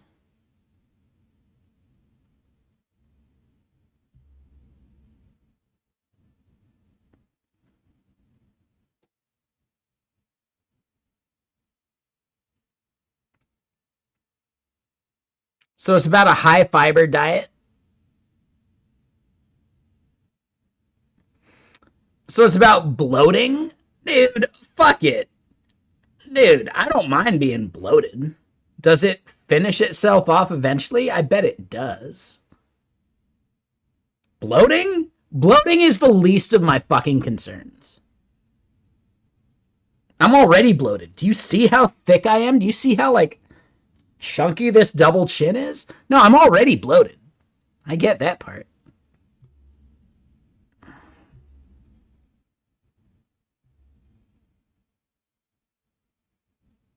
Yeah. Are you not drinking enough fucking water? Is the entire problem here. Like, I don't know. Scripted syntax sounds like some bullshit to me. Drink more water. Problem solved? Like, I don't know, man. I'm calling bullshit right now. I'm calling bullshit right now. No offense, syntax. We all have things someone told us was true that we believed, and then we had to go look it up, and it turns out we were wrong. My mom told me about the whole balding comes from your mother's side of the family. No, that's actually false. Balding comes from both sides of the family. But it was an old wives' tale that I never questioned until someone was like, well, fuck you. I only have balding on my dad's side and I'm going bald. Figure that out. And it's like, well, all right. Now I got to double check what someone told me. My bad. Shit. Let's ask AI. No, let's not ask AI because it's just going to regurgitate what it's found via some bullshit Google search without actually a proper reference. No, let's not ask AI. This is a thing I would not trust AI to know.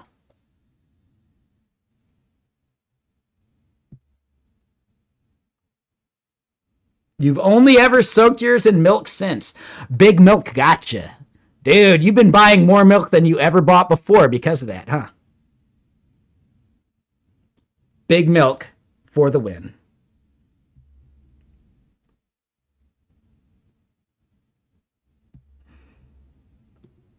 Just saying, that's not a bad porn name, actually. Hey, what's your porn name? Big Milk. Ooh, not bad. Touche.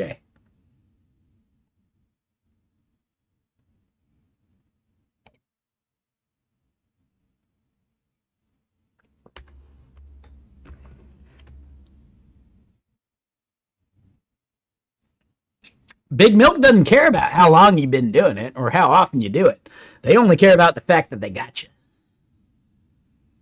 Big Milk for the win.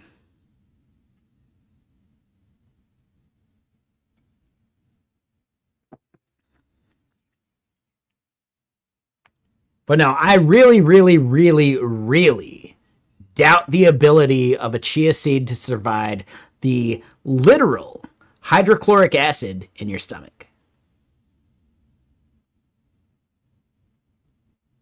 It is literally hydrochloric acid in your stomach.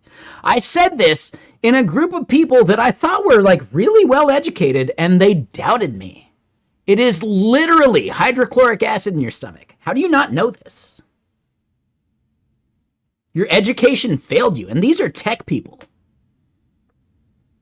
These are people that had to at least go through a couple years of fucking education, and they forgot all the shit that mattered.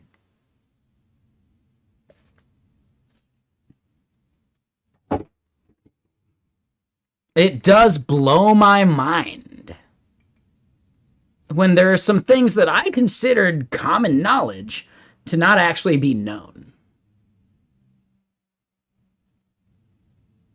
So there's nothing wrong with that. Just saying. One of my closest friends at one point said, oh no, they didn't just have the flu, they had influenza.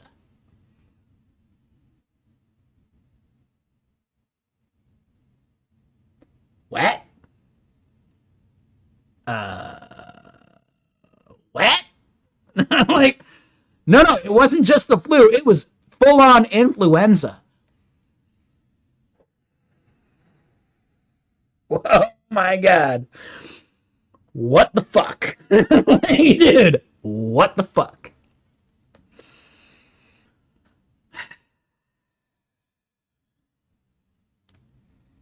We all have blind spots, but holy shit, man.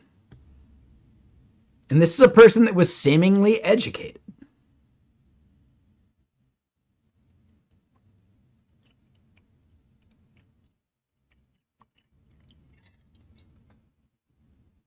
Public school educated, obviously. You get what you pay for. I'm kidding. I'm public school educated too, but I'm curious. And you can't teach curious.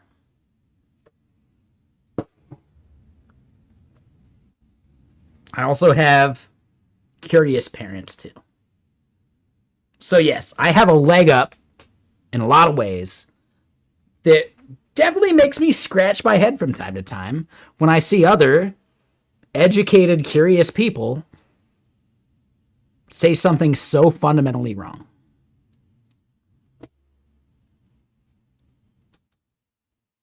And I think this might be one of those, and that's totally okay. It's fine there, scripted. I'm not trying to make you feel bad. I just think it's funny. That's the world we fucking live in right now.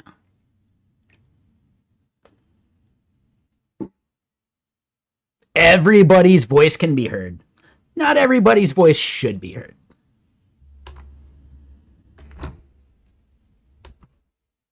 And I don't mean yours. I just mean whoever told you this shit.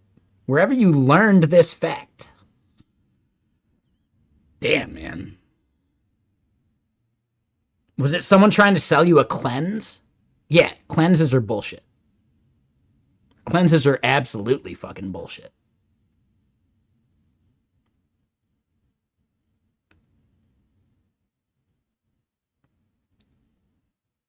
Yeah, if you drink too much water, it can kill you. Yeah, dihydrogen monoxide. Every single person that has ever died had dihydrogen monoxide in their body. Coincidence? I think not. This is something the major medical establishment doesn't want you to know.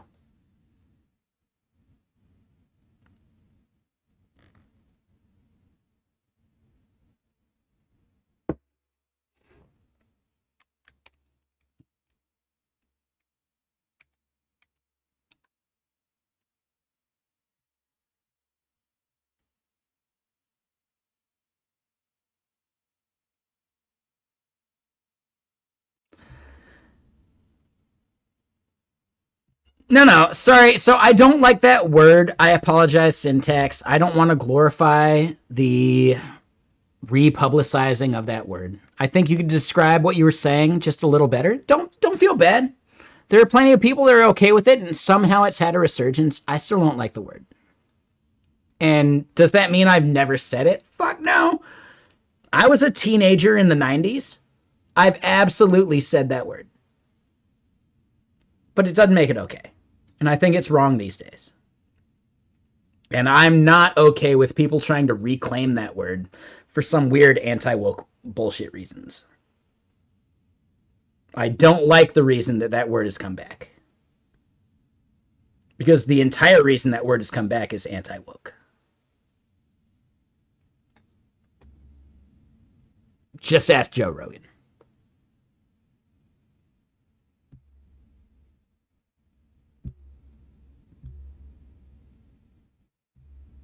For anyone's unaware, it's the R word, right? When we're saying hard R, we don't mean hard R the way that, you know, the dude talking to Linus or Linus Tech Tips was meaning it. We mean it the way, when we say hard R, that Linus actually meant it. And we mean the R word, not the other word with a hard R.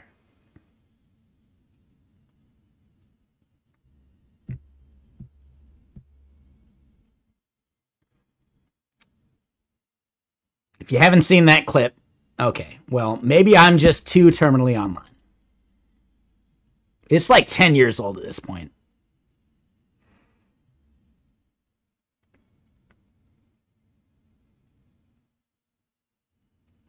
I don't want any hard R in my chat, besides respect. See where I went there? See what I did? There we go. Other hard R's can happen. Take it easy. I'm not saying no hard R's whatsoever. I just mean those two words. We can move on. Reasonable sounds fantastic. That is a reasonable approach.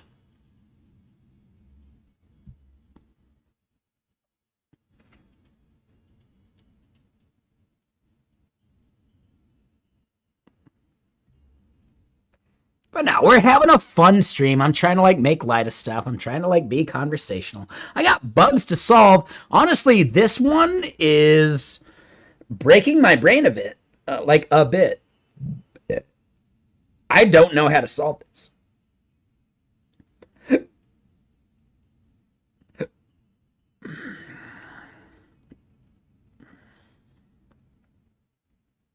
There's no way in hell that KWE ID should be equal to KWLR ID.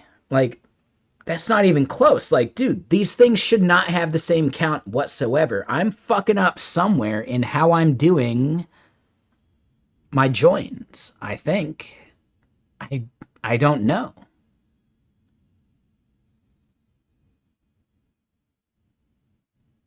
I might actually reach out to an LLM about it.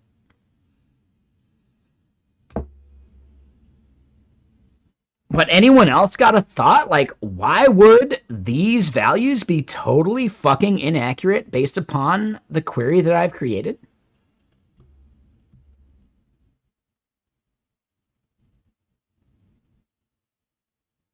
These used to be left joins. I turned them into regular joins just to try stuff, but it's the exact same number. So that's not the issue. And I'm not going to lie, I totally forget the difference between join and left join and right join. It's about like the Venn diagram of these things, right? So a join is the thing that's the intersection. A left join is the thing that's outside. Or is it just the circle? I think it's just the circle. And then a right join would be just the circle. But an inner join, which is the default, is the Venn diagram overlap. Right?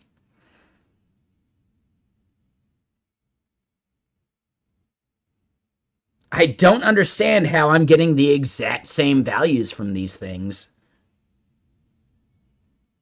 By changing the join, like the number should have changed, right? So otherwise, or technically, it means that I am fucking up somewhere else, and it's not the way I'm doing that. Nightshade's the sequel guy? Where the fuck is Nightshade? How dare he not be here right now? I'm kidding, by the way. It's okay. I get it. No, this... I like to think I'm pretty good at SQL. This one's giving me a fucking run for my money. Like, nah, I'm fucking up somewhere, somehow, in a major way, and I'm blowing it. But I don't know how. So at this point, we need to think about how we could debug this, because it's... Like, honestly, every SQL query ends up being like a black box.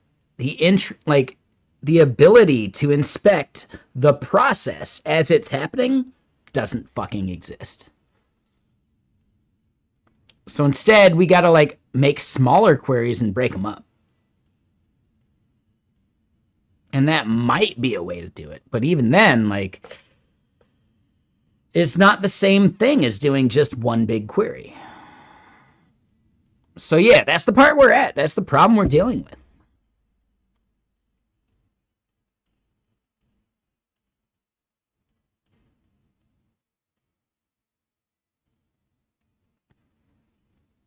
Don't worry about the schema. The query should be all you need. Who gives a shit about the schema? Like, Wizard, seriously. This query should be all you need to understand why these numbers are fucked.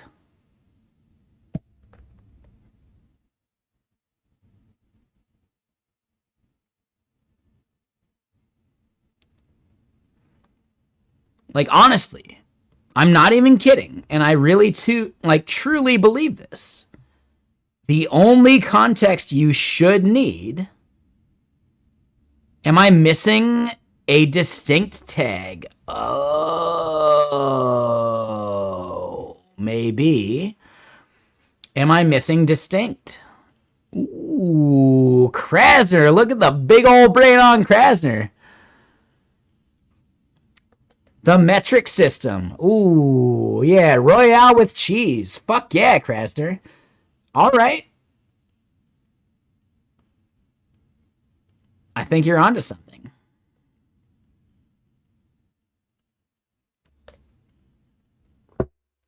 So, I mean, we're doing a group by. There you go, Shakabra. You had one shitty RxJS bug and you solved it with a distinct tag. Or a distinct pipe. Fuck yeah, dude.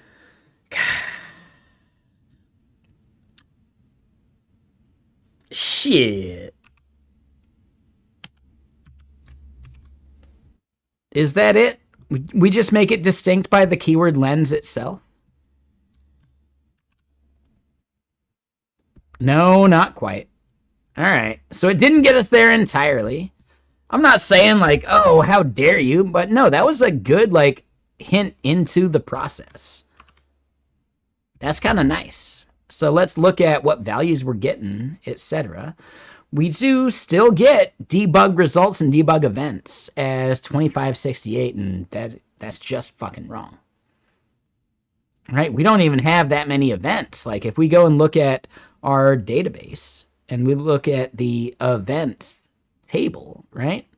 And I do, right? There's 4889 events in the table.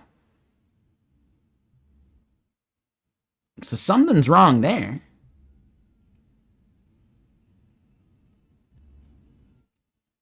And we only have something like 400-ish events for this keyword specifically. So it's not about this keyword versus other events. Do I need to go back to the left join? That could be it.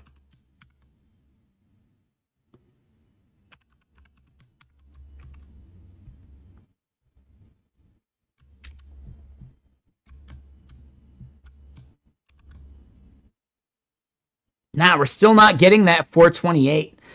Technically, the 428 minus like a 6 value, I think.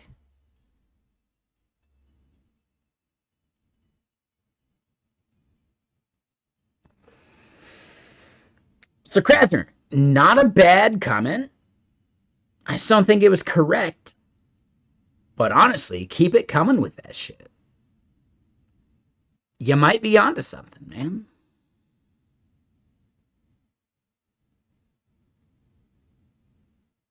Do we go by instead distinct like keyword event ID? I don't think that does what I'm looking for whatsoever. No, that just breaks everything. It should appear in the group by. Yeah, I feel like group by and distinct should be fine. Like group by should already have solved this problem. I don't think distinct solved this, but I could be wrong.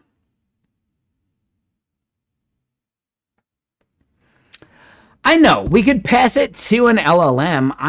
I like the idea of trying to solve a problem first. Because if I don't put in the effort, I'll never remember the lesson from this moment, right?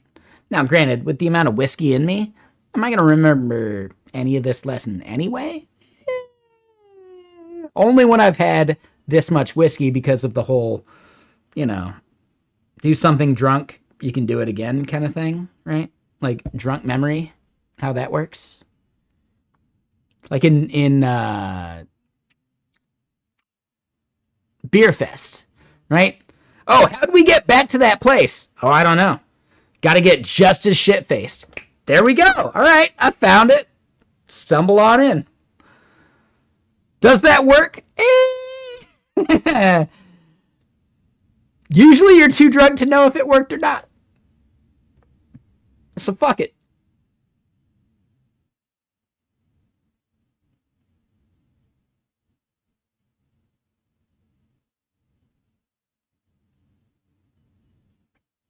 That said, the answer is no. It hasn't worked for any major case I've needed. I've definitely forgotten where I parked my car. And a couple shots of whiskey didn't help me find it. Just saying.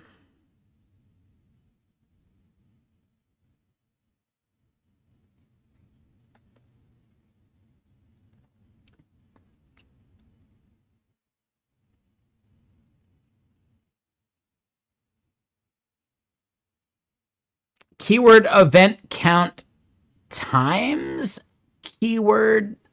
Like, I definitely don't want to multiply it by that. So pending events is the value I care about. And that is the amount of keyword events we have minus the keyword lens results we have that we've done. It's fanning out in the join.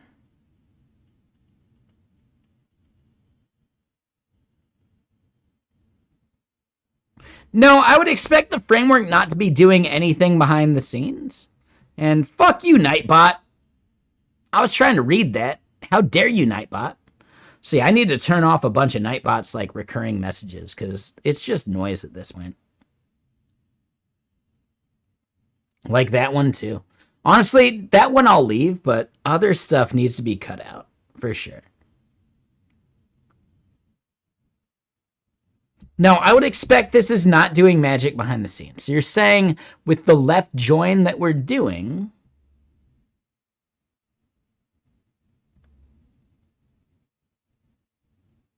no, we're not going to ban Nightbot. I'll just turn off the messages that are recurring. Come on, it's that easy. Shit.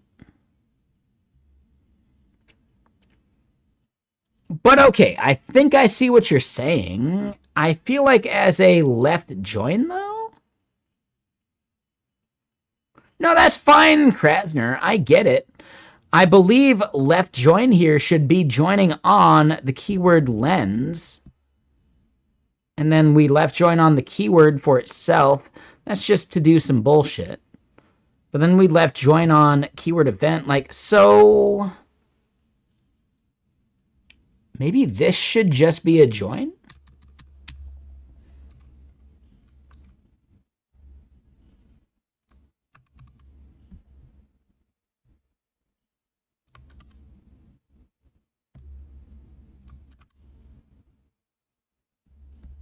Nah.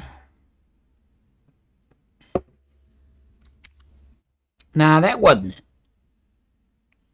Fanning out makes sense. That's like a proper term.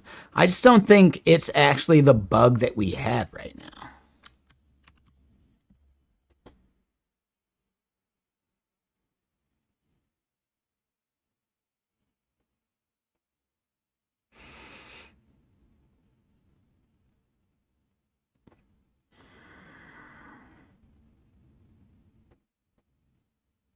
Yeah, no, we just keep getting these same exact values.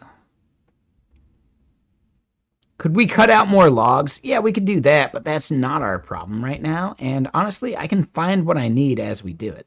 But it's like, it's the join versus left join. I think that is our problem there.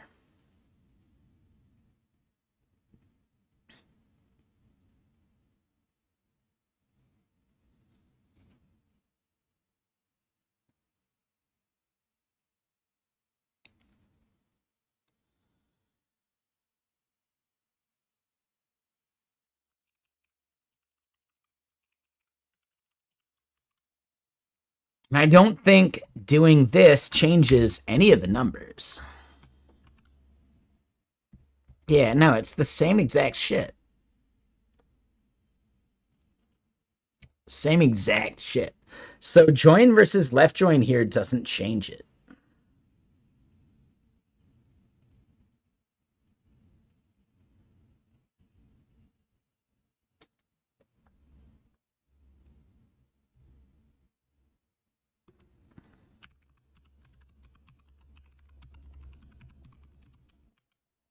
I thought inner join was the default. Yeah, inner join is the default join. So yeah, an inner join should solve this problem. So that's not it either.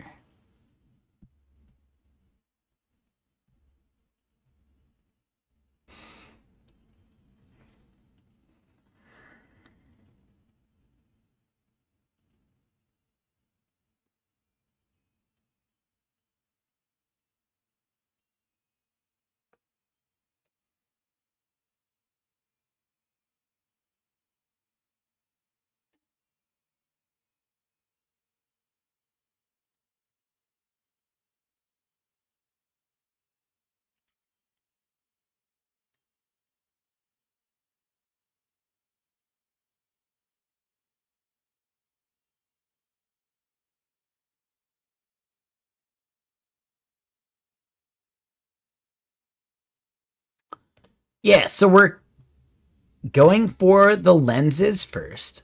We then join on, right? Inner join on keyword, keyword event, and keyword lens result, where all of them are just using the ID that we care about. And then we do a where clause of, yeah, making sure we're having like the IDs of keyword and org that we care about.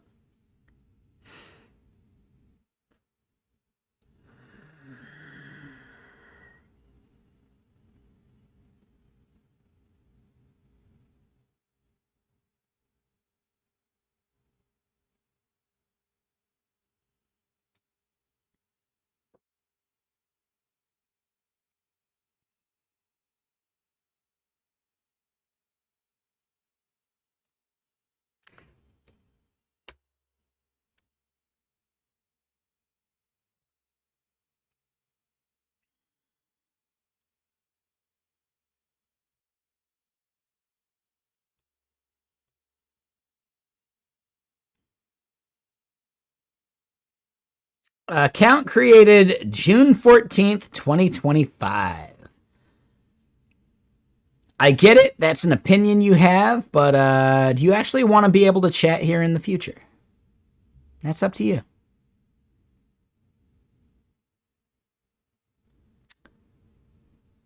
Use some empathy. If you were streaming and someone said that as their first message, how would you react?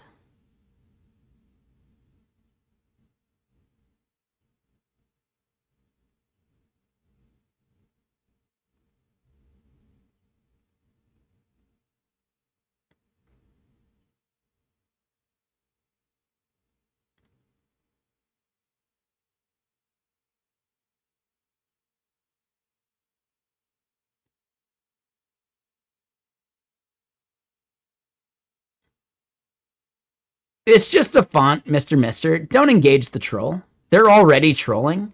I'm just giving them one more chance to be a human being about it before I just ban the fuck out of them.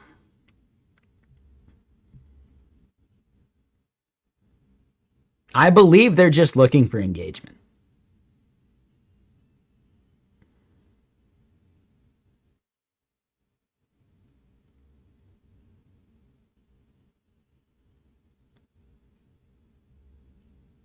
So yeah, I understand that and I appreciate it, but when someone here is looking for engagement,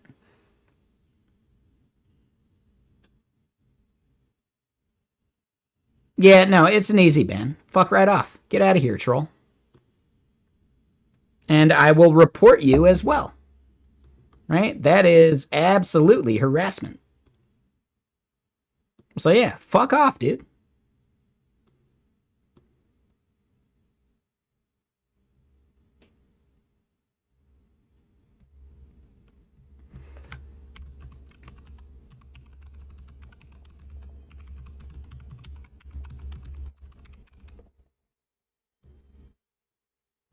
Very easy, right?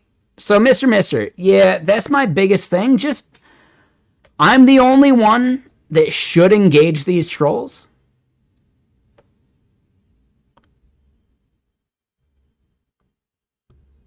Because all I'm trying to do is bait out them being trolly, and then I can just report and ban them. And then they lose their account, hopefully.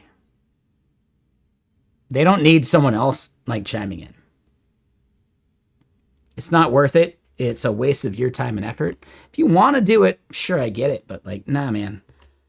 Shitty people don't deserve your time or effort. No, I'm not saying you're bad. Like, honestly, if you really want to engage them, go for it. But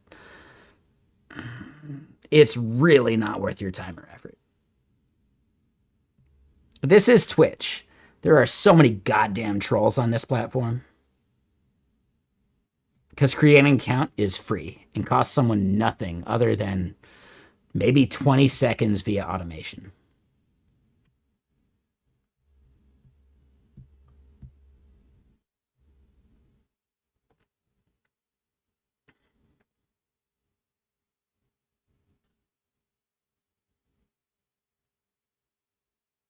But yeah, Mr. It's fine. Yeah, the only thing is I look to engage them in a way that I can properly, like, report. And then if they have to keep making new accounts, maybe they get bored. That's the only reason I think it has any value. And honestly, if they say something and never say something, then I report that too because it's an obvious troll. Right? Like, I will report regardless. But if they have an admission, well, then even more reason. Yeah. Come on. Revoke that fucking account, Twitch. That person sucks.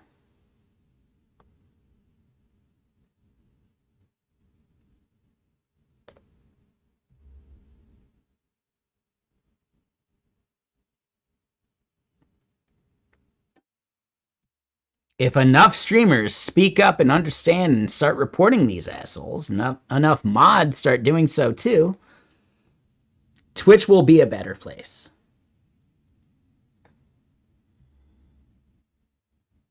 Right? Those fucking trolls can go to Kick, where they have a way worse fucking, like, trolling / bot mechanism. And where streamers on Kick kind of fucking deserve it.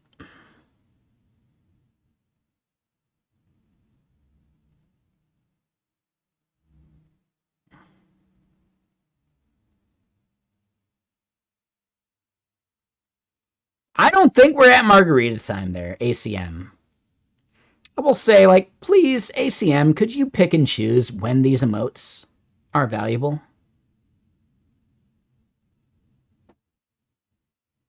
When I'm making a point, that only serves to take the piss out of the point I'm making. Come on, ACM. This is why I accused you of being a bot or a troll in the past. You'll do these things without considering the context.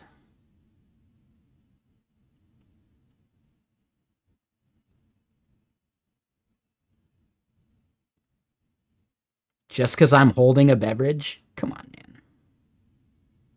You're better than that.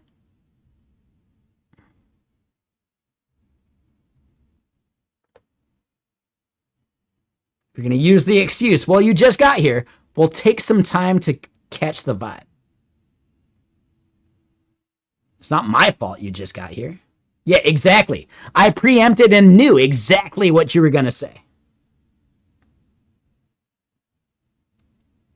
Take a moment to get the vibe.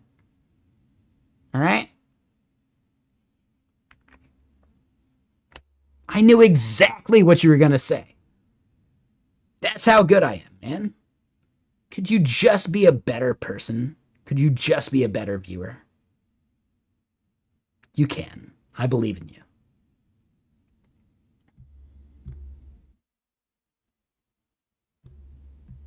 The fact that I exactly knew what you were going to claim as an excuse for making a really kind of shitty comment. Right?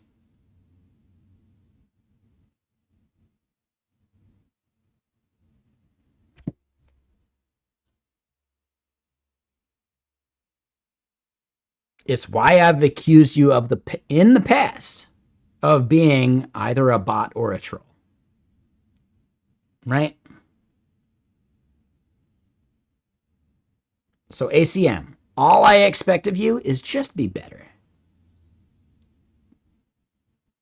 Because this isn't a new pattern from you.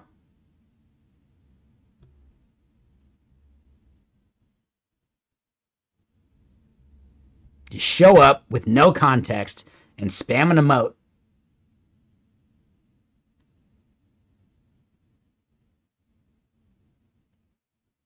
Come on. Just be better.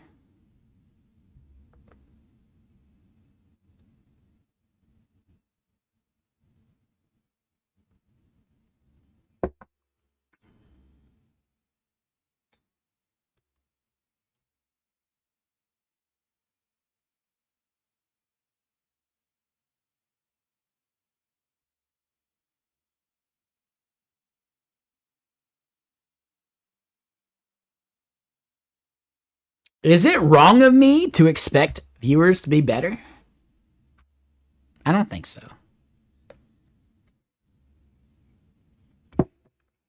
Especially regulars.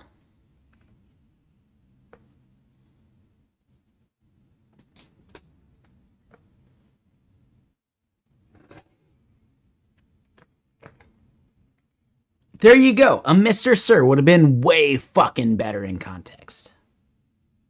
Right? ACM, context matters. If you just arrive in stream, give time to get the context. And then you're fine.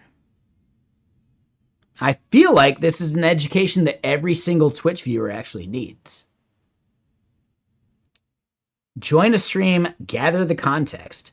Don't just spam a thing.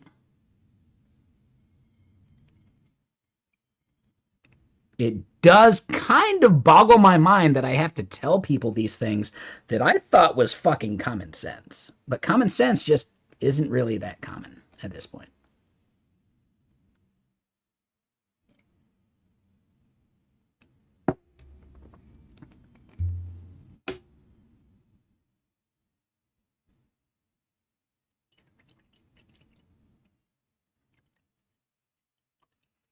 Right? It's like common sense, but common has an asterisk after it, right? And then the asterisk below in the subtext is like what should be expected as common sense, but no one has it anymore. But there we go.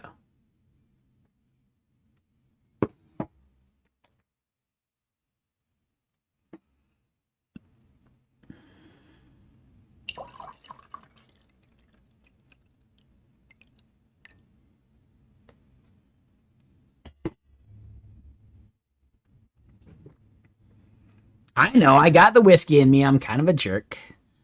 But I don't think I've been overly a jerk. Yet. Give it time. What am I drinking? This is Pendleton mixed with water. And yeah, honestly, we're at 7 p.m. We're at a good time to where I should probably just order some Indian food. And really think about how we could debug this query a little bit better. Now, there's no lobster roll I would ever order to go. Hell no. But also, there's no place in Redmond that does lobster rolls. So, Todd, if I do end up moving to Belltown, which I'm considering at some point, I would be within walking distance of buying some lobster, throwing it in the fridge, and making my own lobster roll.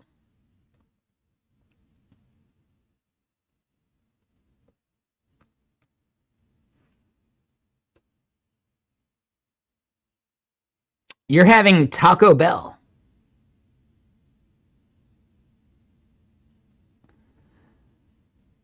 And Spacely Sprockets here wants to take me to Taco Bell. In Gripping and Chill, margarita's fine? No, I'd still be upset if I was having an argument with someone and you threw that out in the middle of the argument. I would still be a little upset, ACM. Just understand, timing is everything, dude. Timing and context is more important than what you say. Even if you're right, saying it the wrong time is a bad idea.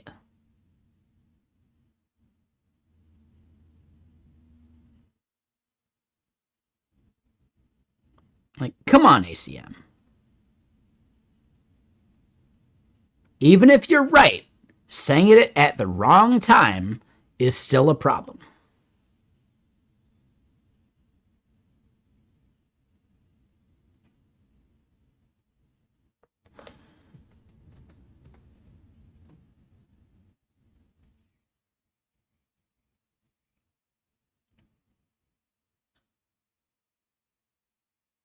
Right? Come on, man. I assume you're a professional dev. If you're a professional dev and you've ever been on a meeting and your fucking manager is bullshitting you, is it the right moment to call them out in the front of the rest of the team? That's up to you. That's really up to you. But you have to recognize if it's the right moment or the wrong moment. And your ability to be a human being about it is put to the test. And that's what I'm saying, ACM. Thank you, I appreciate the apology. But in the future, I'd just like you to think about it before you do it. And then the problem is fully fucking solved. Gather the context first. Is it the right moment? Ask these questions, and then spam an emoji. And then we're good.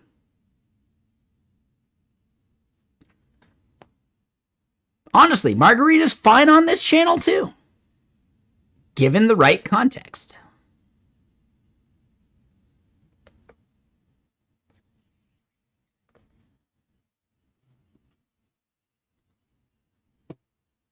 That's all I'm getting at, man. I don't expect you to be perfect. I expect you to have empathy.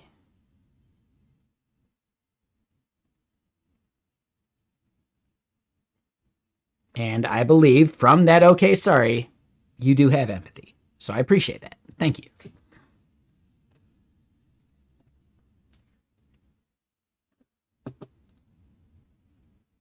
But hold on. Let me put in an order for food. It will be a butter chicken night.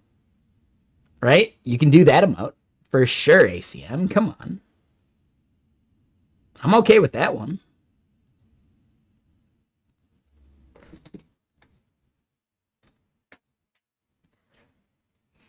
Yeah, and I'm not trying to roast you or make you feel bad. I hope that's apparent too. Like, ACM, we've had friction. I've thought you were a bot or a troll, at least at one point, because of the timing of some of these comments, right? I recognize you're not that, and that's why I am making my point so emphatically with the kid gloves on, because I'm not going to ban you for it. But just please, please, have some empathy before the emotes. And then, boom, we're good to go. Right? I feel like that was really diplomatic of me. But I don't know. I'm smoking weed or something. I haven't even smoked the weed yet, okay?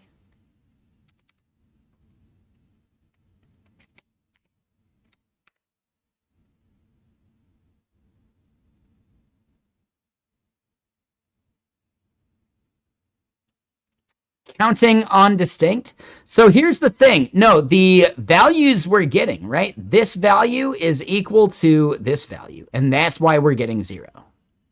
Right? When we log it, we get both of these two values being equal. And that is why we get a 0.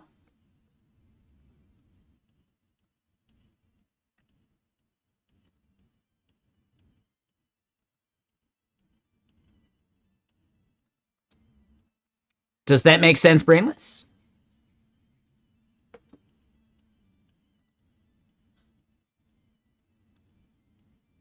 Emotes are fine. It's the emote itself that matters, ACM.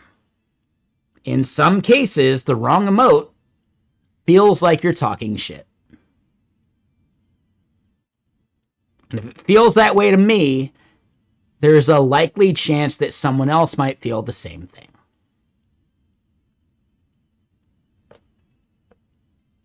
And I don't want to encourage other people to talk shit. That's not a stream I want to have. This is not a shit talking the streamer stream. This is we're here together as a community, talking to each other as human beings.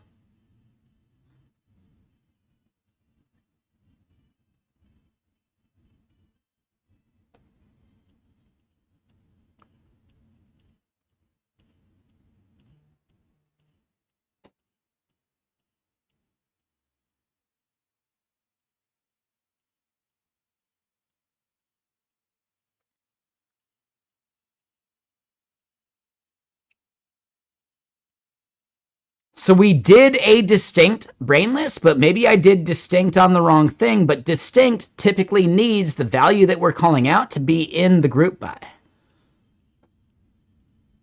So something is off there, because if I do distinct by any value not in the group by, I get yelled at by the engine. Sorry, I got burps coming up.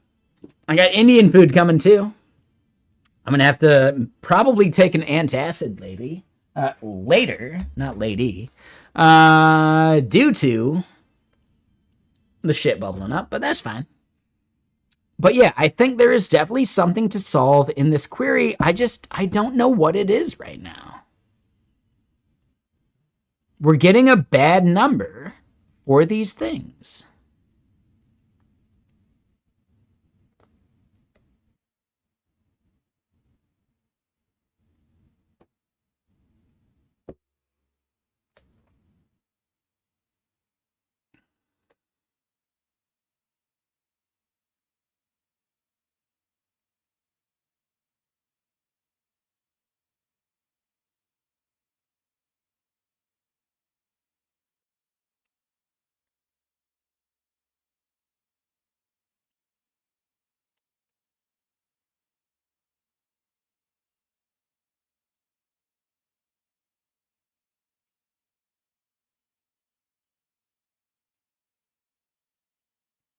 All right, sorry, I was looking at my meeting schedule tomorrow.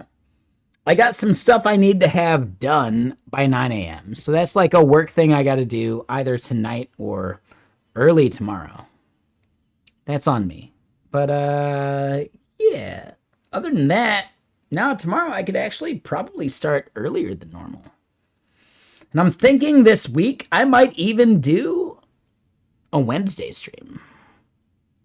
I'm thinking we can do a Wednesday stream this week. Because this fucking holiday's coming up anyway. Why not? And I got like a thing on Thursday night that I got to go do. That's at like 6. So like Thursday's going to be a shorter stream. So yeah, why not do a Wednesday? Why not? I think we got it.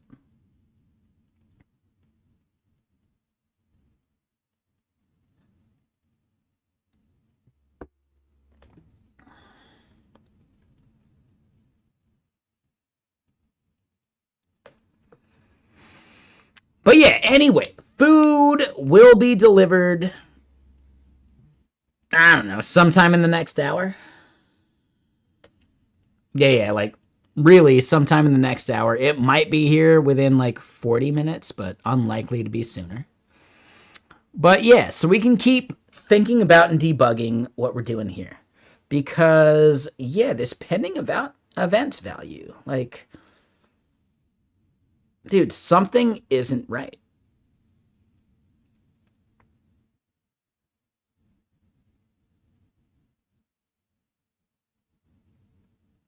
Yeah, something isn't right.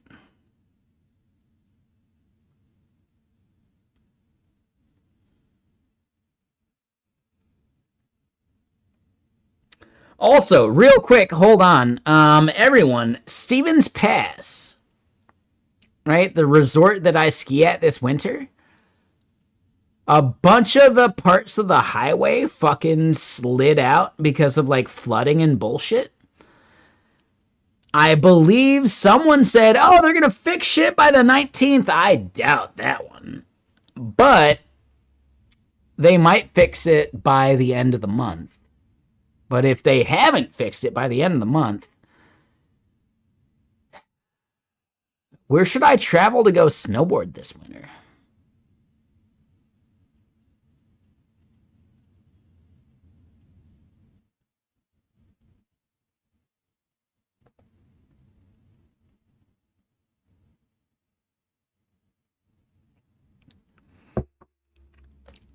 Is there anybody in Tahoe or Colorado or Utah that would put me up for a couple months? Yeah, Mount Hood has skiing and snowboarding. It fucking sucks during the winter. Mount Hood's only good during the summer. It's too flat. Dude, the backcountry and the powder at Mount Hood fucking sucks. It's really bad. I'm currently looking at Tahoe or Utah.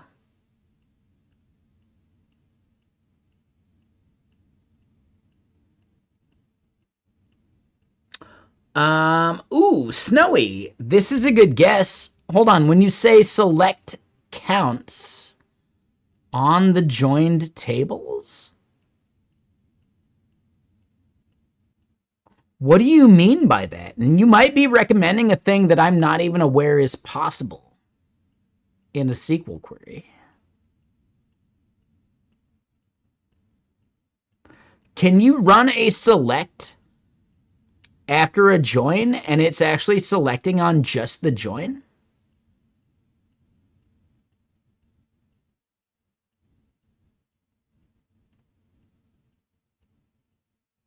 Is that a thing?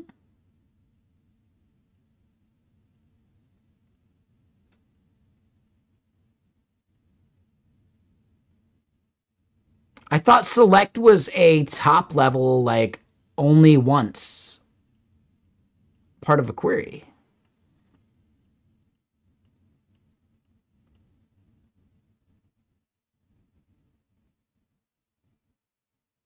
On the joined tables directly. I feel like if I was going to do a select on the joined tables directly, I'd have to actually like do like an as something to make it something else, right? Like if I did keyword event, I'd have to then do a join, like, or not a join, but like afterwards, after like the join on select, I could maybe then do a as something on the select, and it would be like KWLR R, right? Like keyword lens result. I don't know. Yeah, that part is confusing to me. There is something about this query that is just wrong. I just don't know where. And I have not checked that yet. Snowy, I appreciate the comment. That has a lot of value. I appreciate it. Thank you. Your first comment in chat, and it is just that valuable. That's awesome, man. Oh, you tried to do a link? Well, it wasn't actually a link. Hold on 1 second.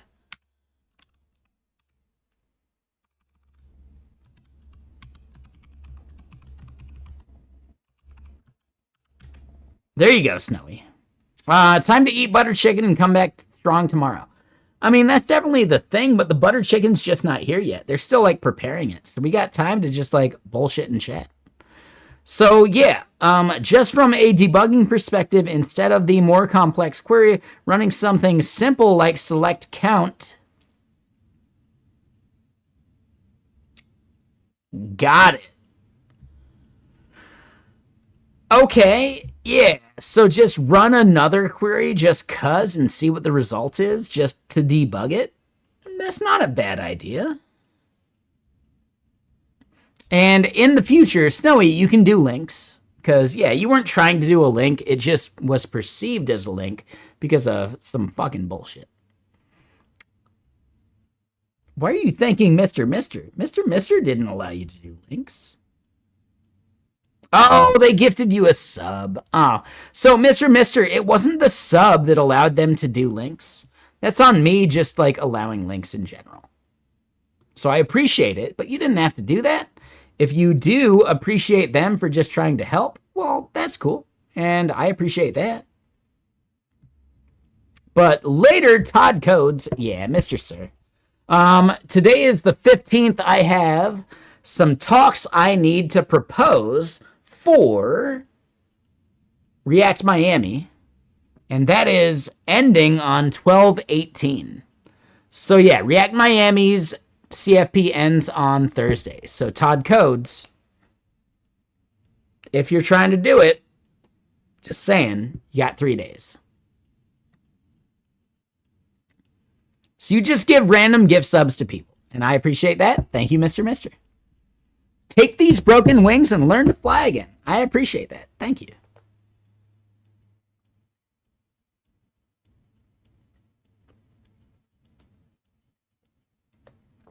Boom, boom, ba boom. Boom, boom, ba boom. I apologize. If you hate that song, I get it. It's okay. I'll stop referencing it. It'll be really hard for me, but I can do so. All right. It seems like you like it at this point. It seems like you like it at this point.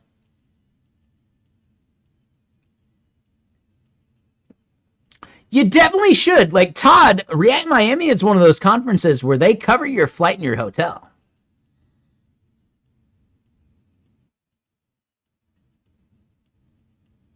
So why wouldn't you? But no, I get it. Like, you got your own life and your own shit to do. That's fine. But yeah, React Miami covers like the full bill. I mean, they don't cover your food, sure. I'll buy you a meal if I can make it out. I'll buy every meal. I don't give a shit.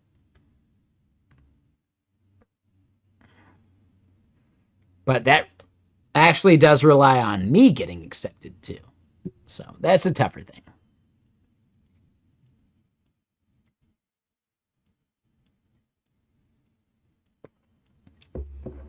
Here's a question. How are the lobster rolls in Miami?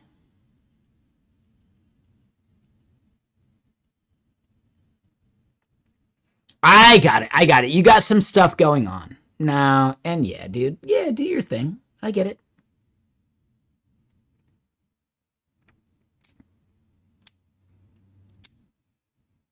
But I assume you've been to Miami before. How are lobster rolls there? Is that actually a thing you should eat there? Or like, is there better food you should eat?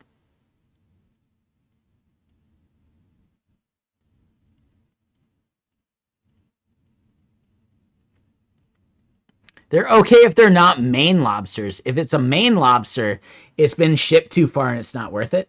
Is that the key? Right? Miami grown lobster. Only problem with it is the mercury content. No big deal.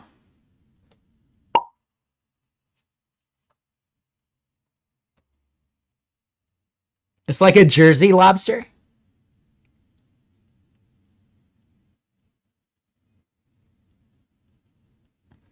Oh, they have spiny lobster down south. So I was over in San Diego for TwitchCon, and I ate at water grill or whatever. And yeah, their lobster roll was good, but they had this like special like Mexican lobster or whatever, right? Like off the coast of Baja. And this was like a spiny lobster that they just like roasted and cut in half, and it was delicious. But also, like, I don't know. I would have preferred a little more. So yeah, like I'm gonna guess like southern lobster is just not as like large and plenty.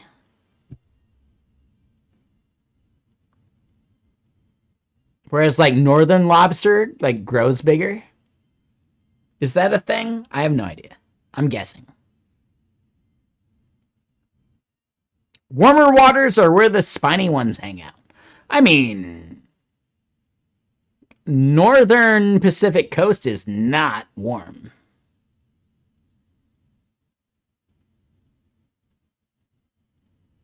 So I feel like the lobster I would get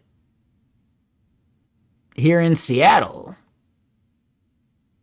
would be better than like Southern California bullshit lobster.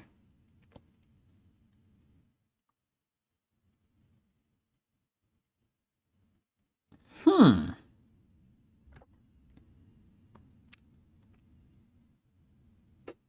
Yeah, yeah. The lobster I would get here in Seattle would be better than SoCal. All right. All right. No, that makes sense. Okay. All right. All right.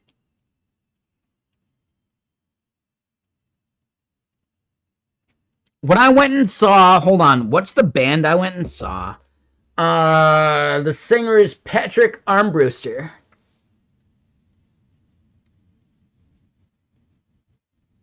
Shit, what's the band? Hold on, we'll play his shit. We'll just do it, right? You know, synthwave enough, whatever. God, what is the band? They did that song that was a collaboration with another dude, and it was that like understand they got a plan for us. I bet you didn't know that I was dangerous. Like, what is that song? Fuck.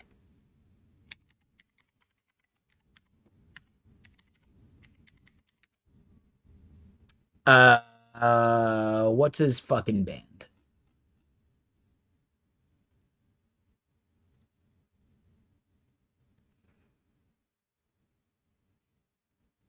Yeah, yeah. Like, what's the name of the band? Joywave. Thank you, Todd Coates. Yes, Joywave. I went and saw Joywave in concert, and they were fantastic. But when he came to Seattle, he's like, I went to get a lobster roll that cost me 40 fucking dollars. He was complaining about that. It's like, is it not $40 where he's from? He's from fucking LA. Isn't he? Like, dude. And yeah, thank you, Krasner. No, it was fantastic. They did a great show, actually. It was a really good show. Yeah, $40 is fucking market value. What market? I don't know. But yeah, $40 for a lobster roll is basically market value. I don't like it, but that's the reality we live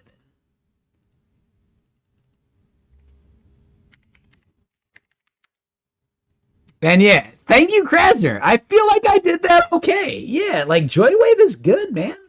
They're a great fucking band.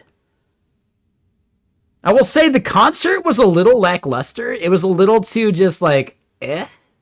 I don't know how to phrase that any better, but it was just a bit eh. But their recorded shit is really fucking good.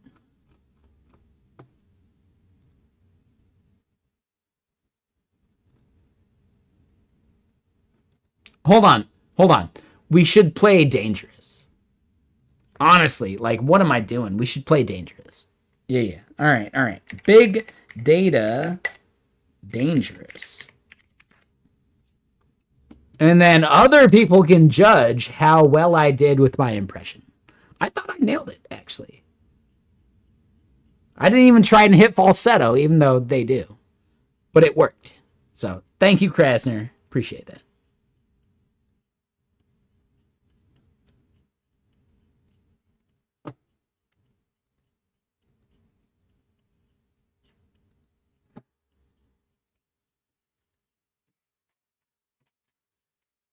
I do appreciate that. Thank you, Krasner, for that backup of the fact that I tried to do the song and I fucking blew it. But I think I was close enough. All right. Like, nobody can hit notes like Patrick Armbruster.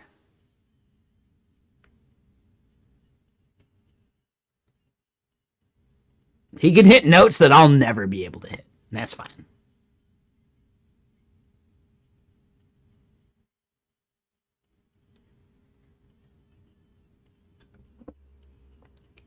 You didn't know that I was dangerous.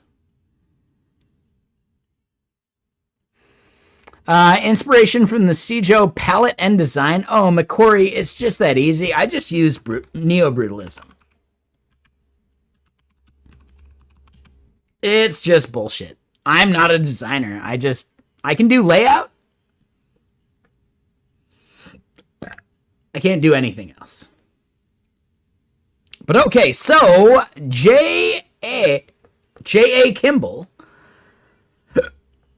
Sorry, I got the hiccups now.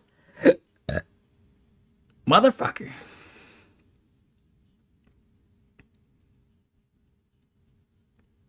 So I have access to the actual select statement and an interactive P-SQL console or other means I could reissue the select as an explain select and get my server to cough up the execution plan.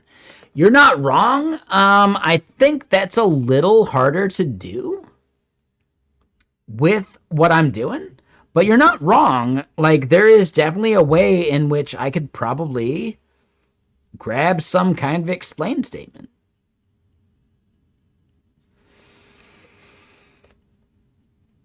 There is at least a part of me that thinks having to use explain is giving in versus knowing the problem. But honestly, if I was close enough to like throw this into an LLM, shit, I'm just throwing darts at the wall anyway, so who gives a shit?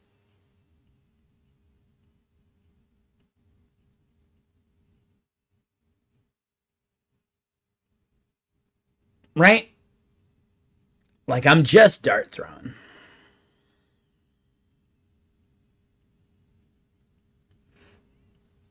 I think you're right that there's a dart we need to throw. Yeah, no worries, Todd. Have a good night. It does look like my food is being picked up. God, these drivers are so fucking far out.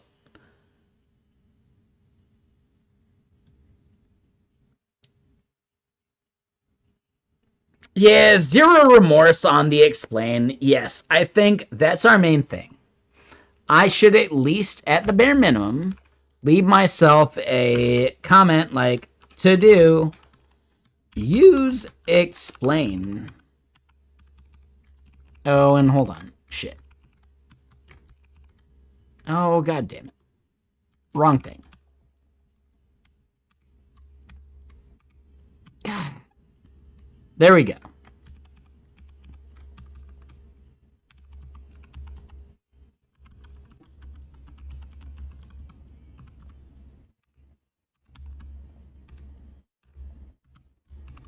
Sure. You haven't done that with Postgres, but just Googling around, you can see, you can feed the plan output to an online tool or two to help parse it. And honestly, that's not a bad idea either. Honestly, I really like this. This is the most complicated query I've had to debug anyway. You love how I break things down in comments, even when going at it solo. You need to do that, like, you know. And hold on. Yes, this song's fantastic, but no. Let's do some more. Let's do some more Joywave, because Joywave is actually fucking fantastic. No. Every window is a mirror. And this song was super fucking good in concert, too. And my bad. Sorry, McCory. I'll add you to regulars so that, like, links don't get banned in the future. No, you're good, man.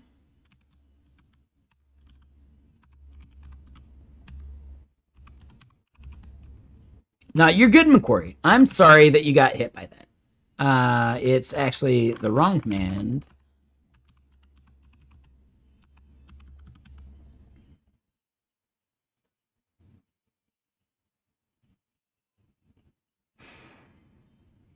Nah, Joywave is super good. And yeah, I appreciate Krasner for not roasting me on my rendition of the song they make. That, you know, I feel pretty good about that now. I should totally record an album now, right? Wink. Shit. All right, so your comment was you love checking hover effects for this. Oh, yeah. When the hover and it goes down and then it translates and the hover fails. Yes. Ah, dude, that is one of my biggest fucking pet peeves. But I believe I'm using a framework that has that exact fucking problem.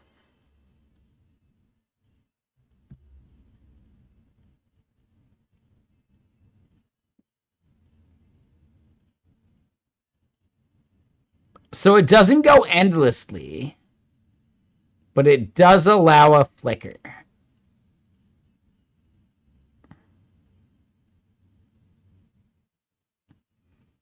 So it does kind of suck. Yeah. I get that. But you know what?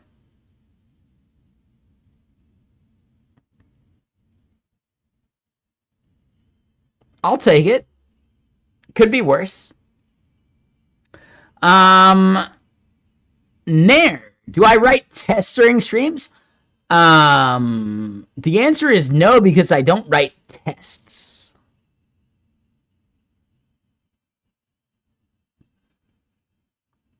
I only write tests for things that I think deserve and need them.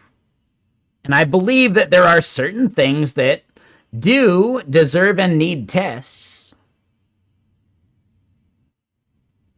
But we may disagree on what needs a test. I will unit test a thing that needs unit tests. I will end-to-end test things eventually. But I do not unit test everything because I believe a unit test coverage metric is bullshit every fucking time.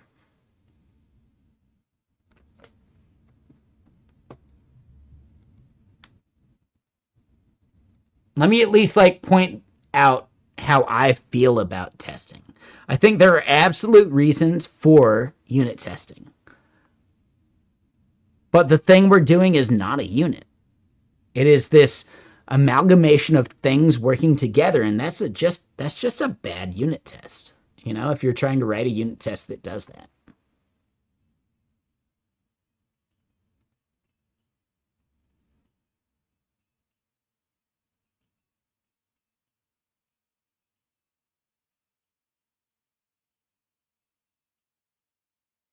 God damn it, I fucked up again on DoorDash.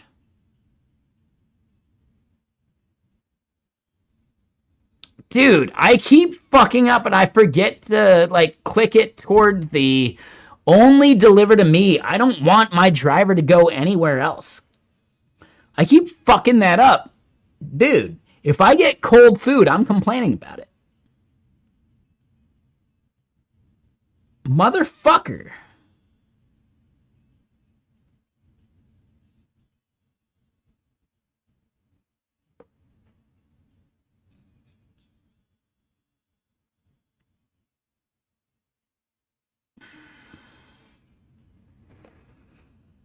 Dude, god damn it. It's worth the extra $3 every single fucking time to pay for the driver to deliver it directly to you. It's never worth sacrificing that $3 to get cold food.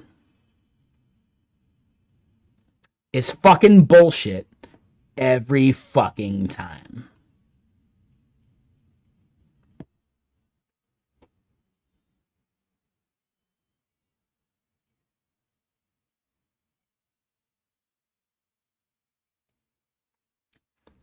Pictures of my cold food? No, they have timers, man. I've never been contested for my cold food. Because it's fucking obvious, and DoorDash fucking knows that they fucked up. And the food got cold because of how they routed this shit. I've never actually been fought for when I fought for a refund because the food was cold. DoorDash has never been a dick about it. Just saying.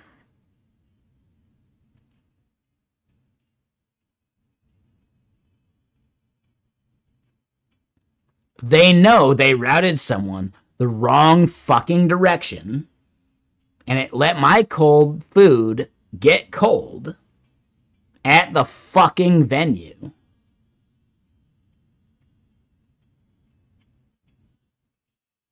Dude, this dude's even making a wrong turn towards the place. No,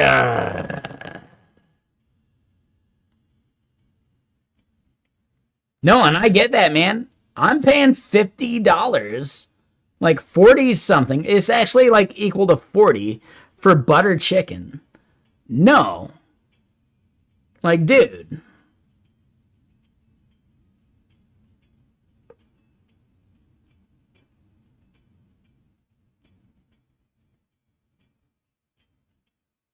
DoorDash is fucking up by double routing delivery drivers.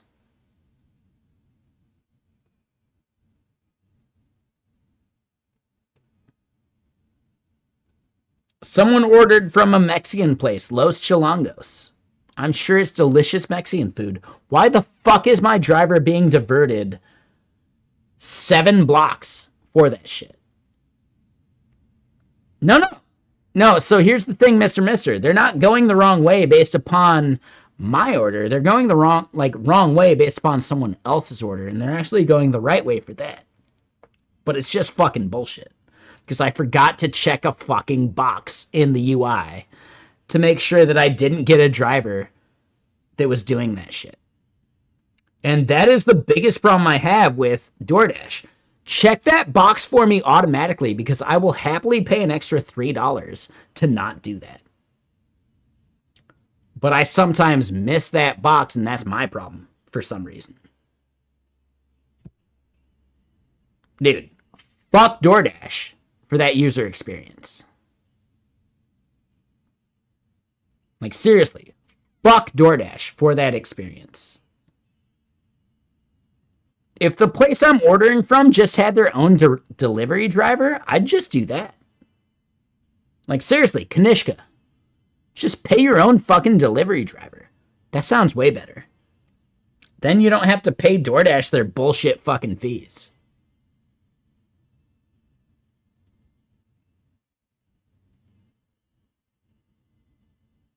The guy that made the navigation suite, fuck that asshole. How do we route it to where, like, everyone gets the coldest food at every moment? That feels like the algorithm that they decided. Yeah, fuck that asshole. How can we make sure everybody gets cold food? Here we go. Yeah, let's have one driver deliver 3 fucking meals.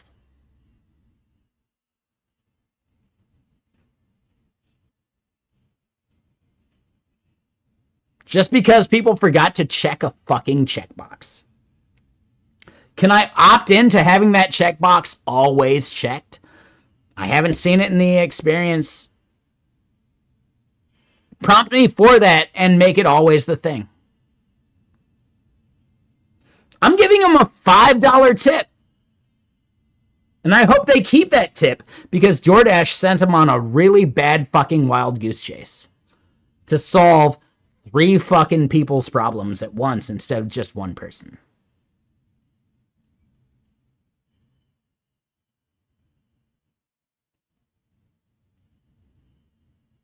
Jack, you don't have to believe me. It's something someone told me, and I took their word. I could be wrong. I don't know, man. You don't have to believe me. But I absolutely believe that to be the facts. Because the people that told me, I absolutely trust.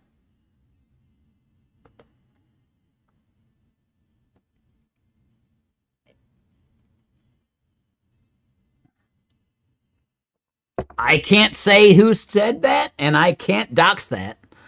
But holy shitballs, like, totally.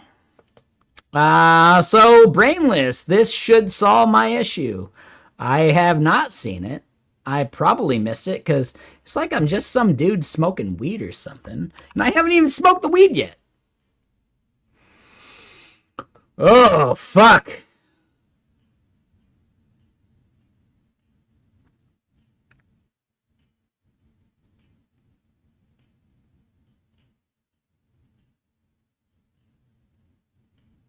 Bottom one does distinct.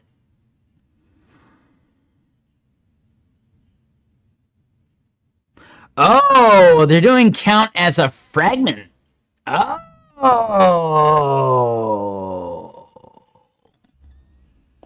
Oh.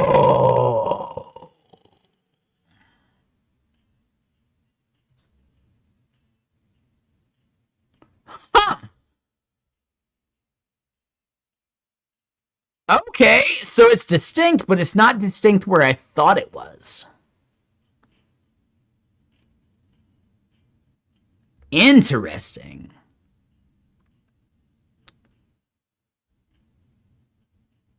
Okay.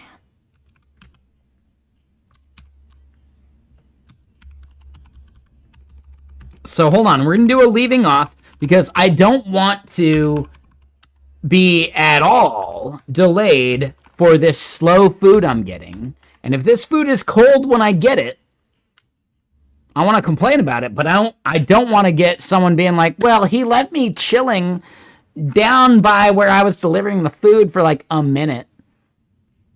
I don't want that to be an excuse. I want to be there as they come up because then I have a proper fucking reason to complain.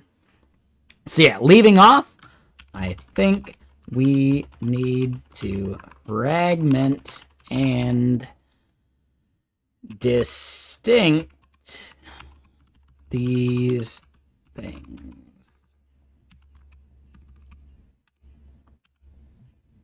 And I'm going to paste that link that you gave me because I appreciate that. That sounds great. That sounds fucking fantastic. It's like I smoke weed or something. So yeah, they're picking up my order right now. I guarantee the order's ready, so we got to go find someone to raid. Like right now, we got to go do that because I don't want them to be able to chill and do something. Hell no. And if my food's cold, well, my food's cold, and that's the problem. If it's warm, then fuck it. Yeah, you know what? The timing was perfect, and good job, DoorDash. But I do not want to give any leeway towards this shit being fucked up. All right? So that's important. Meet him at the restaurant. No, I'm not doing that. Dude, I'm here at home. I'm good. No. I appreciate that. That's a good idea. But Mr., right? Take these broken wings and learn to find another stream to go watch until tomorrow. I know that's not part of the lyrics of the song, but I think we're good. So who do we go raid? Doon, doon, da doon. Doon, doon, da doon.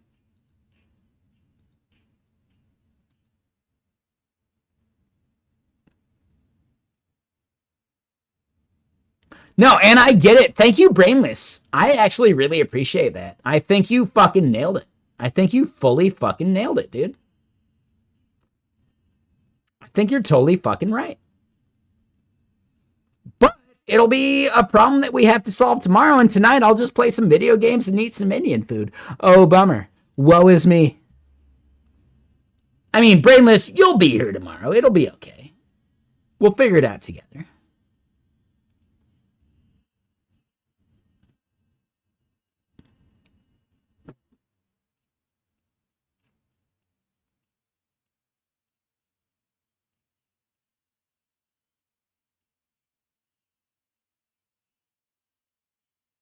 We see ZHI doing C++ game dev. We did raid him very recently. ODatNerd, we've also raided pretty damn recently. We do see Sharkface Lives. They're doing makers and crafting stuff. All right, it's not quite the same. Chris Perillo behind the scenes. Ooh, Ooh, that could be a thing.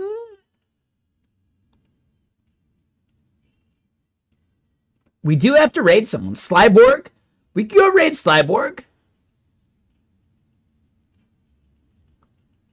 Evils Presley is playing some gaming, but you know what? Do we just go raid like another cool live streamer? Danny Sem is just doing Danny Sem things. Like, honestly, we haven't raided Danny Sem in super long.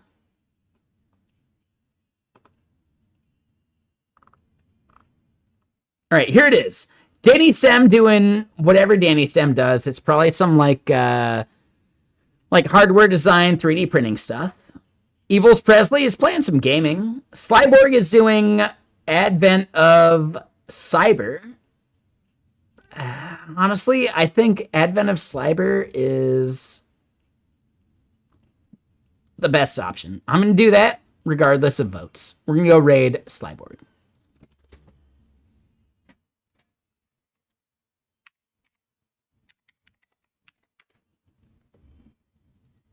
All right, and then let me look at my DoorDash. Oh my God, it's on my way. It's on the way. It's here so soon. So I got to click that button like ASAP. So, YouTube, thank you all for hanging out. Appreciate you. I'll see you tomorrow.